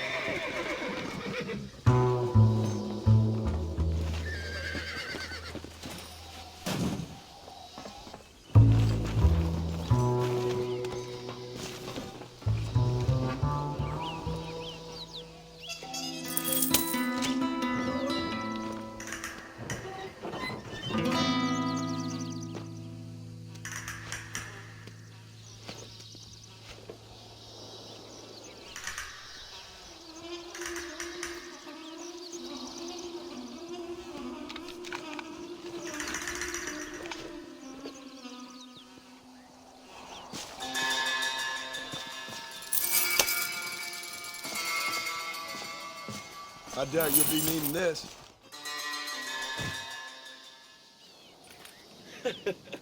Not a bad day of robbing the establishment to give to the poor, eh, Mr. Marston? Very noble, I'm sure, but I need to know where Williamson and Escuela are holed up. All in good time, amigo. I'm off to deliver these goods. I'll see you back at the ranch. Oh, my spies tell me they soon will have the information you need.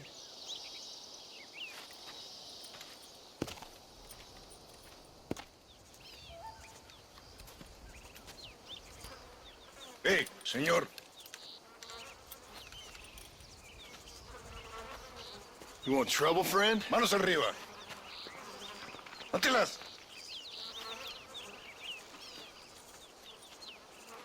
Tranquilo. Tranquilo, amigo. Tranquilo. Ya lo tengo. Muévese, cabrón.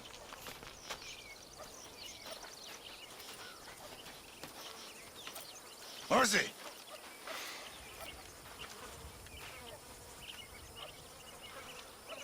El mundo es muy difícil. Tenemos que jugarlo bien. Ah, Mr. Marston, I knew you would come. Thanks for the welcoming committee. I'm sorry, we cannot be too careful.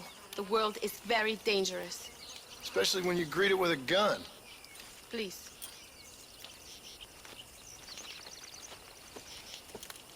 Mr. Marston, my father was killed yesterday. The army found him and accused him of treason. They cut out his heart and fed it to their dogs. Allende did this. Then he took the honor of 2 young girls. I'm sorry to hear that, Luisa. My father must not die in vain. His death must mean something. It'll mean that war is brutal and unnecessary and good people die. And that's all it will mean.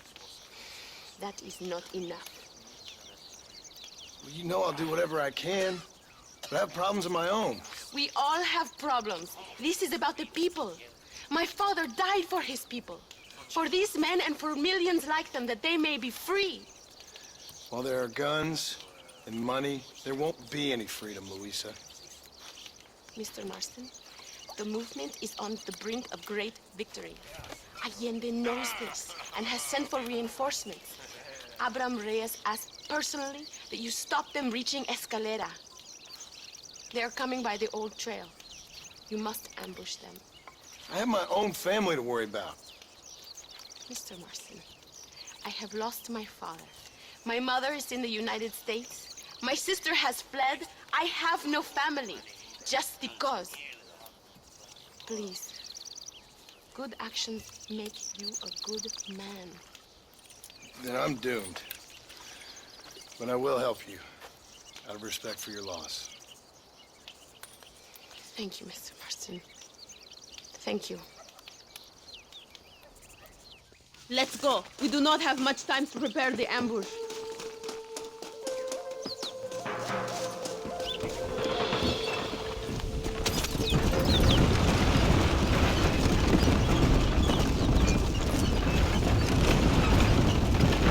Sorry about your father.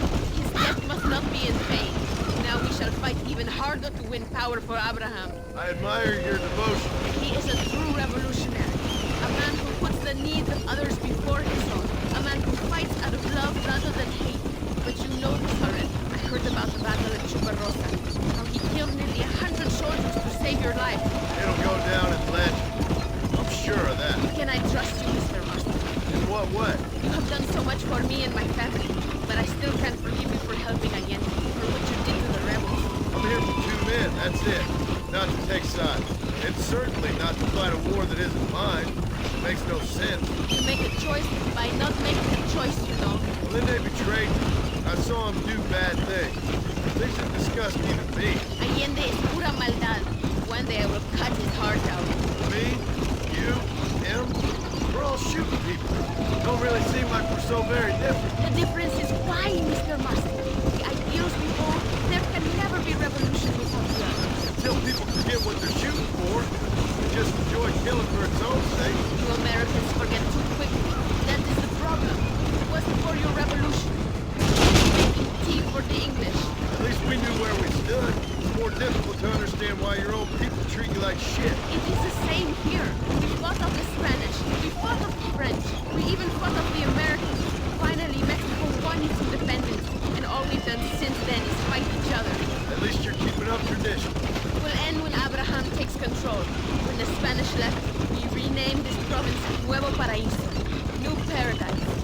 one day, it will live up to its name.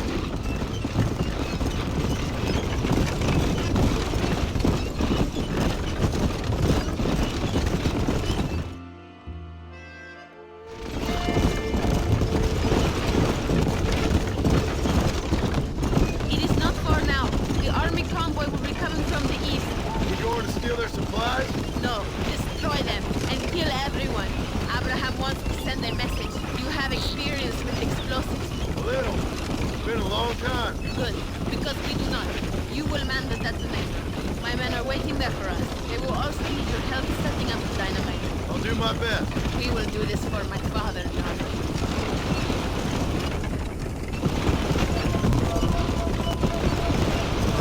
There they are.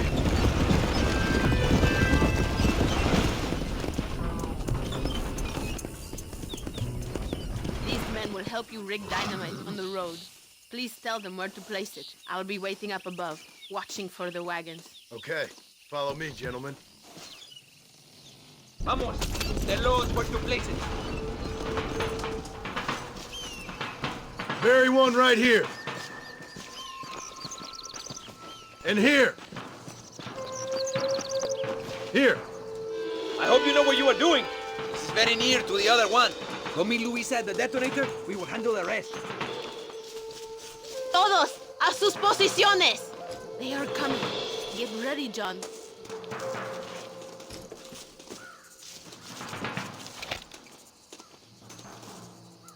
Every time Allende hits us, we hit him back harder.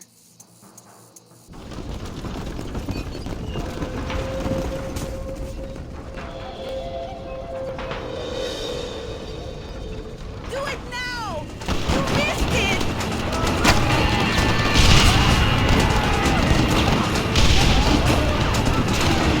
We have to destroy the other two. Do not let me down! Nunca nos rendiremos! Stop that! You have killed enough of my people. That convoy is... Thank you, Mr. Marston. We are a step closer to power. My father would be very proud. I hope it was worth it. I must return to Campo Mirada. Meet me there when you can. I will do my best to return the favor.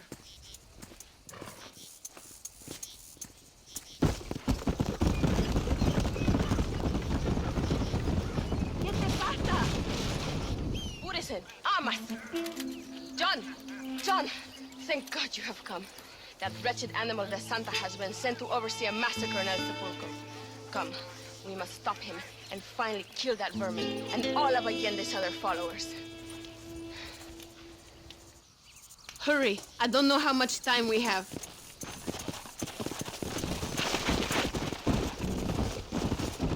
Maybe the Santa can tell you where to find Javier Escuela. It is good that you are helping Luisa. It ain't right what happened to her father. She's a brave girl. She can fight as well as any man. She ain't the only woman I've seen fighting for Reyes. Yes, women, even children. Everybody must become a soldier if we are to win this war. That's a lot to sacrifice. I just hope it's worth it. It is better to die free than live as slaves.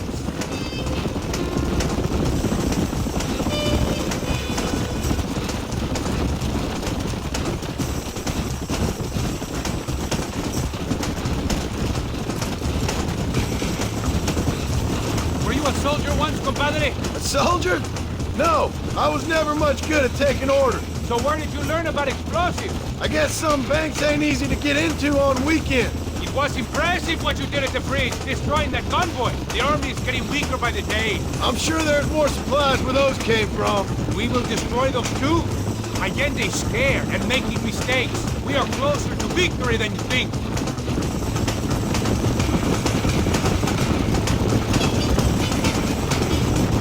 El sepulcro is just up ahead! All right. Tell your men not to open fire till I make a move. We don't want to give them a chance to escape. And leave the Santa to me. I need him alive. We will wait for your lead, señor. En el nombre del gobierno provincial del coronel Allende y del Estado de este país, te condeno a muerte por traición. ¿Tienes algunas últimas palabras? No. Come on, quick!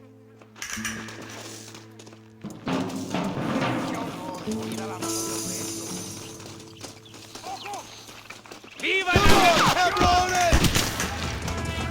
¡Atención! No toleramos la traición de la patria. Stay away from me!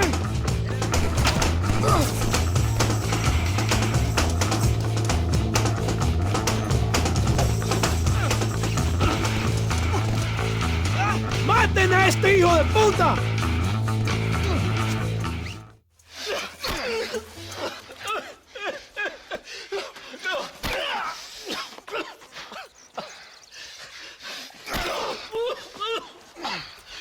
You fucking pig! Go back to your country! Where is Javier Escuela?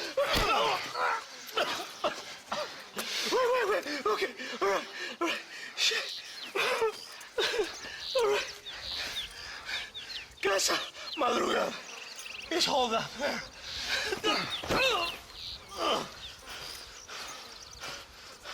Now hurry up and kill me, or just let me go, okay? Can we kill this piece of shit now, senor? Or would you like to pleasure yourself? Please! Just leave me here!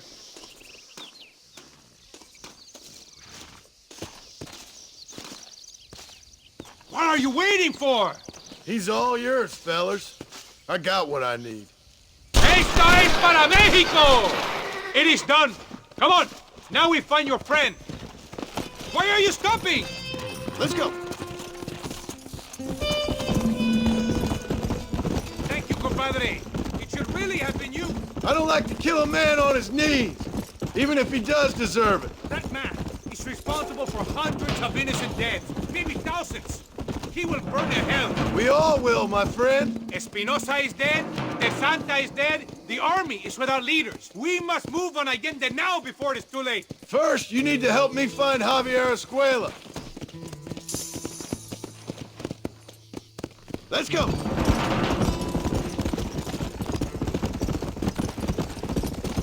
Why are you looking for Javier Escuela? We was friends once, long time ago, but not anymore. Old friends make their worst enemies. You're telling me. Escuela is known in this province. He was a revolutionary once, but then he went to your country. Now they say he kills for anybody who will pay. That sounds about right.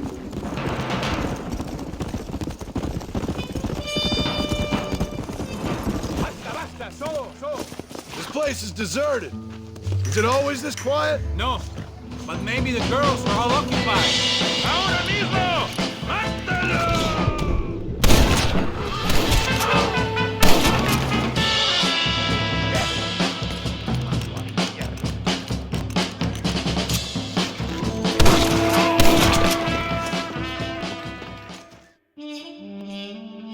Hey, you, lady. Where's Javier Escuela? Javier Escuela. He hasn't been seen around here in months. You shut up this place for him, huh? I wouldn't spit on him if he was on fire. I don't blame you. But Captain DeSanta said he was here. And you believe him? You must be more stupid than you look. Go shoot up some place sauce. And I mean rougher, huh? What would your most loyal follower, Luisa, say about that? Who? Luisa, the girl from Campo Murata? Her, a gentleman never tells, but she was a most wonderful... I just say she was increíble. Yes. Let me tell you something. I strongly recommend her. You take her when you have the chance, my brother. She thinks she's your wife. My wife? These peasant girls, they believe every word a fellow says. So naive. It's really quite charming. I love peasants. Don't you love peasants? I love them. They have such purity. Are you gonna marry her? Ha! Marry a peasant? My dear boy, don't be absurd. I'm going to be the next president of Mexico. My wife will meet ambassadors, kings, other great men. The very thought that I would marry some peasant girl with a tight gun and the hands of a farmer, well, I really don't think so. My mother, que Dios la cuide, would turn in her grave. Interesting. But come on, let's run. I've got an amazing present for you, my brother, huh? Yes? The man you seek. Together, we will bring them to justice. Let's go.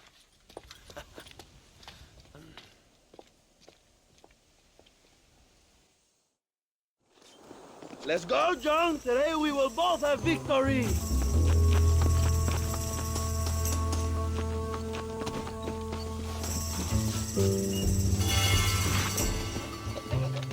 Bien. ¡Vamos, hermanos!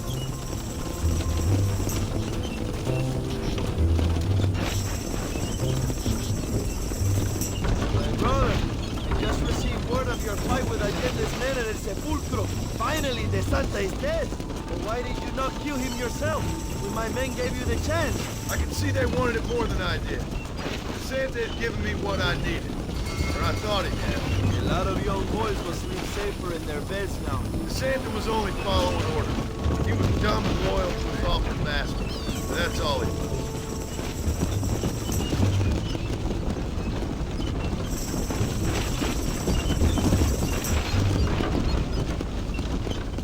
Where are they, Abraham? They are at El Presidio, John. Can you believe it? The place we first met, the scene of one of my greatest victories over Allende's traitors. You could not write a better story. It's a story I want to finish. It is a story we both want to finish, my brother. If my rebels can take El Presidio, then we can move on Escalera. A revolution is happening, John. Are you sure they're there? Escuela and Williamson? Javier Escuella is there. That much I am sure of. I don't know about Williamson. Escuela will do for now. I am told they paid Allende to hide them. They have been in his protection since you arrived in Mexico. You see, you should have trusted your brother Abraham all along. We have them? Then you can start making me feel bad. Immediately after you thank me for everything I've done for you, amigo.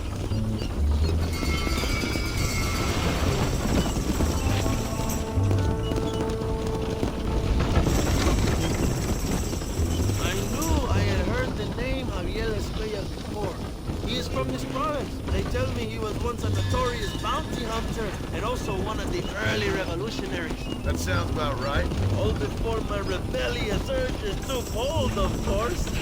I think I was still traveling in Europe at the time. I was living in Madrid with the ambassador's wife. That sounds about right as well. Escuela was always a torn man. A cynic who desperately wanted to be a romantic. Whereas you, John, are a romantic who wants to be a cynic. Javier would die fighting for what he believed in. He had a lot of passion, no love. Although he really admired Dutch, of course. But then we all did. He was the leader of your little group of fortune hunters, right now. Dutch started falling apart, and hit Javier harder than any of them. He went crazy. It was like the one thing he never believed in turned out to be a fraud. You talk about him fondly. It ain't exactly fond. He was a close one. But he never cared for me or anybody else. Not any of his so-called brothers. He left me to die. We had the chance to save him. Didn't he teach you any Spanish during all this time you were together? I remember cabron being used a lot. Well, now you get to pay that cabron his price visit. I ain't here for revenge. I just need him and Williamson.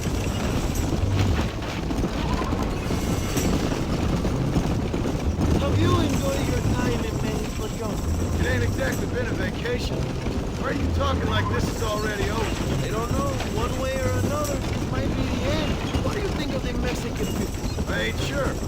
Some of them have been kind, but a lot of them tried to kill me. Come, my brother. I know what you Americans call us.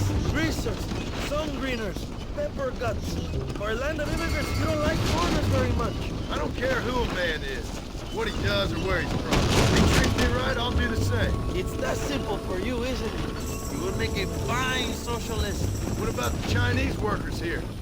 I hear you ain't exactly made them very welcome. That is different. They are an inferior race. You have all the makings of a great leader, Abraham.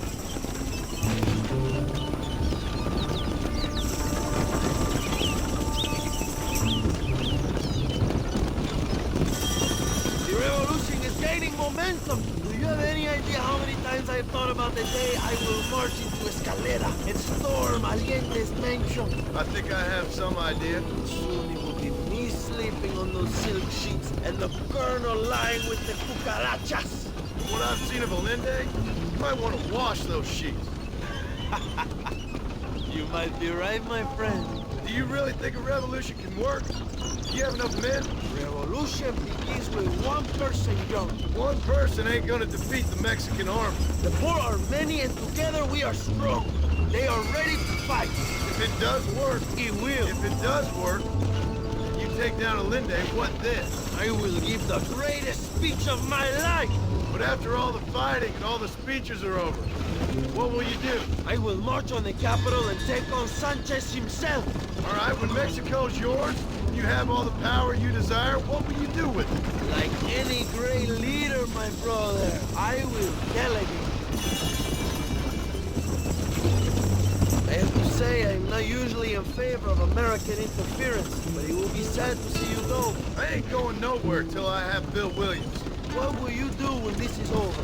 I want to go home, work my land, and grow old with my wife. That is hard for me to imagine. It's hard for me, too. But I've pulled this trigger too many times now. I'm getting tired. Well, get ready to pull it a few more times. El Presidio will be heavily guarded. Oh, I think I got a few more left in me. Maybe one day you can return to Mexico like Lando Enriquez. A famous outlaw come to die in the sunshine. I can always use a cynical American renegade on my staff. I'll bear that in mind. My men will launch a ruse attack on the side entrance to the fort. Meanwhile, you, my American friend, will drive this wagon at the front gate and jump off when you are close. It's been packed with 5 crates of TNT. That sounds crazy. How long's the fuse? Yes, like I say, fun times. It's plenty long enough, I think. I'll see you in there, amigo. Remember to jump, my friend!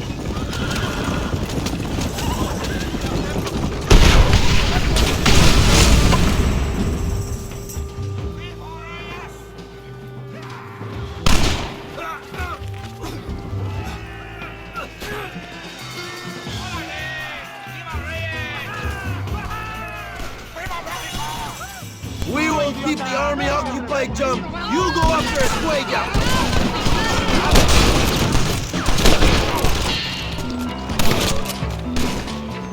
Come here! I've come for you!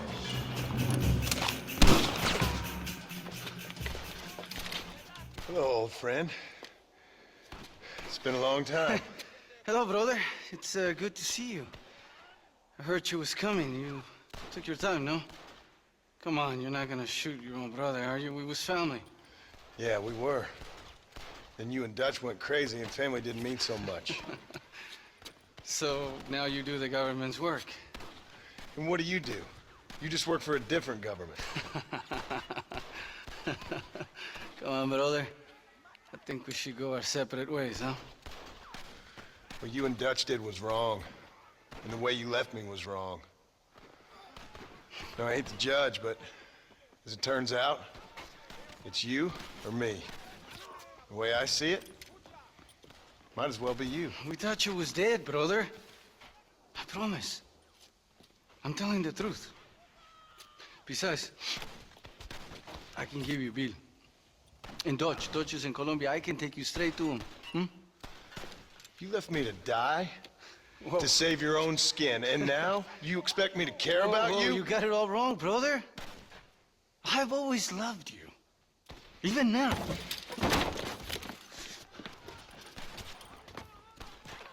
You won't get me alive, John!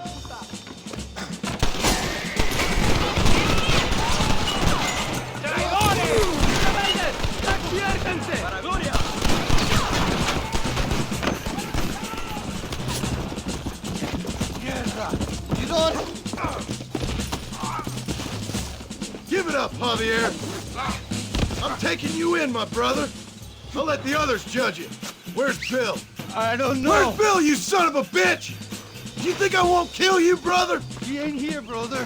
He's with Allende.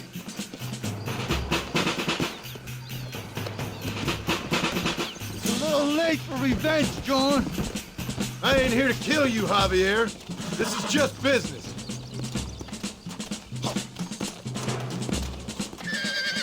Come on, amigo. Abigail wouldn't want this. Abigail would have killed you already. She always thought you was a creep.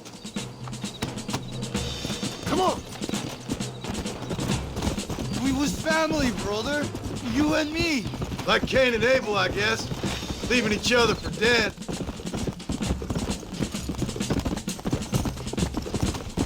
You don't understand what happened. It wasn't like you thought it was. Whatever you say, old friend.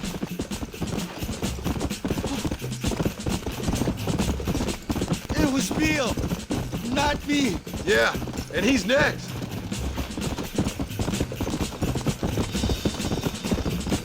So you and Bill are back together.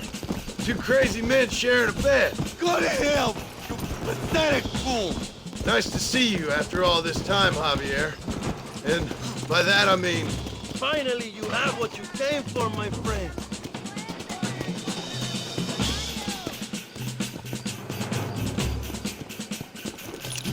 Dutch never liked you, you know? I gave up caring about him or you a long time ago, friend. As I say, this ain't been a social call. It's just business. Come on!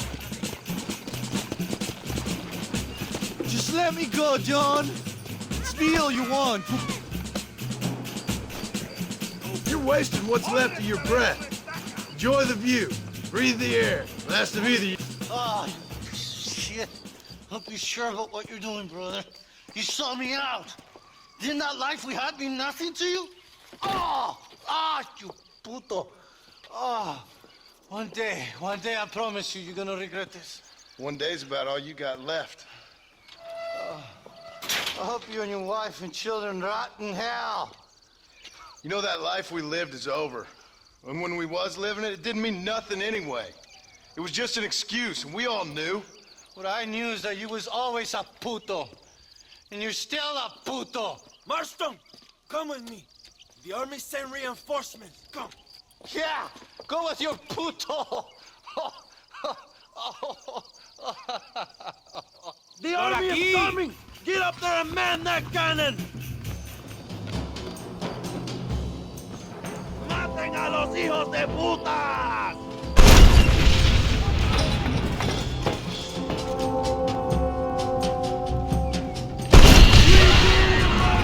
El presidio is ours!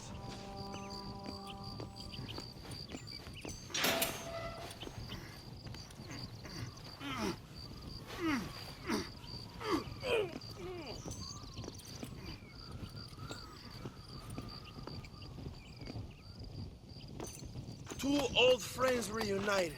It is a beautiful thing.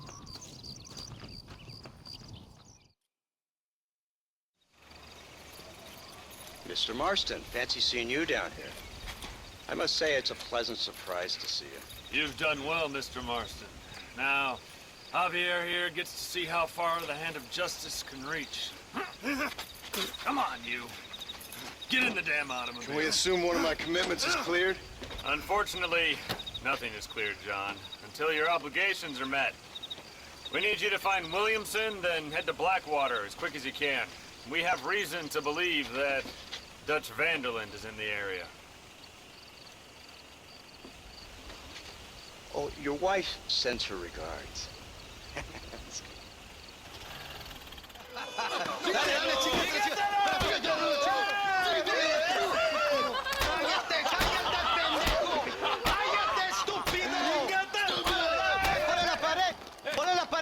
Voltealo. Quítate, estúpido. Le voy a dar un balazo. Quítate. Quítate, pendejo. Quítate. 1, 2, 3. ¡Todo por la revolución! ¡Vamos! ¡Ándale! Calmado. No, para atrás. Usted para atrás. Para atrás.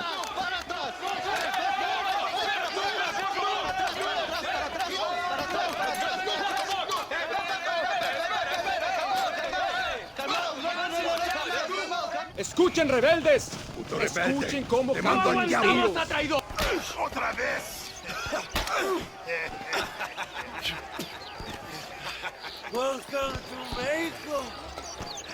My brothers and I are just discussing the future of our country. Okay, let this man go. And who are you, gringo?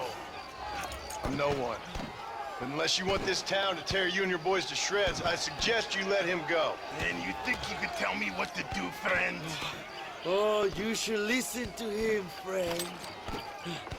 Look at that. You want to risk it?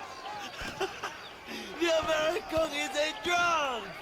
If I were you, I would pull that trigger. Put the gun down, Americano. Ya, mátalo. ¡Déjenme, hombre! ¡Mierda! ¡Ay, Dios mío! Santa Maria! So you want to settle this now, friend? Or you want me to shoot you in the head right now for that poor girl? Okay, but we fight like men, not like dogs.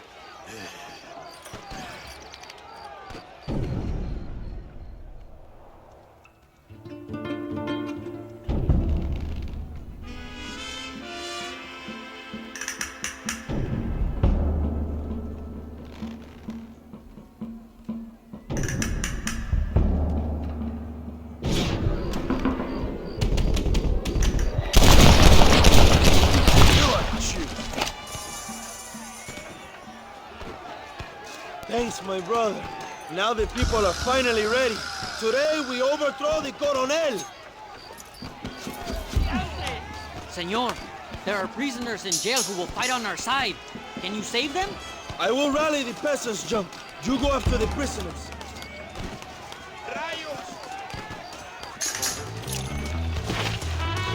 Senor, let us free. We will help you. Dios, que Dios te bendiga, amigo. Ahora ayudamos a... Gracias. Gracias, compadre. Idiota. Go for the machine gun, John. We will blast through the door with gunpowder barrels. We will set up the barrels. Wait for my signal.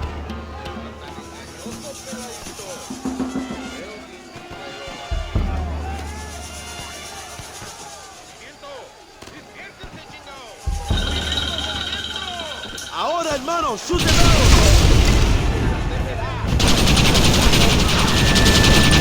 They're retreating. Adelante, a la mansión.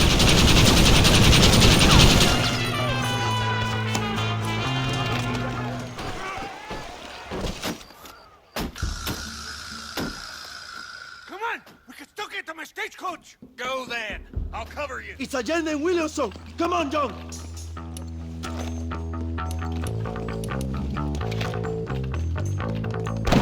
¡Vámonos! ¡Date prisa, cabrón! Come on, John! Let's get to the horses! I'll hunt you to hell and back!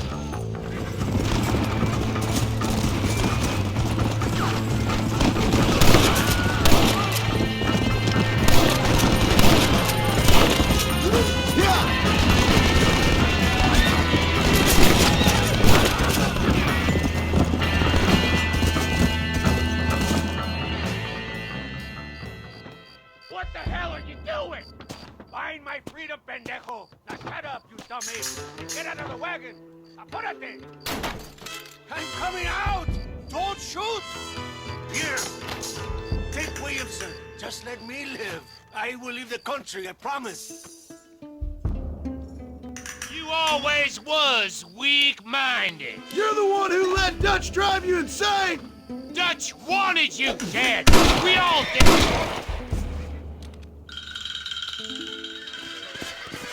Allende is dead! Mexico is mine!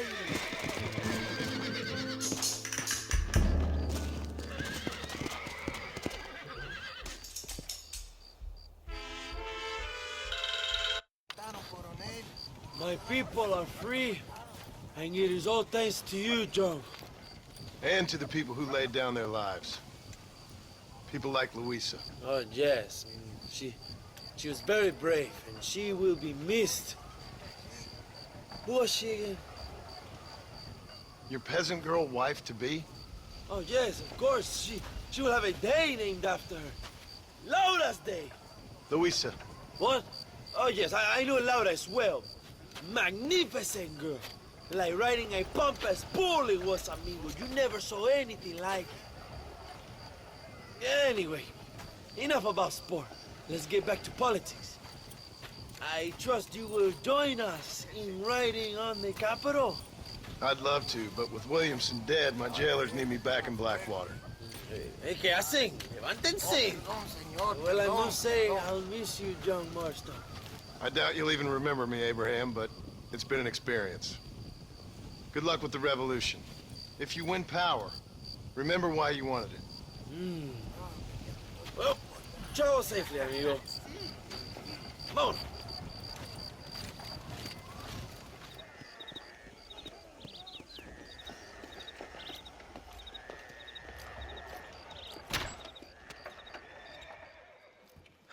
$101, $102, $103, $105, $106. I'm here to see Mr. Ross. 107, 109. Edgar Ross. 113. Upstairs on the right. 114. 115. 116.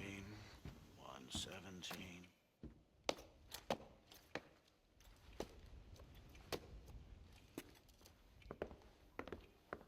Mr. Marston, so glad to see you. How was your journey? Where's my wife and son? Being well looked after. Well looked after. I want to see him. Mr. Ross wants to speak with you. We've had some important developments. You want me to take out a gun and blow a fucking hole in your head right here? Right now? You want that? Mr. Marston. You want that? Mr. Marston, I ask you to calm down. Why? Why? I did what you asked. I got you Williamson and Escuela. It's over. Stop playing games with me. No one's playing games with you, Mr. Marston. But if we were to play some games, there'd be some interesting ones we could play. Thanks, sir. Like hanging you for murder, or confiscating all your property, like that little farm of yours, or having you put in an electric chair. Those are the sort of games we could play. But we choose to play a different game. So calm down and play along with us. Where's my wife? You know, I forget, but I hear it's very nice this time of year. Mr. Marston, please, I've never insulted your meager intelligence. Do not insult mine.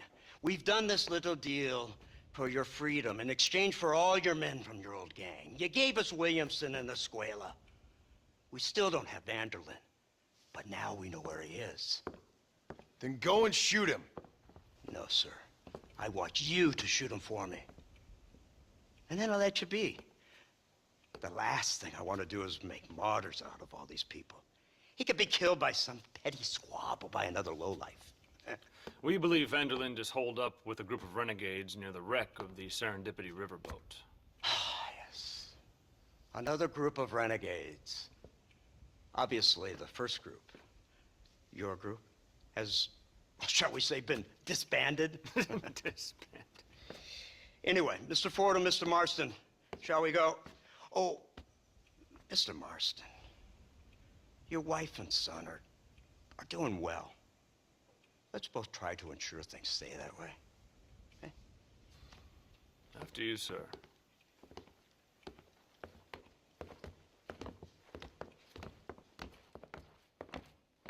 Oh, Mr. Marston, one more thing. This is for you. You're too kind. See, I have nothing but your best interest at heart. Let's hope it doesn't go off by mistake. 343. I have a patent for that, sir. This is an outrage. Oh, Mr. Marston. You're alive. Hello, Wes Dickens. Thought you were headed to Peking. So did I. So did I. A long story. But now it seems I'm being put under arrest and charged with narcotic possession or some other such nonsense. Ross, have him release this man. Why? Because he's a harmless old fraud, the kind of man that built this country. And because he helped me get Williamson. Did you hear that, officer? The man's a hero. Let him go. Come on, Marston. Moral degeneracy waits for no man. Let's hurry along. 344. 345. 347. 348. 3.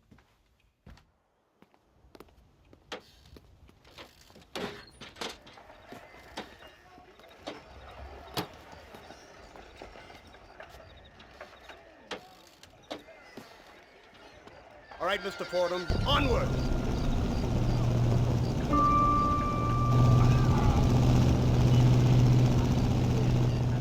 Isn't this something? Lawmakers and lawbreakers working together for the good of civilization. Like you always say, sir, the higher the stakes, the smarter you have to play the game. I can't imagine I ever said anything quite so trite.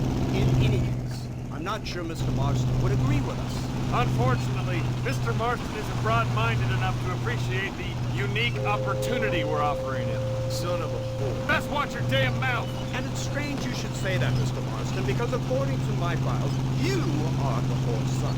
Now, what else can I recall from the files? Let's see. You killed hundreds of innocent people. You robbed at least 40 banks that we're aware of. They told us there was a prize when you got to 50. I'm glad this is all such a joke to you. I want my family. And I'm sure all the men you murdered wanted their families too. Come now. You're stupid, but you're not that stupid. We both know how this has to be, and it can be all over today. As soon as we find Dutch Vanderbilt, you can go back home and play being a farmer again, or whatever else you've been pretending to do for the last few years. First it was Bill, now it's Dutch. After Dutch, it'll be somebody else. Where does it end? It ends when we say it ends. You're in no position to make demands. Like you will. You don't just walk away from that. Buy a few chickens and make it all disappear. You should be dead or rotting in a jail cell by now. We are giving you a chance at new life. A chance at redemption. You can't erase your past, Mr. Marston. But we can.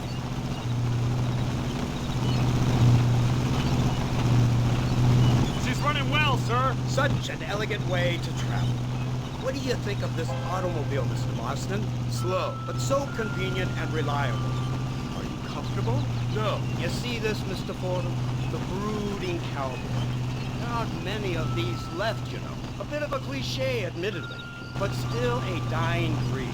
Like buffalo. Just as dumb, but not quite as open. They move most cows by rail these days, I hear. Not where I'm from, they don't. But you aren't from anywhere. A new dawn is breaking, Mr. Marston. This is the age of the machine. And soon, we'll all be living on the moon. Maybe. This is the future. Anything is possible. Finally, this godforsaken land is entering the 20th century. Prosperity has arrived. In the form of assholes like you. I don't understand you people. The trappings of progress are here for the taking, and you're too stubborn to take them. It's not far now.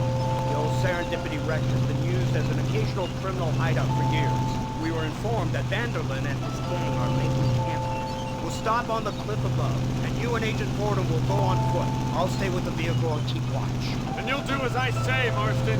Don't try anything stupid. Oh, I think he knows what's at stake. Don't you, Mr. Marston? Let's find Dutch and finish this.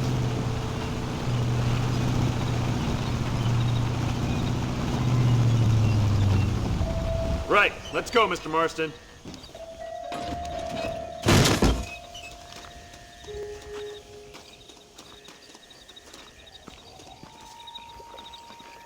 Keep quiet and stay close. Yes, sir. Vanderlyn is the priority. We go in, take him down, get the hell out of here, quick and clean.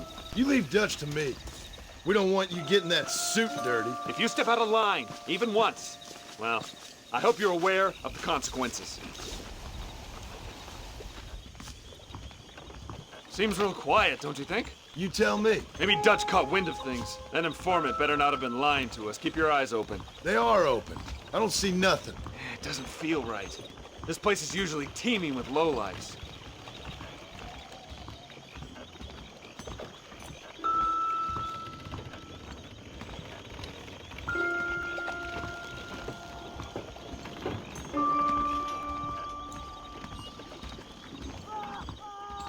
Did you hear that? Go see what's happening up there. I'll wait here.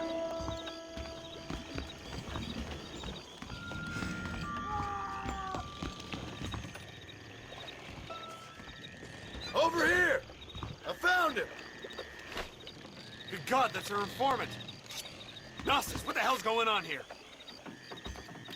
It's a trap.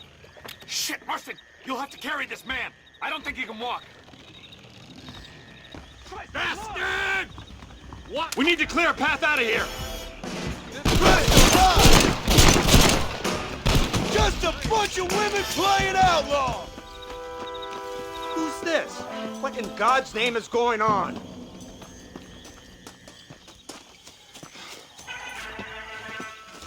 Marston, lift this fellow into the back seat. Put him in the car so we can get out of here. Let's go, there might be more of them.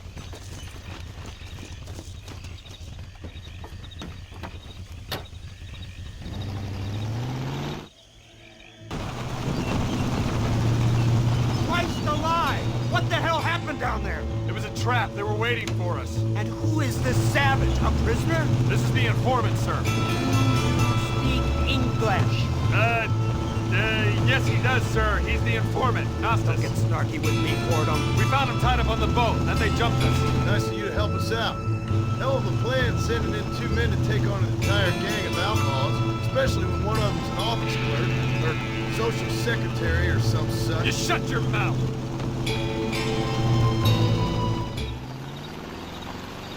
Damn, that was close.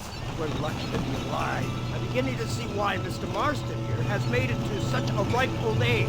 You make me blush with all these kind words. So much for this automobile of yours.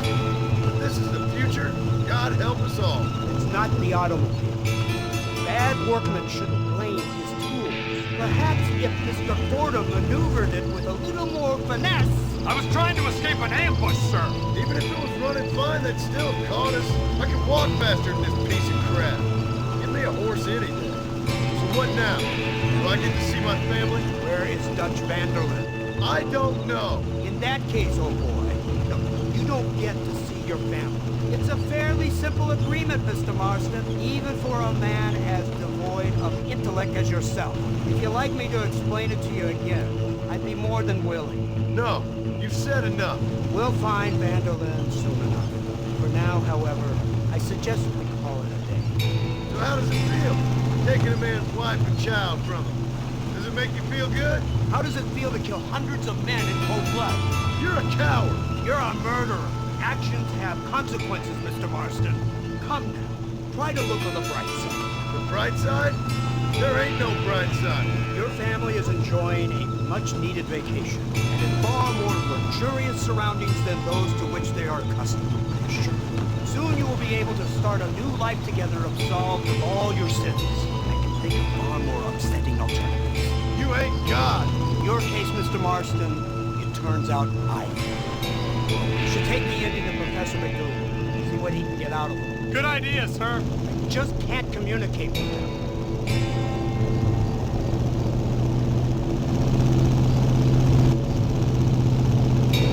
Here we are. Thank God for that. So, this is the office of an anthropologist named McDougal. He was thrown out of Yale for degeneracy. We should tell you something. Indeed, but he's been helping us deal with the natives in this area. They see him and they presume we're all idiot academics. Huh? Give me a hand here, Marston. Ah, Mr. Ross. Mr. Fordham? Good day. Good day. What on earth's going on here? Kid got shot in the leg. Beat up pretty good. We'll send a doctor. Now, McDougal, we need information from this fellow about Dutch Vanderlyn. Can you see what you can find out for us? Do my best, sir. Make sure you do. Professor McDougal has been a good friend of the U.S. government, Mr. Marston, just like you. Why don't you see if you can help him in his study of the native problem in this county? That's a good thing. Incredible. Simply incredible. Hello, Professor. Oh, hello, sir. Oh, Mr. Marston, sir. Good day, good day. How are you? Well, my family's health and well-being are being threatened by some unscrupulous government agents, and my own hard-won freedom is under duress. But these problems aside, I suppose I'm fair. Ah, yes, the problems of civilizing nomads. Tell me, sir, are you from Norse stock? Not as far as I know. I was raised in an orphanage. My father was Scottish. Unfortunate. You'd make an interesting case for my theory of natural population characteristics. Really? Well, yes, a white man, obviously, but with a savage spirit. Trust me, sir, I mean savage in the best possible sense. Natural nobility, but also simple, pure. I've been looking at some blood samples through my microscope, and you know what? No. Well, of course you don't. It's a remarkable breakthrough. I've been looking at the blood of both natives and white men of corresponding height, weight, and age, and you know what? Again, no. They're exactly the same. It's remarkable. It completely refutes my last book. But I'll tell you what, sir. This sabbatical in the field may have been somewhat forced upon me by circumstance, but my scholarship has benefited enormously. Would you like to partake of a syringe of cocaine? I've quite enough for two. Not right this minute, no. Oh, it's a remarkable drug. It entirely restores the ego. It takes one back to a primal state. It helps my thinking enormously. Nastas, come on. Come in, sir. Would you like to take off your slippers? Or skin a rabbit? I know we cannot see the stars, but still my heart is pure, and we meet as equals. These savages must be spoken to simply in metaphors. No, sir. I grew up on a reservation and attended school. Oh, lovely. But I can show you what you want to see. I know where the group of bandits you seek are hiding. Both of you. Vanderlyn has attracted a following of young men on the reservation. They are turning to bad things. The savage heart cannot be conventionally civilized. I was right all along. Where's Dutch Vanderlyn based? In the hills, in Cochene. Let's go. I know a way there that is not guarded. Marvelous. It's simply marvelous.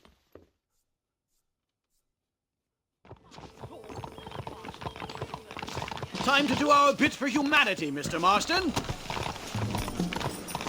Follow me!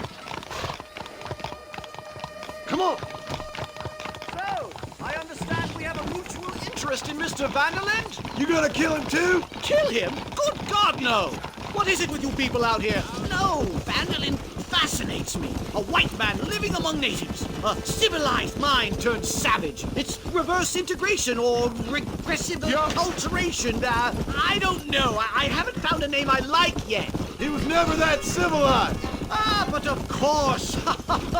Edgar Ross mentioned your unique history with the man, although I was away with the fairies at the time, I must admit. Surfing great waves of euphoria. But anyway, yes, some kind of Robin Hood, Oedipus, communist tale of naivete and betrayal, if I remember correctly. We ran in a gang together, Professor. I wouldn't try to read too much into it. It's my job to read too much into everything, dear boy. Look, Mr. Marston, buffalo! Oh, what a noble beast! I see him. The white man will soon be the end of them. What on earth are you talking about, Nastas? Too much hunting, sir. Your whole society is based around hunting. But we hunt to eat, not for sport. Soon there will be no buffalo left. Who teaches you this nonsense?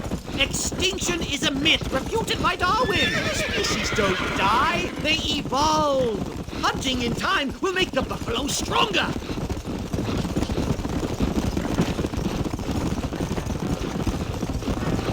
These trees are quite foreboding, Nastas. Are you sure this is the right way? Yes, sir. It's rather dark. Ain't you never seen trees before? I thought you were a brave cultural explorer. It's this way, mister. Good Lord, no. I rarely leave my room. I explore with the mind, Mr. Marston. Enjoy it while you still can. Soon you will have cut down all of these trees. Me? Or are you making a sweeping statement about the white man in general? There is no respect for the land anymore. I'm sensing some hostility, Nastas. Some anger. Talk me through this primal emotion, where it's coming from. Don't worry about it, Professor. There's the cliffs. We'll leave the horses here and climb the rest of the way.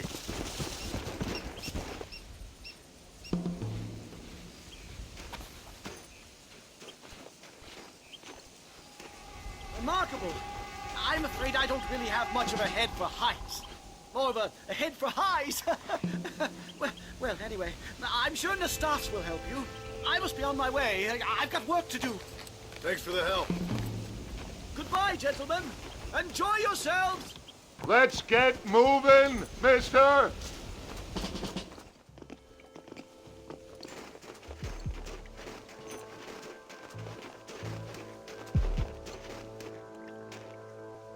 This way!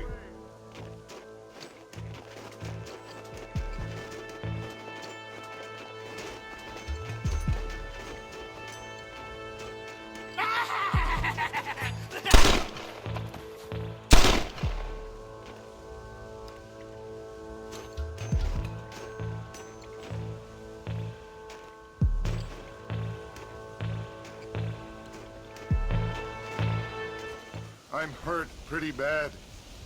I don't think you should go any further. I'll be fine. But you go ahead.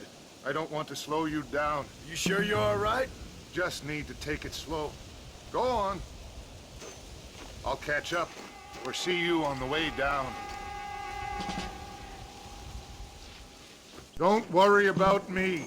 Go look for Vanderlyn. Good luck.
Mr. Marston?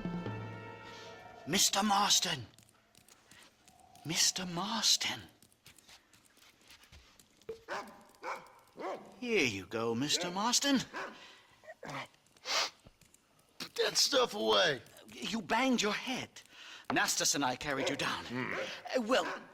Nastas heard the shots and he hurried up to rescue you and he carried you down. I improvised an escape plan. I'm more of a planner than a man of action. Thank you, gentlemen. Friends of mine are with Vanderlyn. We must try to reason with them, sir. Vanderlyn's gang contains several natives. We must meet with them and try to save them from disaster. My people have already endured many disasters. Before, this was all our land. And now we have brought you civilization. Well, sure, it hasn't been easy, but it hasn't been easy for anyone, Nastas. Why, I knew a man in Yale whose father once shot 18 natives in one afternoon out in Wyoming. Oh, the man was quite traumatized. He took to lying with choir boys. For a wise man, you are a very stupid man, mister. Gentlemen, I'm gonna leave you to figure out right from wrong. You are simple-minded, sir. Thus, I do not blame you for not understanding reason. Then again...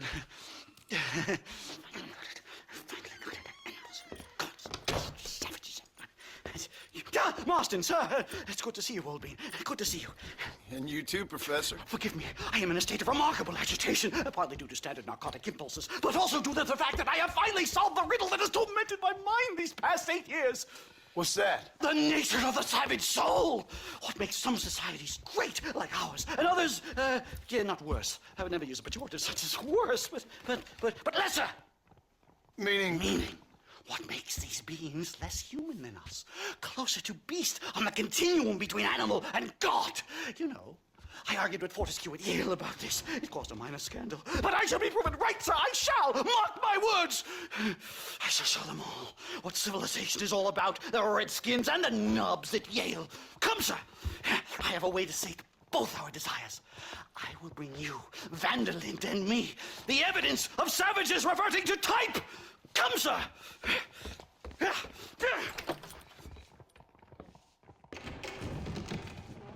Follow me! I asked Nastas to bring the horses around front. Quick, man, quick! My heart's beating like a drum. Try to calm down, Professor. Calm down! I've never been so excited in all my life! Hello, Professor. Mr. Marston. Come on, come on!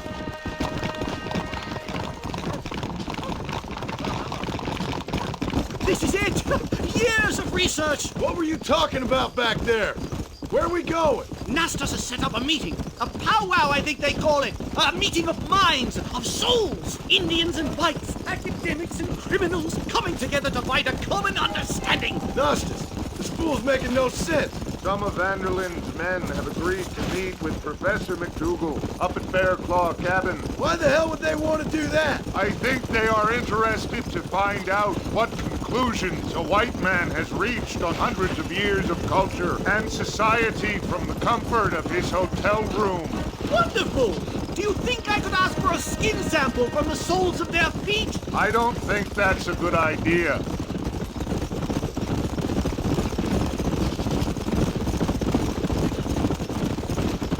A little nervous, I have to say. A touch of the old jitters. No kid. It's no small relief to have the two of you along with me. Especially you, Nastas. You really have made remarkable progress in the short time I've known you. I'm glad you have found it useful. I've always been a little afraid of savages, if I'm honest. It's a bear! For the love of God, Whoa. kill it!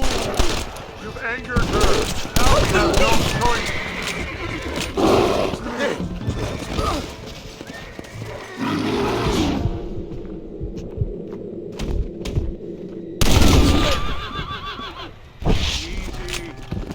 Thank heavens! Now let's get out of here! Come on.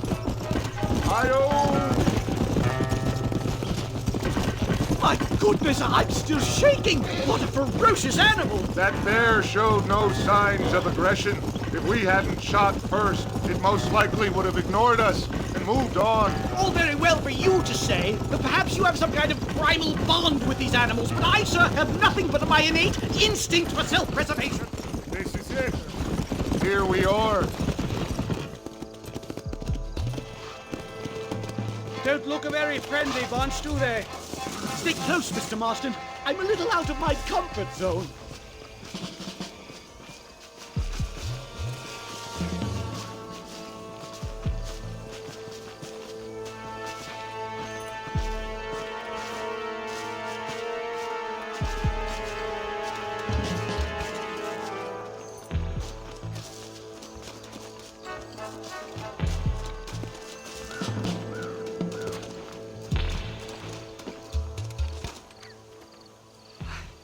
Hello, gentlemen. We come in peace. Those words mean nothing coming from people like you. Look at what you've done to us. Look at us! We live like animals, scrabbling in the dirt. But violence isn't the answer. Maybe you live in a different America than we. Men like Vanderlyn will lead you to disaster. I think we've already experienced disaster. The likes which you could only imagine. Put your hands up! We come in peace! Do as he says, Marston. You call this a meeting? Give me your damn weaponry. This is not what we agreed to. You shut your mouth, you treacherous snake! Holy shit! Damn it, Dutch! Professor, get down now! They killed the stars! It's a nightmare! Do something quick! Stay down and keep quiet! I'll gun down the lot of it! Whatever you do, please don't leave me in here! I think I've had about enough of field work for today. Time to return home, sir. Right. Let's go now while we got the chance. You don't have to tell me twice. Let's get back to Blackwater.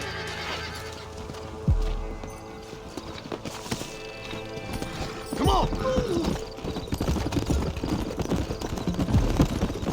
We should move quickly! There's plenty more where they came from! My God, I feel terrible! My head is pounding! Getting shot at will do that to you! I'm completely drained! It's like my body is aged 10... Oh my God, they're back! Do something!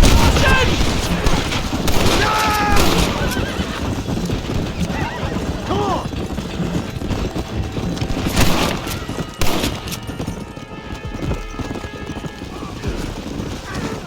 I can't see any more of them. Come on, Professor. Let's get you back to Blackwater. I'd appreciate it if you would, Mr. Marston. I'm a shadow of my former self.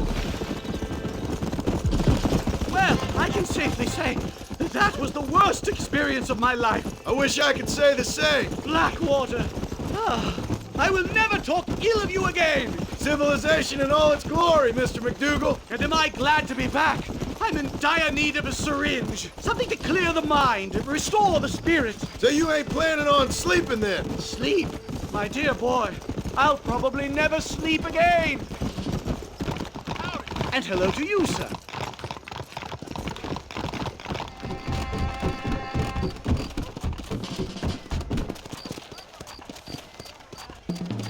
Safe and sound. Thank the Lord. So much for a meeting of minds. Thank you, Mr. Marston. I could be boiling in a pot right now if it wasn't for you. Get some rest, Professor.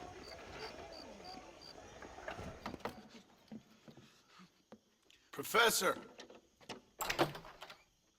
Oh, it's you, dear boy. Come in, and shut the door. What's going on? You leaving? Yes, sir. Yes, I am, sir. You know the thing that is vital, without which scholarship cannot proceed, sir? No, I don't. Not having a bullet in your flipping neck, sir. I am not cut out for this. No, I'm not cut out for this at all. Nope. They're fucking savages! Savages! I think we all are. Not me, sir. I'm from Connecticut. I'm a professor at Yale. I write books. I do not deserve to die out here. Where's my tincture? Oh, yes.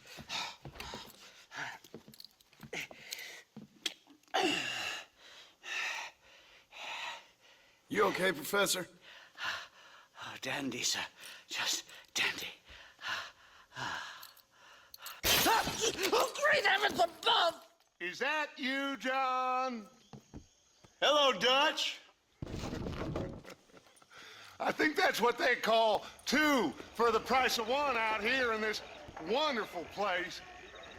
Maybe so, Dutch.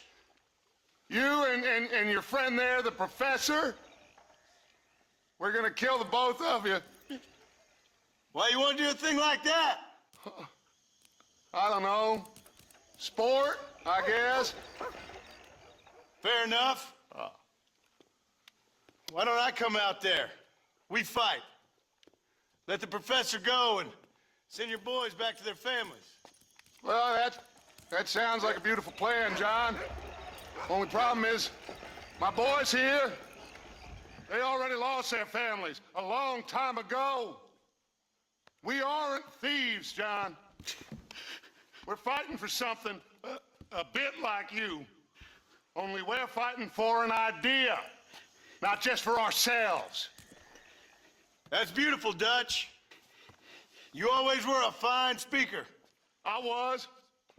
Now, would you kindly send that academic out here so we can show him what we really think about the art of anthropology? Lisa, what are we going to do?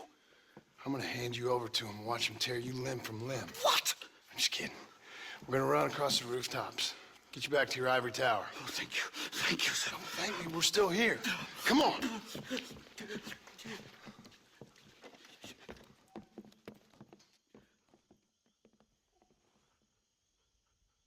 Oh, come here.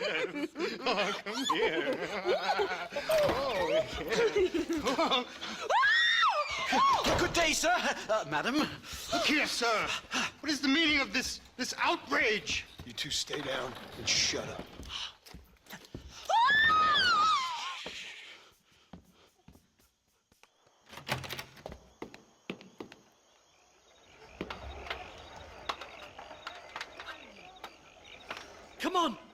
We can get to the roof this way.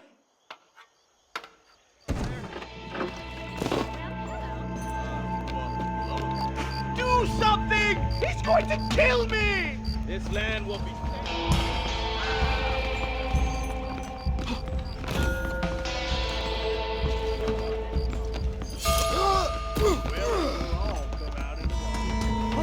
Get us out of this hellhole!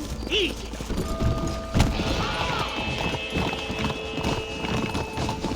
Right! To the station! I'm not staying in this place a minute longer! This really couldn't have gone more horribly wrong! At least you got some good material for your next book. You know, I dreamt of documenting the last days of the Old West. The romance, the honor, the nobility. But it turns out it's just people killing each other. It always was, Professor.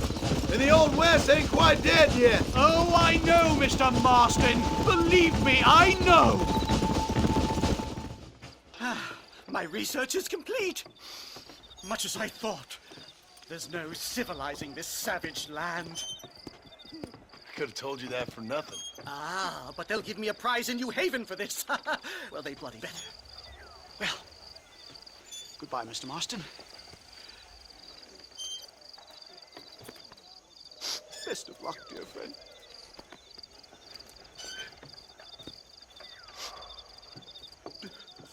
So long, Professor. So long, sir.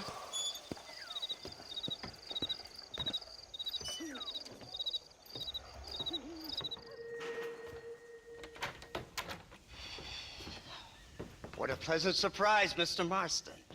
An informant just told us some interesting news. Our mutual friend, Mr. Vanderlyn, is about to pay call on his bank manager. What do you say to having a little financial discussion with the fellow? This way.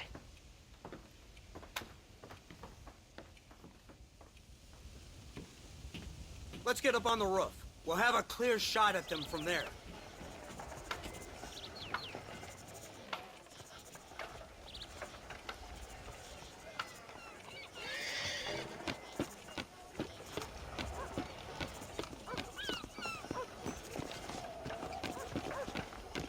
Cattle rustlers, huh? Thieves, sheriffs, every one of them is... That door is the only way in and out of the building, so cover it tight. Do you see those horses to the left by the building across the street? Dutch's boys hitched them there. They'll have to run that way to make their escape.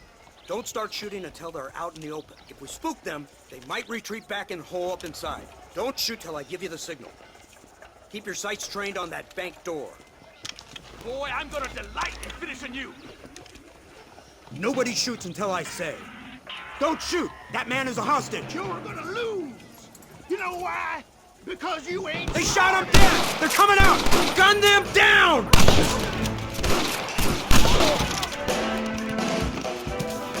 Marston, head into the bank with Hopkins and Manny. Get Dutch. Be careful. There may be some innocent people there.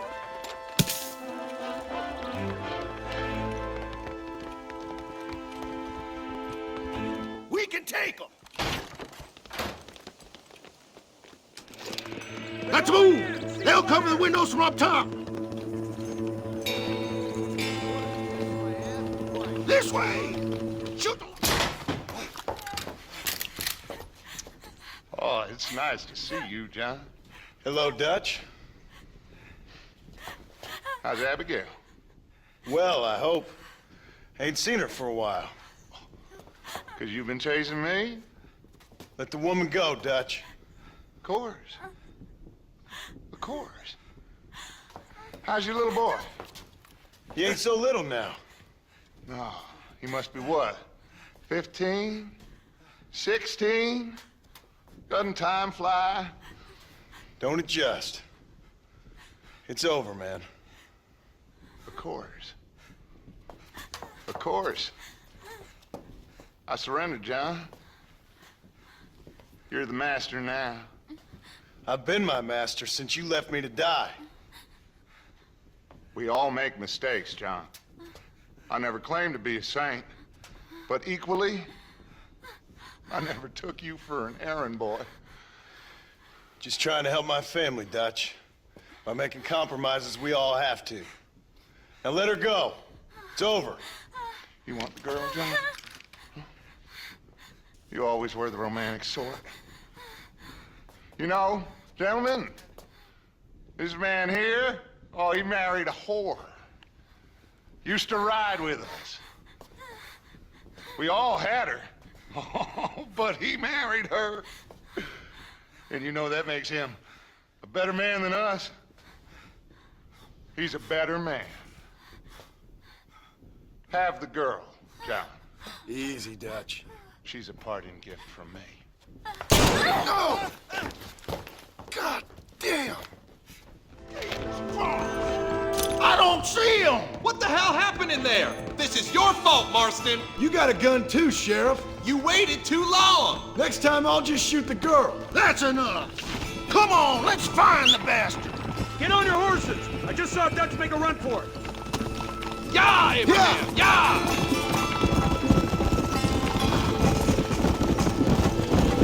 Hey, what happened in there?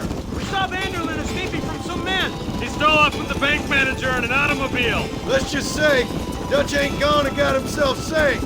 He killed some poor woman. There's an old logging camp further down this road. It's been abandoned for years. My guess is that's where they're headed. Come on, follow me.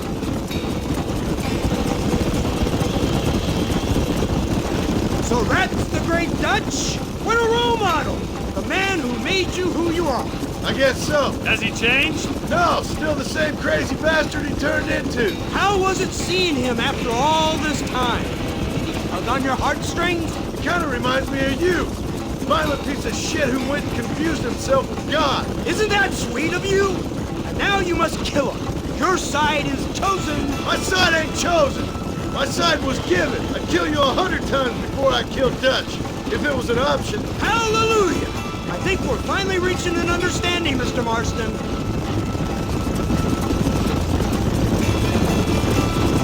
Who the hell are you fellers anyway? Lawmen or army? We are neither, Mr. Marston. But I have the authority over both. You bastards can't ever give a straight answer, can you?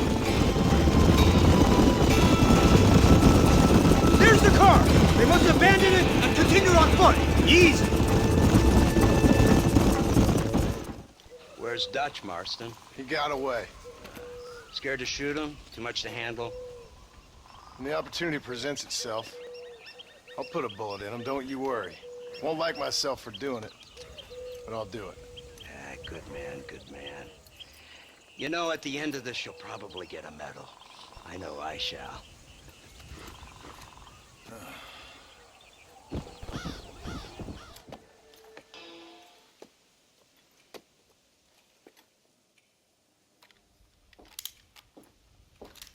What do you want, Marston?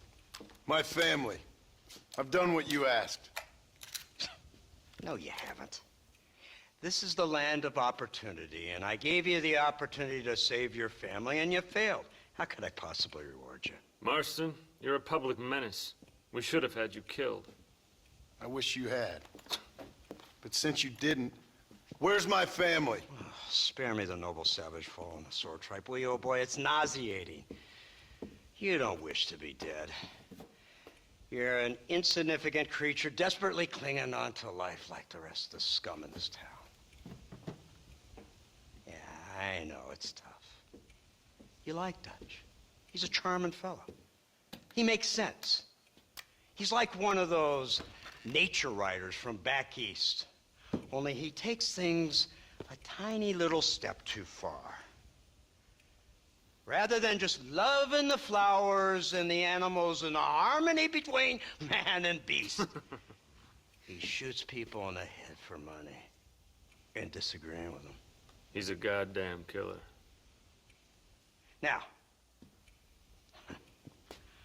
I'm not a great intellect, but the metaphysical leap from admiring the flower to shooting a man in the head because he doesn't like the flower is a leap too far. So, I know it's easy. You see, me and Archer, we're the bad guys. We enforce the rules. Now, while the rules may not be perfect, they're really not so bad. Exactly. What's the alternative? Yeah. See, I'll tell you what the alternative is. It's not complicated. It's about one man and his gun versus another man. Sure, civilization may be dull, but the alternative, Mr. Marston, is hell.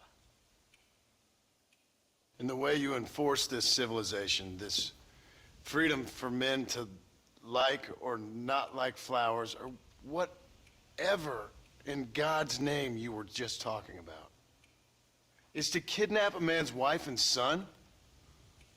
Well, I know there's contradictions. I'm not going to lie to you. Yeah, as I said, I'm not a great intellect. Now, after the debacle with the army and the bank, we have to put Mr. Vanderlyn to rest ourselves. Will you help us? Do I have any choice? Now that you mention it, no. Then what was that pretty speech in aid of? I don't rightly know, but it sure felt good saying it. Shall we, Mr. Marston? Let's go.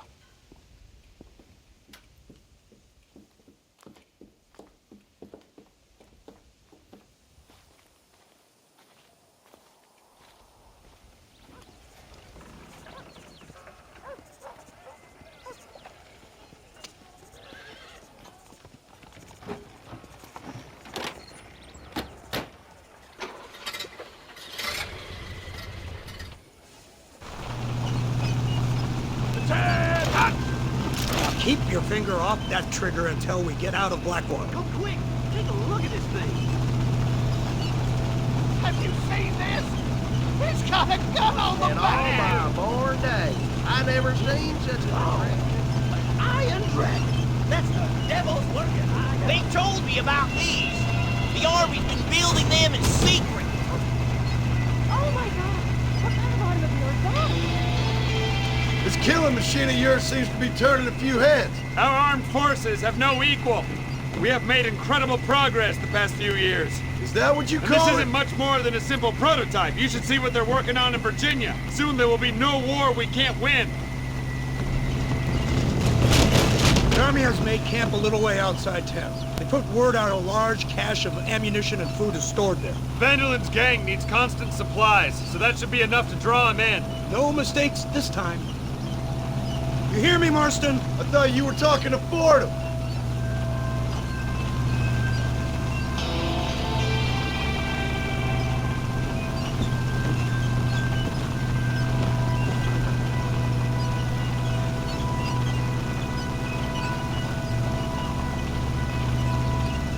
Here they come! Look, they brought the machine gun!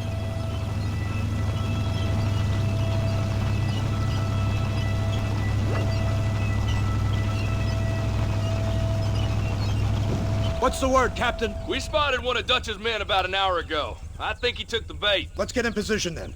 Have your men ready to run them down if you have to. Dismiss! Load weapons and get to the sandbags! Move! Are you ready to finish this, Mr. Marston? I guess so.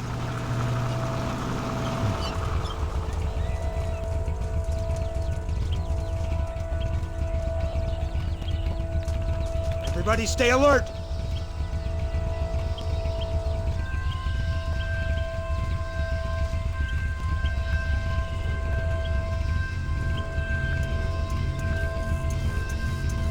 There they are! Open fire!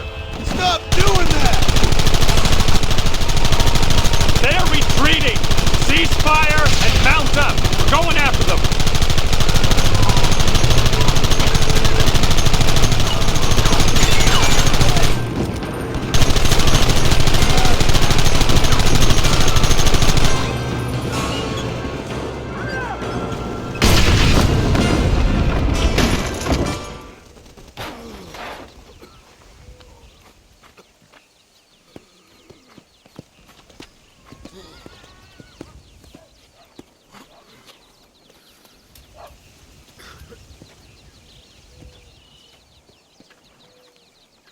Well, Mr. Marston, it seems like your mentor Dutch no longer looks quite so kindly to his student. That man is insane. So it seems. I think we need to get him before sundown. As you say, Captain. Otherwise, he'll be gone again. And what if I say no? Now, before I shoot you myself, let me just point out the obvious. The one person we have left that can appeal to Mr. Vanderlyn is the last person we know who knows him. Your wife. That won't be necessary. Mr. Ross, Captain, let's go. Mount up, men. Let's move out.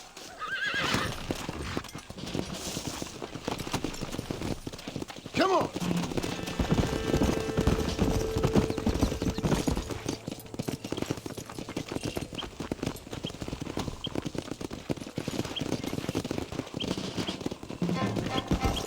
I can't believe Vanderlyn has built himself a fortress in the mountains. He's crazy, but he certainly ain't stupid. You already seen that place, right?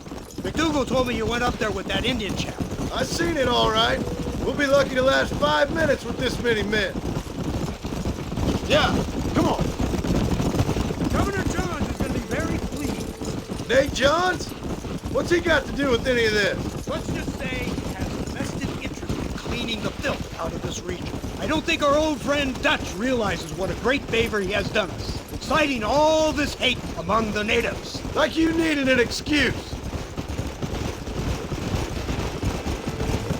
See, this is what happens when you fraternize the savages. How could you ever follow a man like that? How could you ever follow a man like Ross? Vanderlyn is a psychopath, a murderer, and a rapist. Ross don't seem too different. Dutch was a good man once.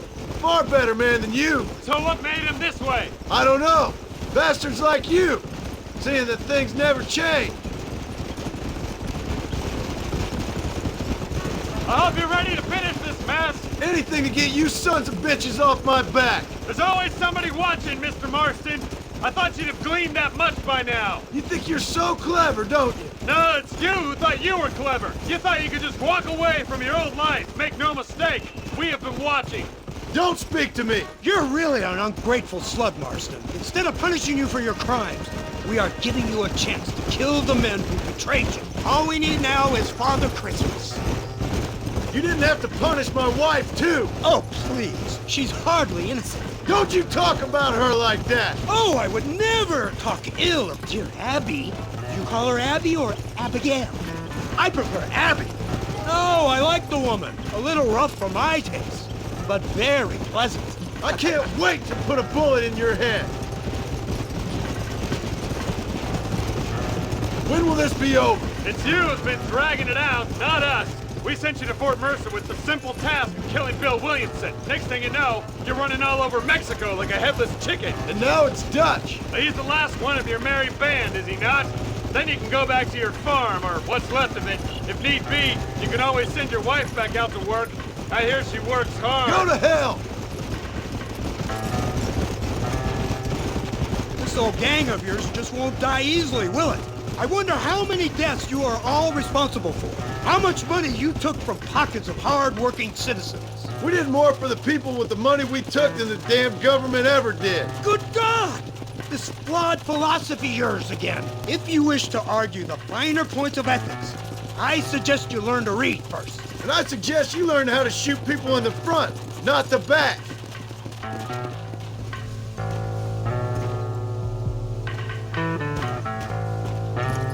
So you're the one who's gonna kill him? Dutch? Yep, that's what they keep telling me. But if you feel like doing it, please be my guest. You, blow that gate open. Move, soldier.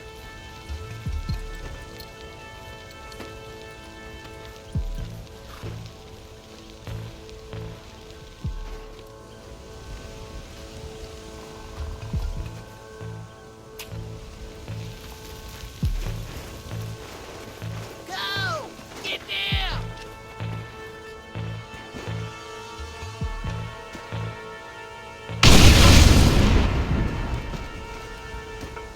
Forward! Move in! Come on, boys! Everybody move in!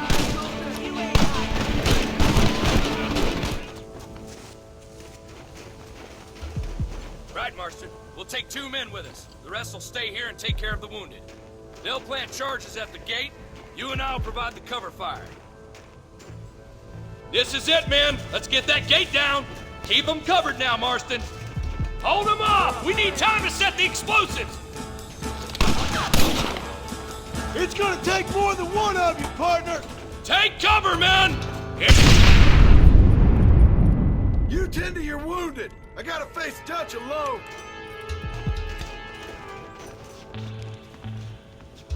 Looks like it's me and you, John.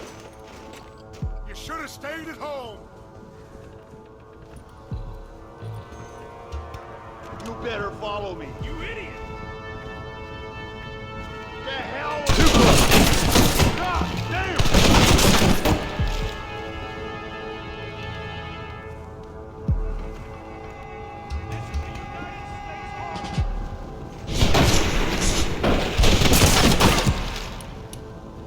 Working for the government, John? All I taught you. I'm ashamed. Son of a bitch! God damn it! You'll never take me alive, John!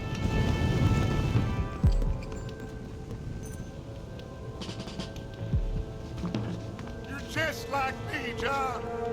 You can't change who you are. I ain't like you.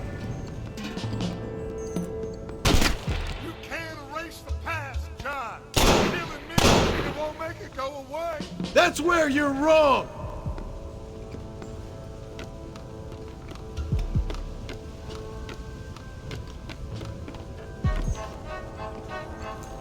This is getting real nasty.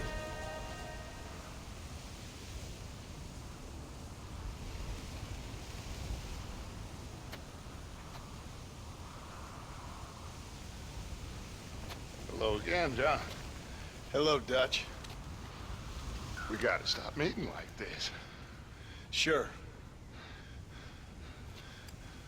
I got a plan, John.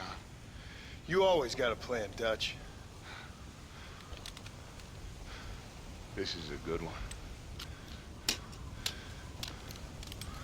I don't doubt it. We can't always fight nature, John. We can't fight change. Can't fight gravity. We can't fight nothing. My whole life, all I ever did was fight.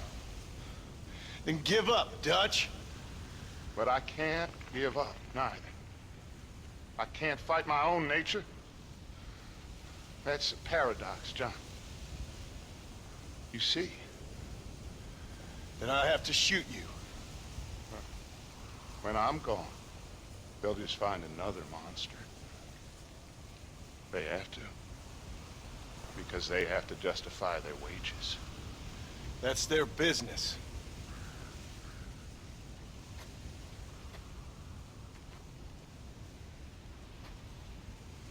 Our time has passed, John.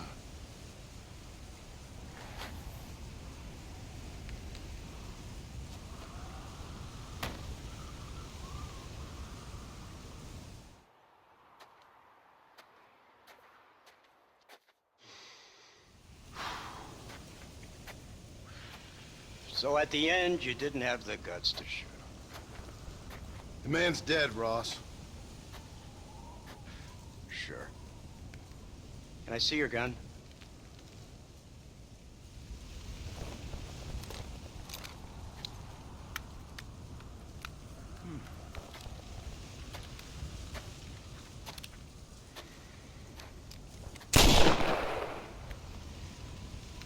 Oh, trust me. It looks better in the report that way. Where's my family?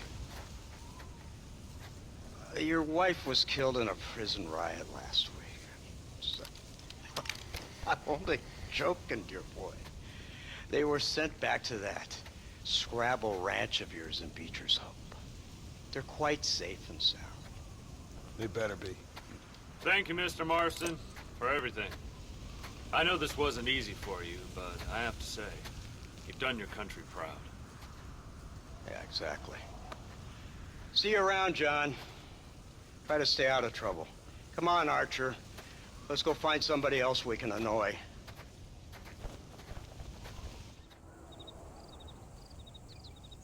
Abigail! Jack! Anyone here?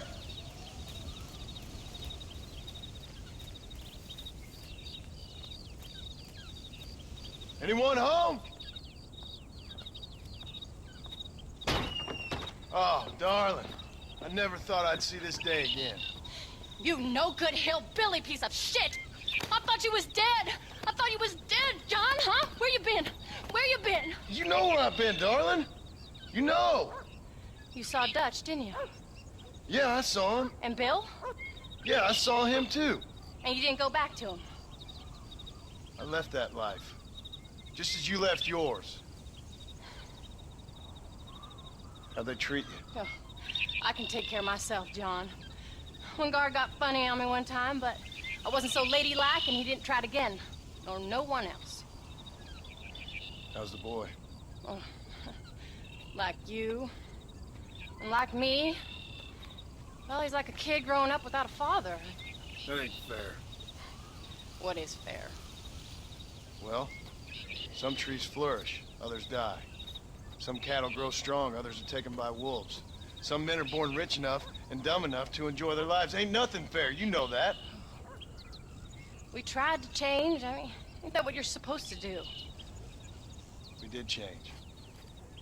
And it's over now.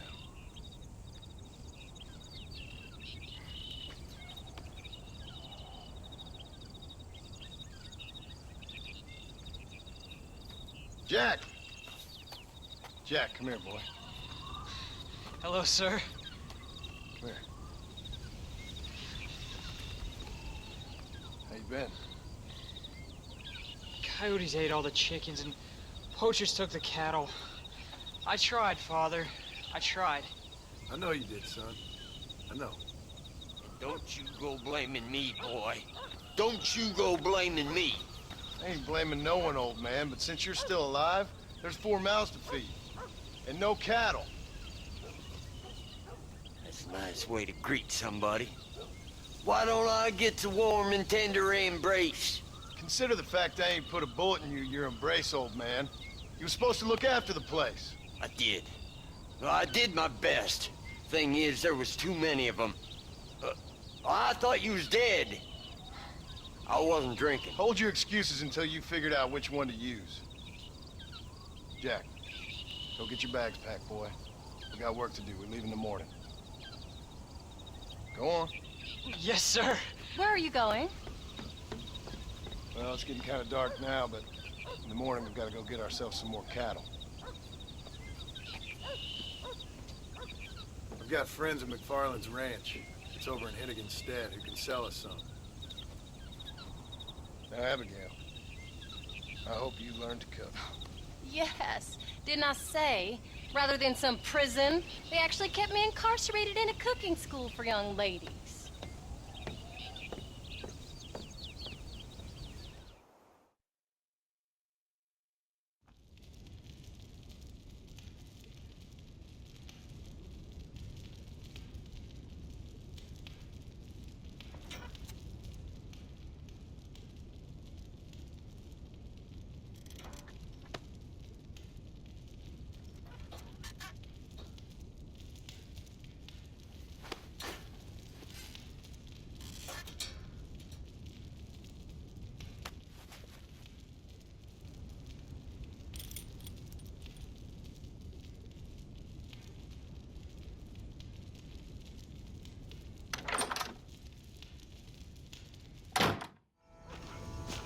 Are you ready? Let's haul out.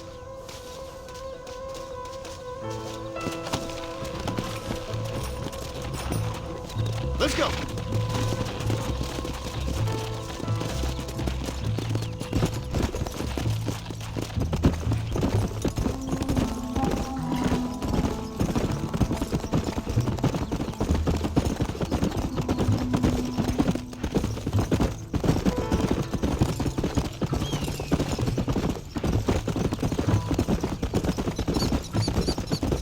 How you feeling, Jack? I'm feeling fine, sir. We got a decent ride ahead of us. I've never been to Hennigan's Stead.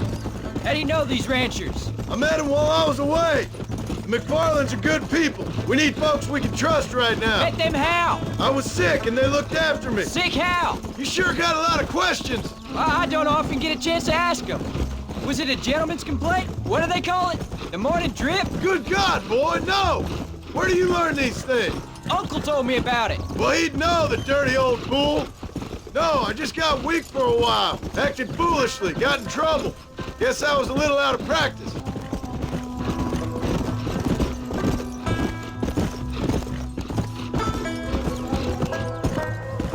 Hey, Pa! What? Where were you all that time?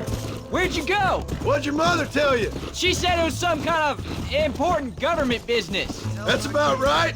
Some people thought I owed them some favors. Why did they take us away? They thought it wasn't safe for you here by yourself. Those men harm you? No, they're okay.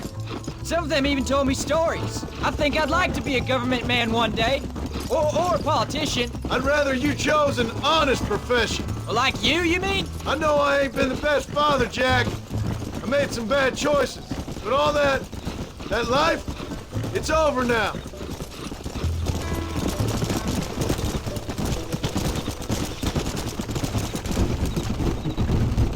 Pa, was it something to do with Mr. Dutch and Bill? Why you went away? Who told you that? I kept hearing people say their names. That's all. Yeah, I caught up with Bill and Dutch. We had some old business needed settling. Where are they now? They're gone, son. We won't be seeing them again. They were angry at you, weren't they? That's why we had to leave. They was just good men who turned bad. I'll explain it to you one day. And what does that make you? I guess I'm a bad man who tried to be a good father. I don't know. Every man has a right to change. A chance of forgiveness. Ain't that what the good book says? You've never read me the good book, sir. Well, I imagine that's what it says.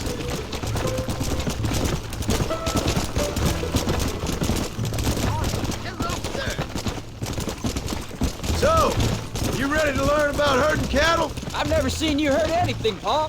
Apart from the odd pack of drunks. The McFarlands were good to me, and I helped them out in return. I learned a few things along the way.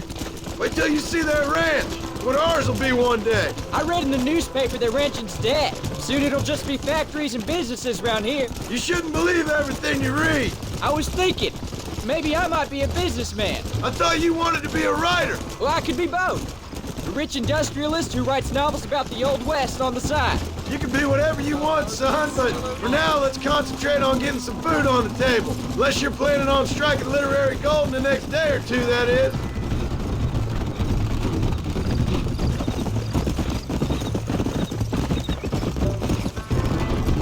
No more talking now, boy.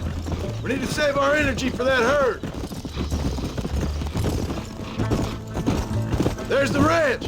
Come on, let's see if we can find Mr. McFarland.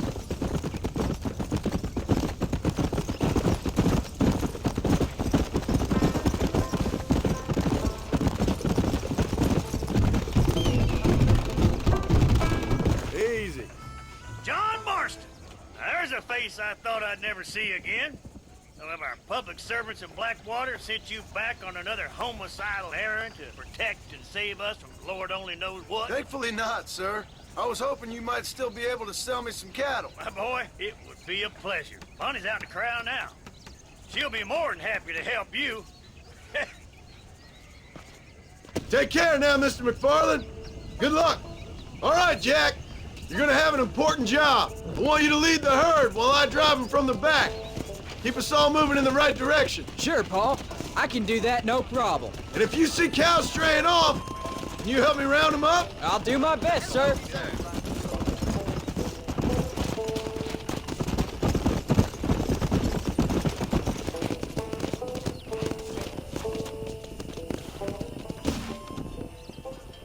Good Lord, do my eyes deceive me? A devil walks among us. I said I'd be back when this was all over, Miss McFarland. After the barn fire, you remember? Of course I remember. I just didn't believe a word of it. So, you've come for some cattle? Yeah, I'm finally starting up my farm again. Or trying to, at least. You'll be fine. You've been taught well. Come on, then.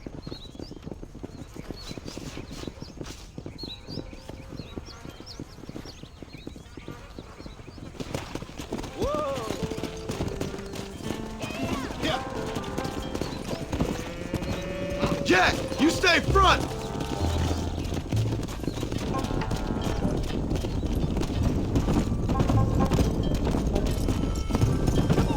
Jack! Keep him headed towards the river! Come on, easy up now. Let's go!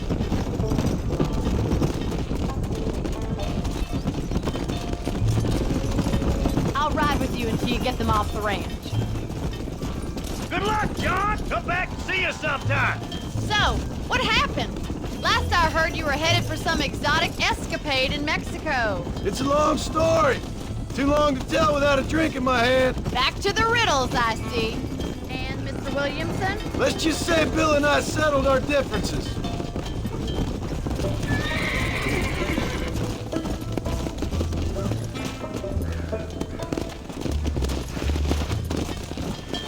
So, is this your boy? Yeah!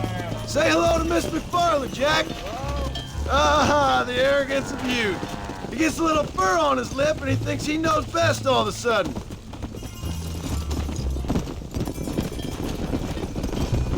How's your wife? She's well, I think. We haven't had much time to talk yet.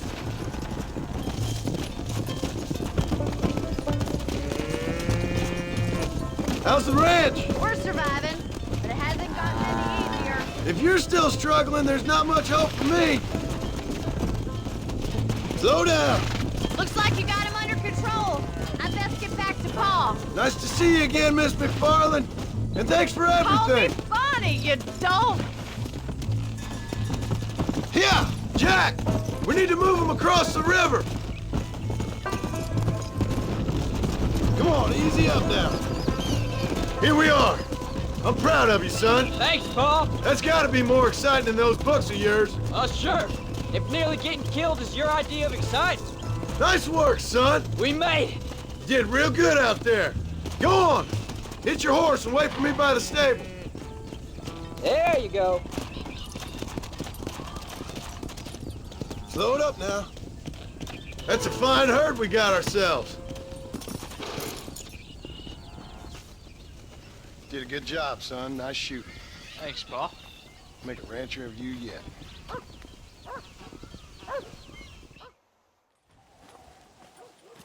What are you looking at, old man? There's some Mustangs and some such out there beyond that ridge. Wondering if it was worth getting you and going around some of them up. Fair enough. We're nearly out of money.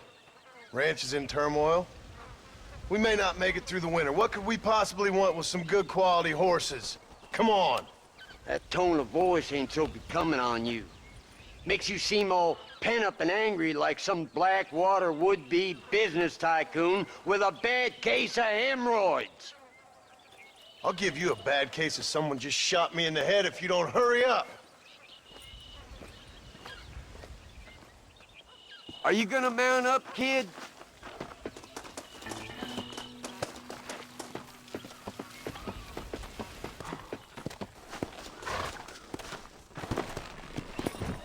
Come on, follow me. Come on.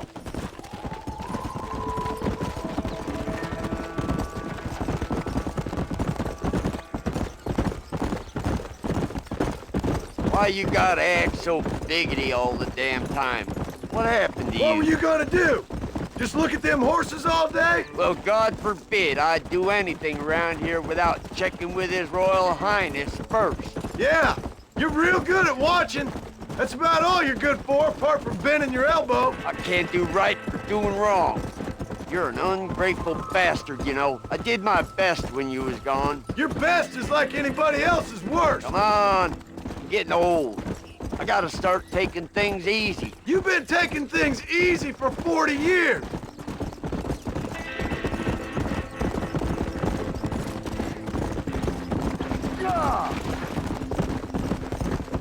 I see him. Come on.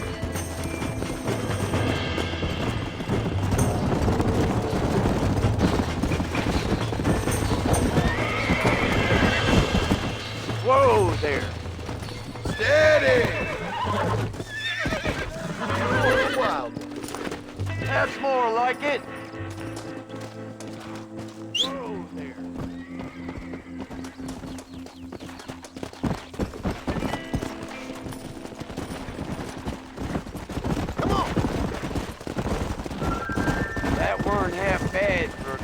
old reprobates. I learned a few things while I was away. Anything you wanted to know, you only had to ask me. You? What the hell do you know about any of this? I was a rancher myself back in the day. Firstly, I don't believe you. And secondly, if you was, why have you been hiding it all these years? You act like I never do anything.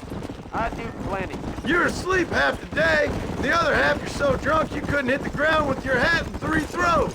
I taught you a few things, John Marston. Like how to steal beer when the bartender's not looking, and piss without taking down your pants. All useful skills, partner. Look at these here horses. Fine as cream gravy. It sure will be nice to have some money in our pockets. Any money we make's going straight back into this ranch, not down your gullet. Oh, come on. I ain't... Make sure there's enough fresh hay. We need to keep them strong. All right. Damn, a little gratitude wouldn't kill you.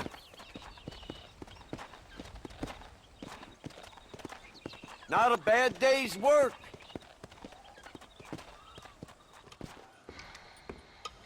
What you cooking? Same thing I've been cooking the past 15 years with the hope of poisoning you. Ain't working so well. Not yet. Be honest, though. Tastes bad enough to kill a man. I never was much of a cook, but I did try to be a good wife. And you have been. Given what we was and what we came from, I think we've gone and done okay. I look at Jack. I look at him, and I think we've been blessed. Maybe he can be something more. He's a good kid. He can be whatever he wants to be. He ain't gonna be no frontier gunslinger killing and running no gang, though. That way's over. Railroads and government and motor cars and everything gone and done away with all that. And he ain't gonna marry no orphaned working girl running with a bunch of hucksters, neither. If he meets one like you, I hope he'll marry her. Stop. For an illiterate gunslinger, you sure know how to make a girl blush. God damn crows! John! You have got to go deal with them. They've broken into the silo again and are eating all the corn out from it. Of course, my angel. Wait, get out of there. All right, all right. Go on. Scat. Shh.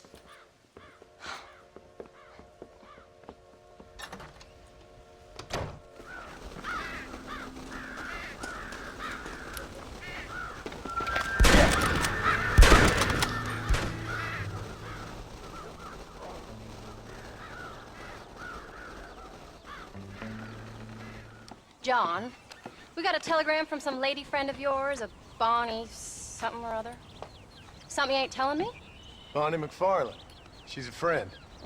Saved my life when I went after Bill and nearly got myself killed again. Oh, and now you two's in the habit of sending each other letters. How very nice. It weren't nothing like that. What's it say? I don't know.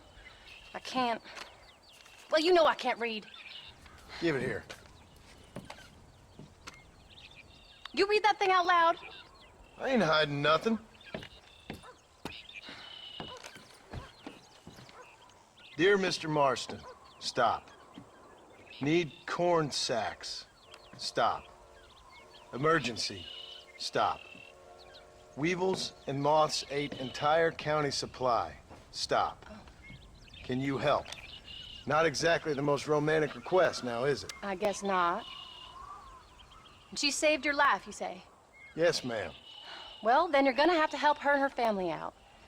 We've got a plentiful supply of corn sacks over near the silo. About the one thing Uncle didn't manage to have stolen while we was gone. Okay. Hurry back, John. And John, what's she like? You know. A little bit like you, I guess. She's a woman in a man's world.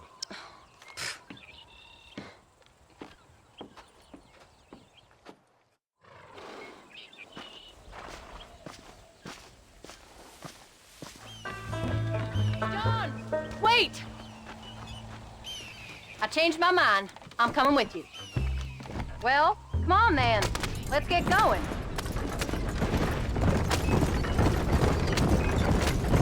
I don't think I can let you go off again without me. Fair enough. I'm glad of the company. You only had to ask. Ask? I I was waiting for you to ask me. I thought you'd want to keep an eye on the boy. Oh, while you were off cavorting with cowgirls in the next county?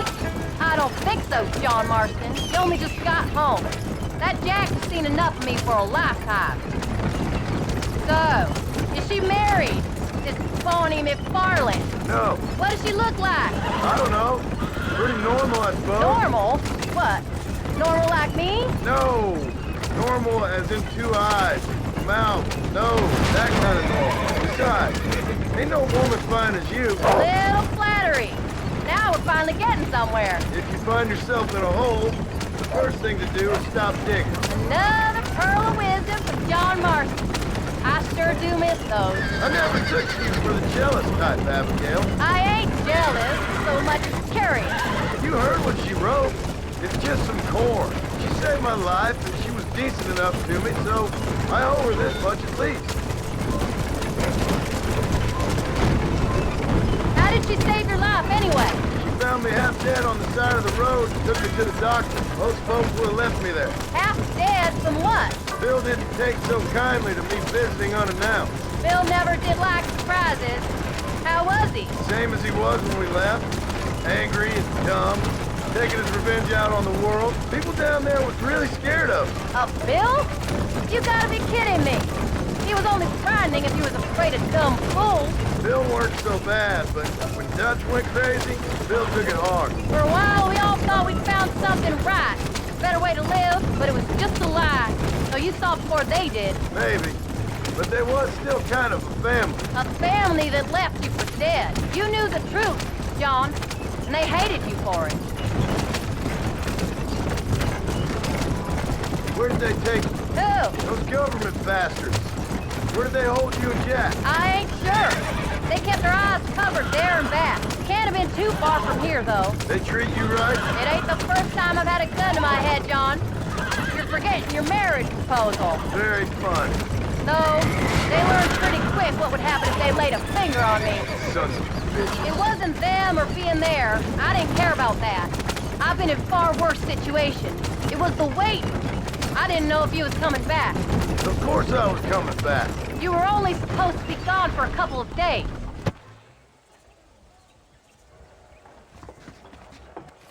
You came. Thank you so much. We lost the entire harvest.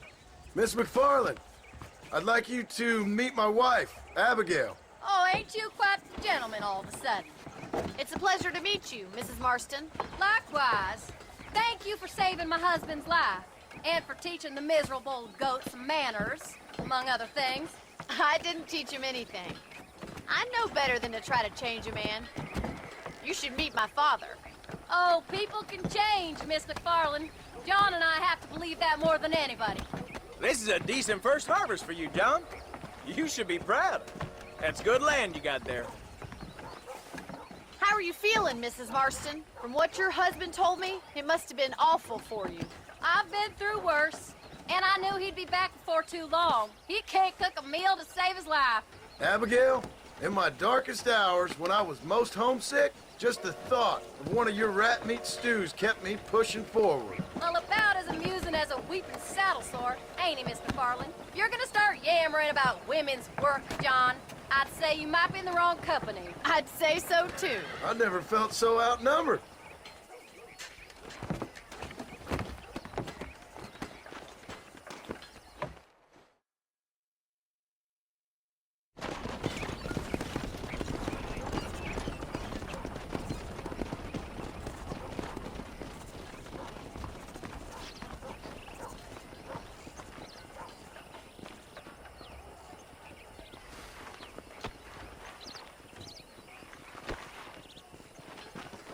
Ma'am?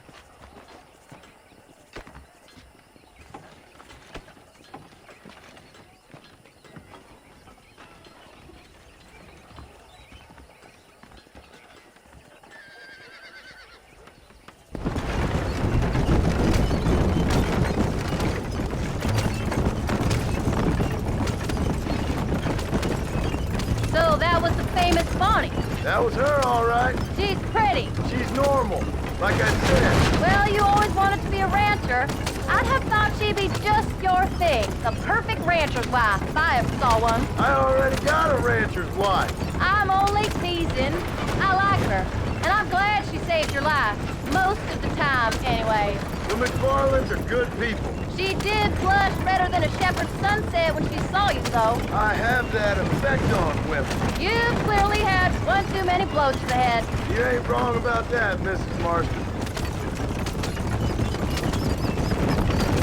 That's quite a ranch they got there. That'll be us someday. As soon as we get back on our feet. I don't know, John. How many times can we start again? An outlaw and a working girl. We ain't exactly farmers. We are now. Forget that life. It's over. Do you really believe that? We have to. It's the only way we'll ever have a future. The life we led, that doesn't go away. It's never over. You think those government men are just gonna leave us alone now? The old gang's dead. I did what they asked. And that's it? A life of pride forgiven? We're back together, ain't we? Until they decide you owe them something else. Sometimes I think I was the stupid one for believing I could get out. Maybe Dutch, Bill, and Javier were just being honest with themselves. What are you going this way for? You ain't perfect, John, and I sure ain't. But you're better than they are. Than they were. Maybe we can't change. But we gotta try, for Jack's sake. Even if we have to start again 100 times. It's better than going back to what we were. How's Jack doing? Angry, upset. He's been through a lot. I hope he's gonna be all right. It's gonna take time. For a while, his world was safe. Normal, even. Then it got turned upside down again. He ain't saying much about it. I've tried to talk to him, but how do you explain any of this? What do you say when he asks about Uncle Phil and Uncle Dutch? They were family when he was a little boy. He hides away in those books of his. Wouldn't you? It ain't like the real world's done him many favors. He's just been kidnapped. He grew up with the gang. That's no life for a boy. We did our best to protect him. Come on, John. He saw things no boy should see. Well, now we got a chance to make it right.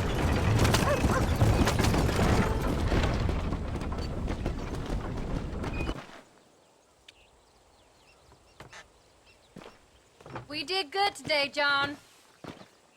I guess I better go fix us something to eat.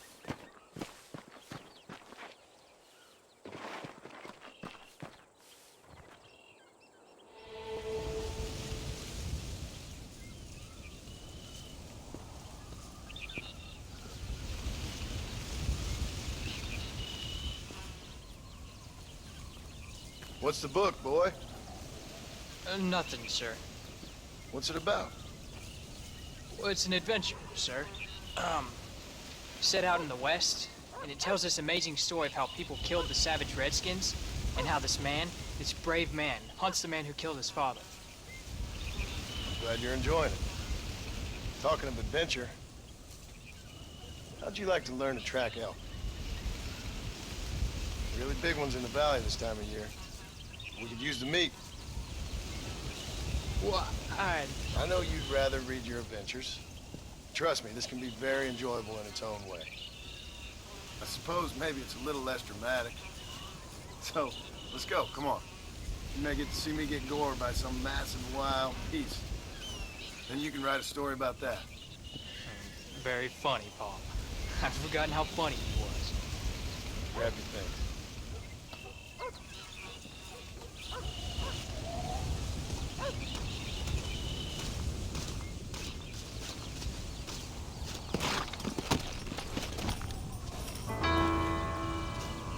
All right, now stay close to the dog, son.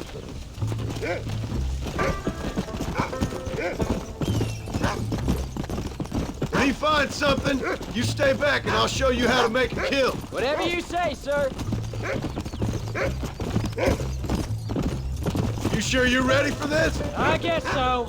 Now the trick to hunting is calm and patience. You gotta think and move like an animal to catch an animal. A rifle helps, doesn't it? Elk don't stand still, son. I wouldn't know. This is the first time you've taken me hunting. There's lots of things I ain't done with you, but I'm gonna try and make up for that. Come on. You don't seem too excited about this. What do you want me to say, Paul? Yippee? Are you sure you're all right? I mean, I know all that business must have been hard on you. It wasn't nothing. I'm not a kid anymore. Well, it won't happen again. It's over. Until the next time, you mean? There won't be a next time. Don't make no more promises, Paul. I've heard them all before. Look, you picked up a scent. Come on. Yeah. You know, one time I hunted a bear up in tall trees. You never seen a bigger animal in all your life. I read this story about a girl who was raised by wolves, and she'd hunt goats with them and everything. Sounds like a tall yarn to me. Taller than a boy being taken from his home and locked up in a dungeon? I'm just saying, maybe you spend too much time with your head in those books. I thought you and Mom wanted me to read. We do, so long as you're not, well, hiding from the real world. Look, I see one. Yeah, I see it. This one's mine. Stay with me, son. Come on. Let's go. Whoa. Let's go. Come on. I'll show you how to cut the meat. I thought he was gonna get away. That was great, Paul. You just gotta wait for the right shot, not rush it. Woo! That's a big one. This meat should fetch a decent price in Manzanita.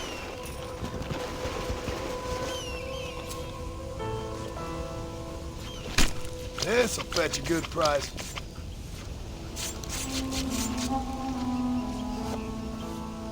Hope you were watching. It'll be your turn next. Go on, Rufus. Sniff us out a couple more. Go on, Rufus.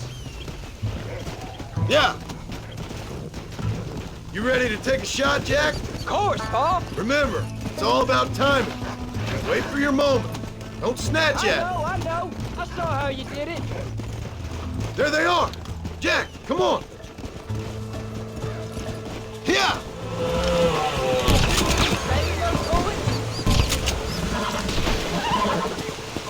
Isn't that gonna scare them off? You saw how I cut the meat, Jack. Now it's your turn. Hey, come on!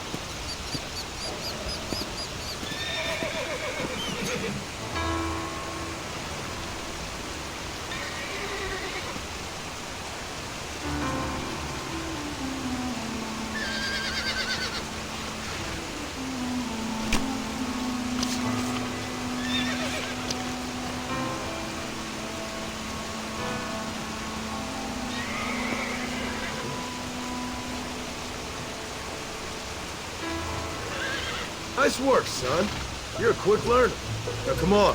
Let's get this meat over to the trading post at Manzanita. Did you see me? You did good, son. Can't we shoot some more? Only kill what you need. We'll go out again soon. You know, I didn't think I was gonna like it. I told you you'd have fun, didn't I? All right, here we are. Jack, you wait here. I'll be just a moment. Whoa!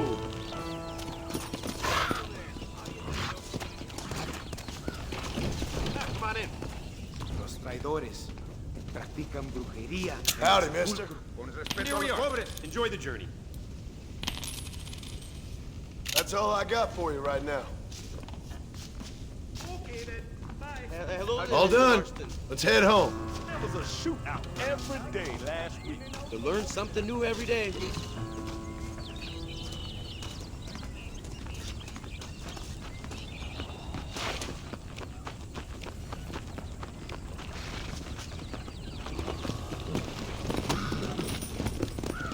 Let's go.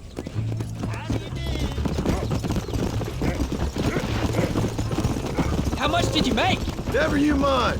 Enough to keep Rufus out of the stewing pot for a couple of days. And what about me? What do I get? You get to eat, son. But I did half the work. That ain't fair. What can I say? I'm another corrupt landowner. I'll be rich one day, then you'll see. I sure hope so. And you can look after us when we get old. What do you mean, get old? You are old. We ain't old. Uncle's old. Well, he should be in a museum. Yeah, preserved in whiskey for the next 1,000 years. Easy. So, you enjoy your first hunting trip? Come on.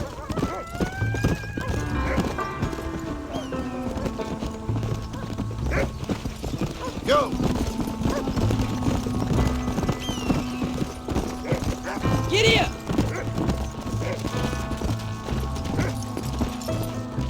Oh, Paul, that was so much fun! I can't rightly believe it. Just like in the books. We'll do it again soon. Now get to your chores.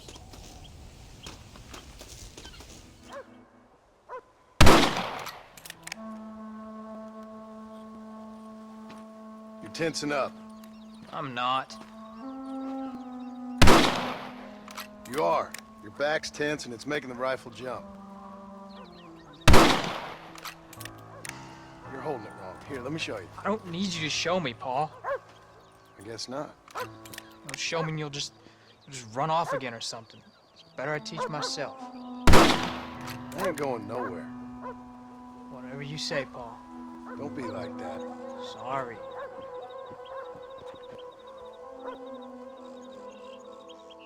Wolves been after the herd. Gotta get out there and scare them off. You wanna come with me? Safer with two. Okay.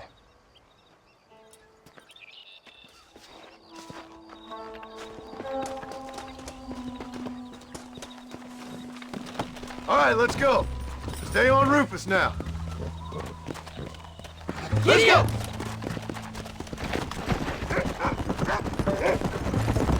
Easy.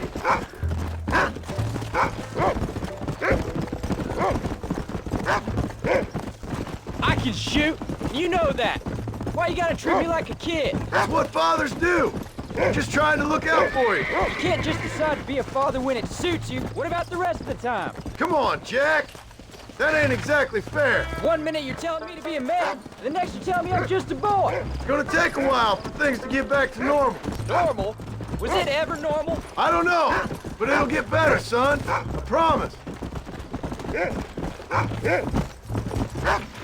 I'm sorry, Paul. You don't need to be. I don't mean to be moody. I'm glad you're home. I really am. It's just every time you go off, well, I worry you're not coming back. I swear, if it was down to me, I'd never have gone anywhere. They can't make you, can they? It's complicated, but it seems they can. Yeah, I know. I wouldn't understand. Just some things you start have to be finished.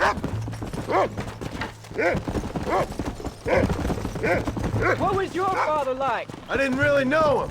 He died when I was just a boy. Died of what? Why do you want to know? Oh, it just sounds like a good story, that's all. Come on, he's picked up a scent. Follow me! Don't give up now. Let's keep moving. Come on. Paul, is Uncle really your uncle? No, at least I sincerely hope not. He's probably lots of people's father, though. Well, why do you call him Uncle then? Folks always did. Probably because he's always been older than everybody else. He was old when I was a kid. He was old when I was a kid, son. God must have had some purpose for keeping him on this earth, but I sure as hell don't know what that is. Go get him, boy. Look out, Jack. They're attacking.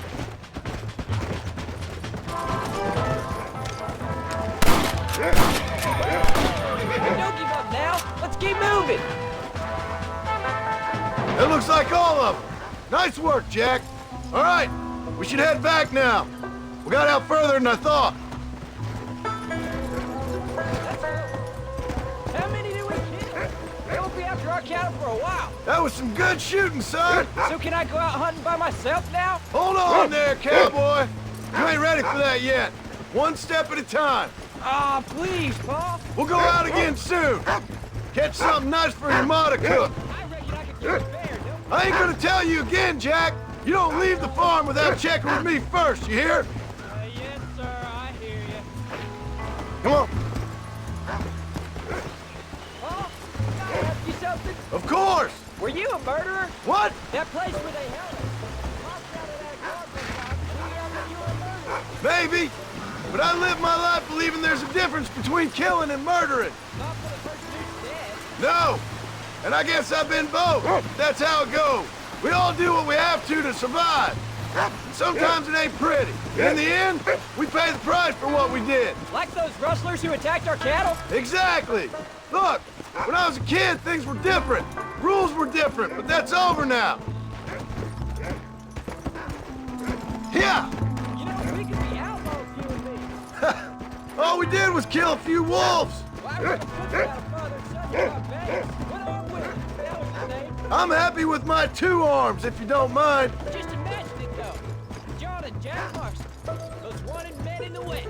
And what about your mom? Well, I mean, we still come home. You live in a dream world. It ain't like they tell it in books. And it ain't no way to live life. It was ugly and brutal. All right, jeez. I was only joking around. You'll have a farm of your own. You can read and write. Don't waste your life, son. Don't live like I had to. There you go. You're turned into a decent hunter, son. But try to stay out of trouble.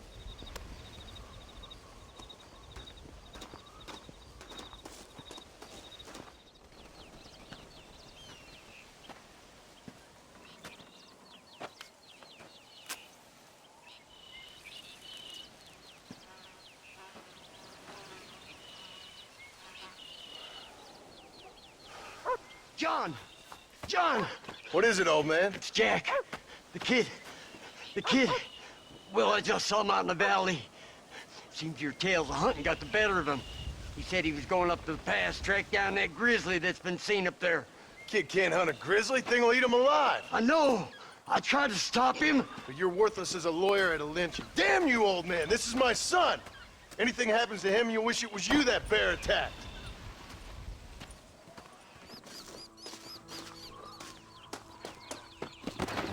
Yeah.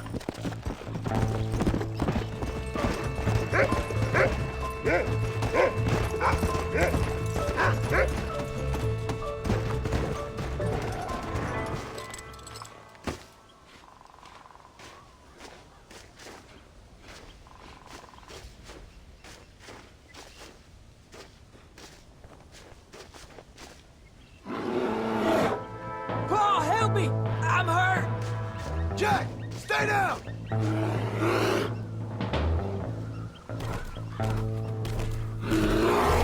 Don't move! Keep your head down!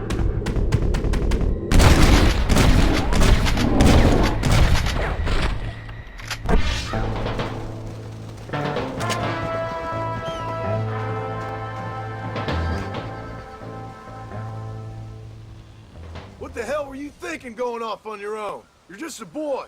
No, I'm not. I can skin an elk, break horses. Come on, let's get you home.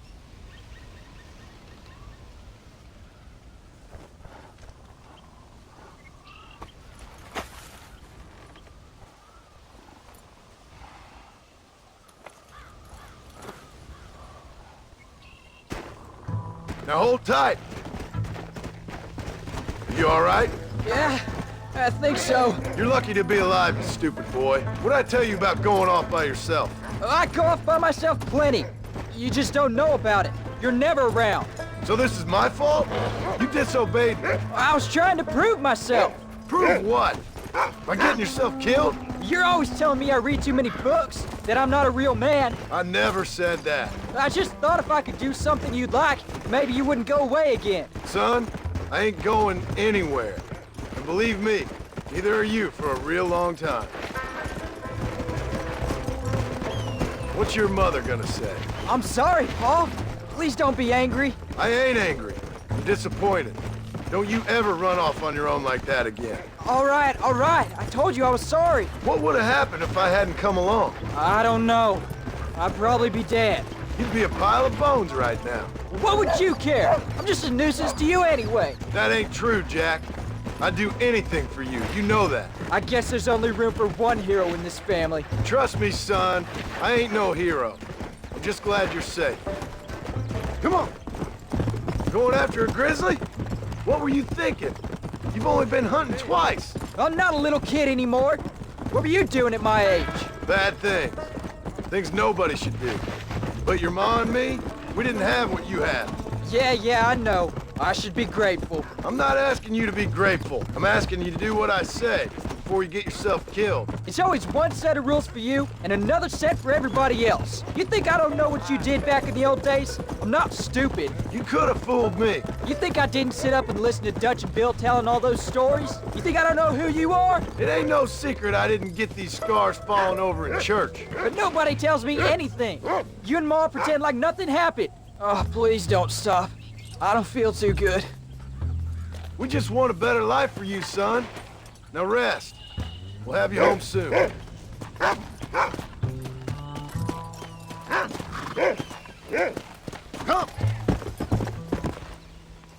I'm sorry I made you worry, Pa. Don't be too eager to grow up, son. Ain't as much fun as it looks. When you're ready to hunt bears, I'll take you.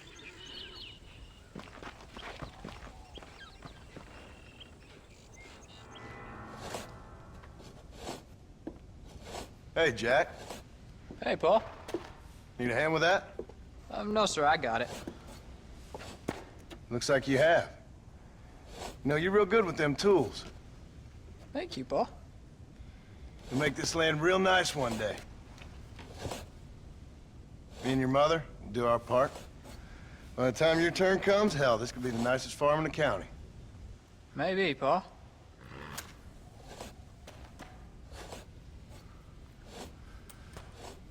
Just gotta learn to shoot straight or you'll get yourself eaten by some animal. Very funny, Paul. Thank you, son.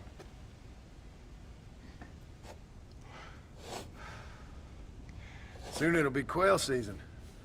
We should have some fun then. Is there anything you don't like shooting, Paul? Well, I ain't met the thing yet, but as soon as I do, I'll let you know. You can even put it in one of them books you read. Yeah, maybe I'll do that. Today, John Marston stopped shooting. Now, I ain't no literary man, but I don't think that'll sell. People like shooting in them things. I think you may be right there, Paul. So, you ever hear talk about them machines that can make a man fly? Well, sure, Paul. Everybody knows about that. You know they're going to be bringing one of those machines around the country next year for a demonstration? One of them machines can turn men into angels.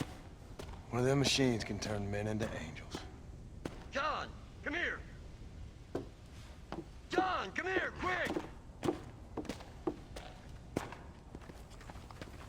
Take a look at that. Jack, go into the house, lock all the doors. Whatever happens, don't come outside. You hear me? Whatever happens. Okay. Come here, son. Whatever happens, keep the doors locked and your mother inside. Promise me, son. Promise me. Who is it, Paul? It's just some old friends. Me and Uncle take care of it. And you go inside and you keep the doors and the windows locked. I hear you. Then run! Yeah, run, boy. Well, old man, looks like things is about to get settled once and for all. So it seems. Who do you think you are? Get in there. There'll be more coming.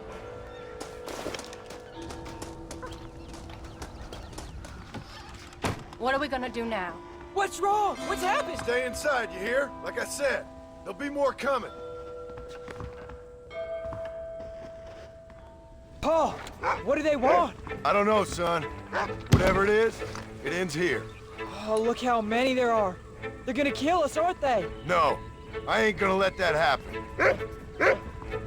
Government! Move or you're dead! I ain't got no time for nonsense! Christ alive! Uncle, are you all right? Damn it! I'm hit!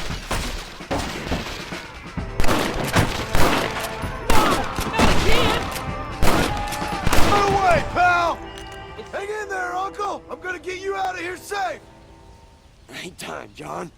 I ain't gonna make it off this porch anyhow. You take Jack and Abby. Take them and... Don't worry about me. Let's get him out of here. No! Uncle, please! Oh my God! They killed him! Come on, son! Ain't nothing we can do for him now!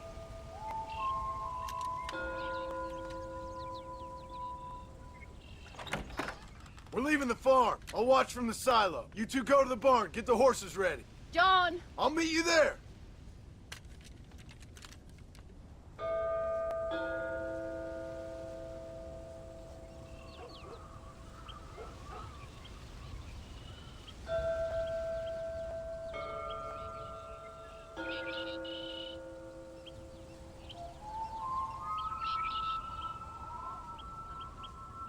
Oh, my Lord! Hey, come on. Now listen. Jack, darling, get on this horse. Get out of here. Go find a place to hide. You're coming with us, Paul. I'll catch up. You keep riding and don't look back. And don't be worried about me, you hear? Now get going. You stay out of trouble, John. Ain't no trouble, Abigail. Ain't no trouble. I love you. I love you. Now go! Get!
Did you hear that?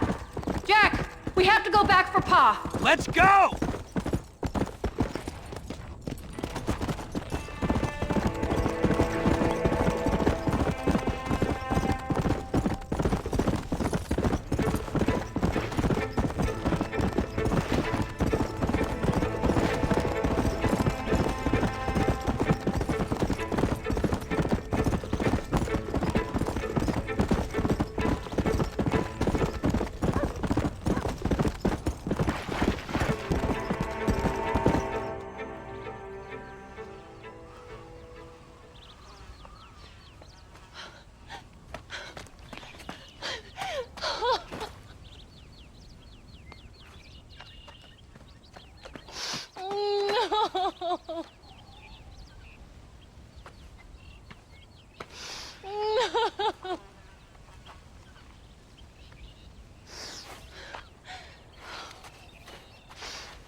Oh, bury me not on the lone prairie where the coyotes wail and the wind blows free. And when I die, don't bury me 'neath the weather western sky on the lone prairie.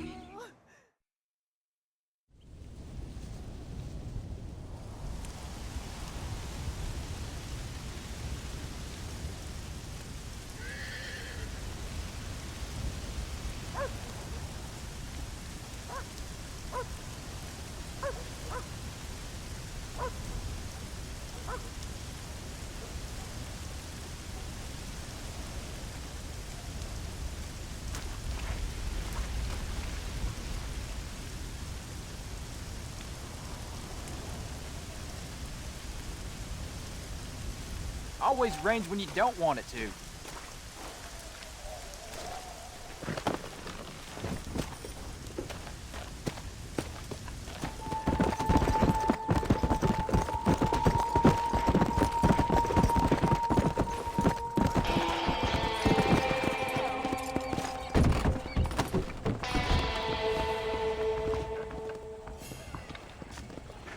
You need help? Hello, sir. You work with the government? You one of them agents? Sure, son. Why you ask? Did you work with a man named Edgar Ross? I have something for him. Edgar Ross? No, but well knew of him. He's a fine man if he wanted results. Won himself a chest full of medals. I think he went and retired about a year ago. Last I heard, him and his wife moved out to a cabin on Lake Don Julio. Lucky guy, getting to take it easy. He's fighting crime in this dump, that's for sure. Thank you for the information, mister. You won't find it.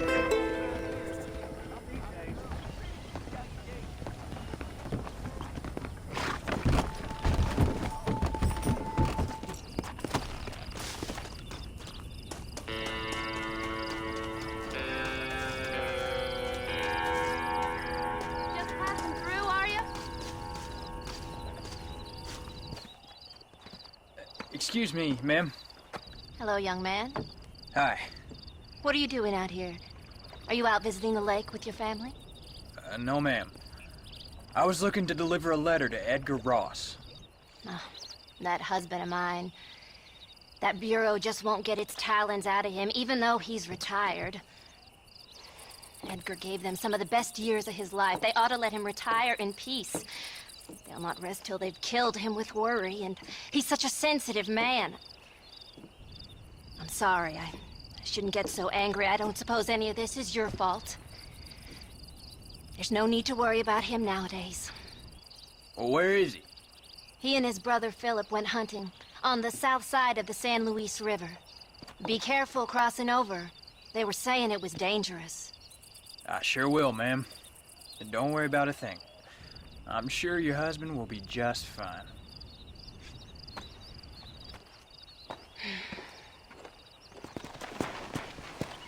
What brings you out this way?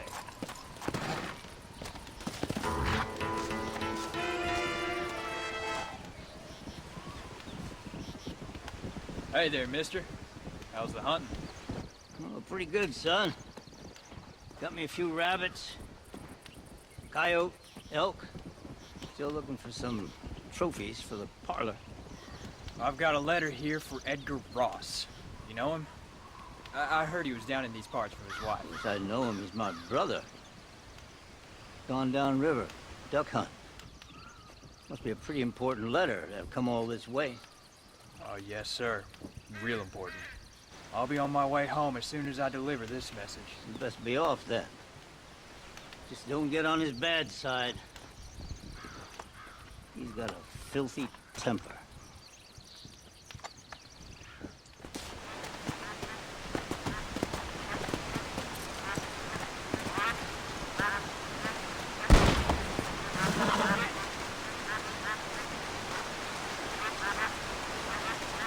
Excuse me. You Edgar Ross? Do I know you? Forgive me for startling you, sir. I have a message for you. My name is Jack Marston. You knew my father. I see. I remember your father. I've come for you, Ross. You, boy, have sure as shit found me. You killed my father. Your father killed himself with the life he lived. You killed him. I saw you. You keep saying that. You sent him to do your dirty work. Then you shot him like a dog. And I'll shoot you like one too, you little piece of trash. Now get out of here before I kill you as well! I ain't going nowhere, old man.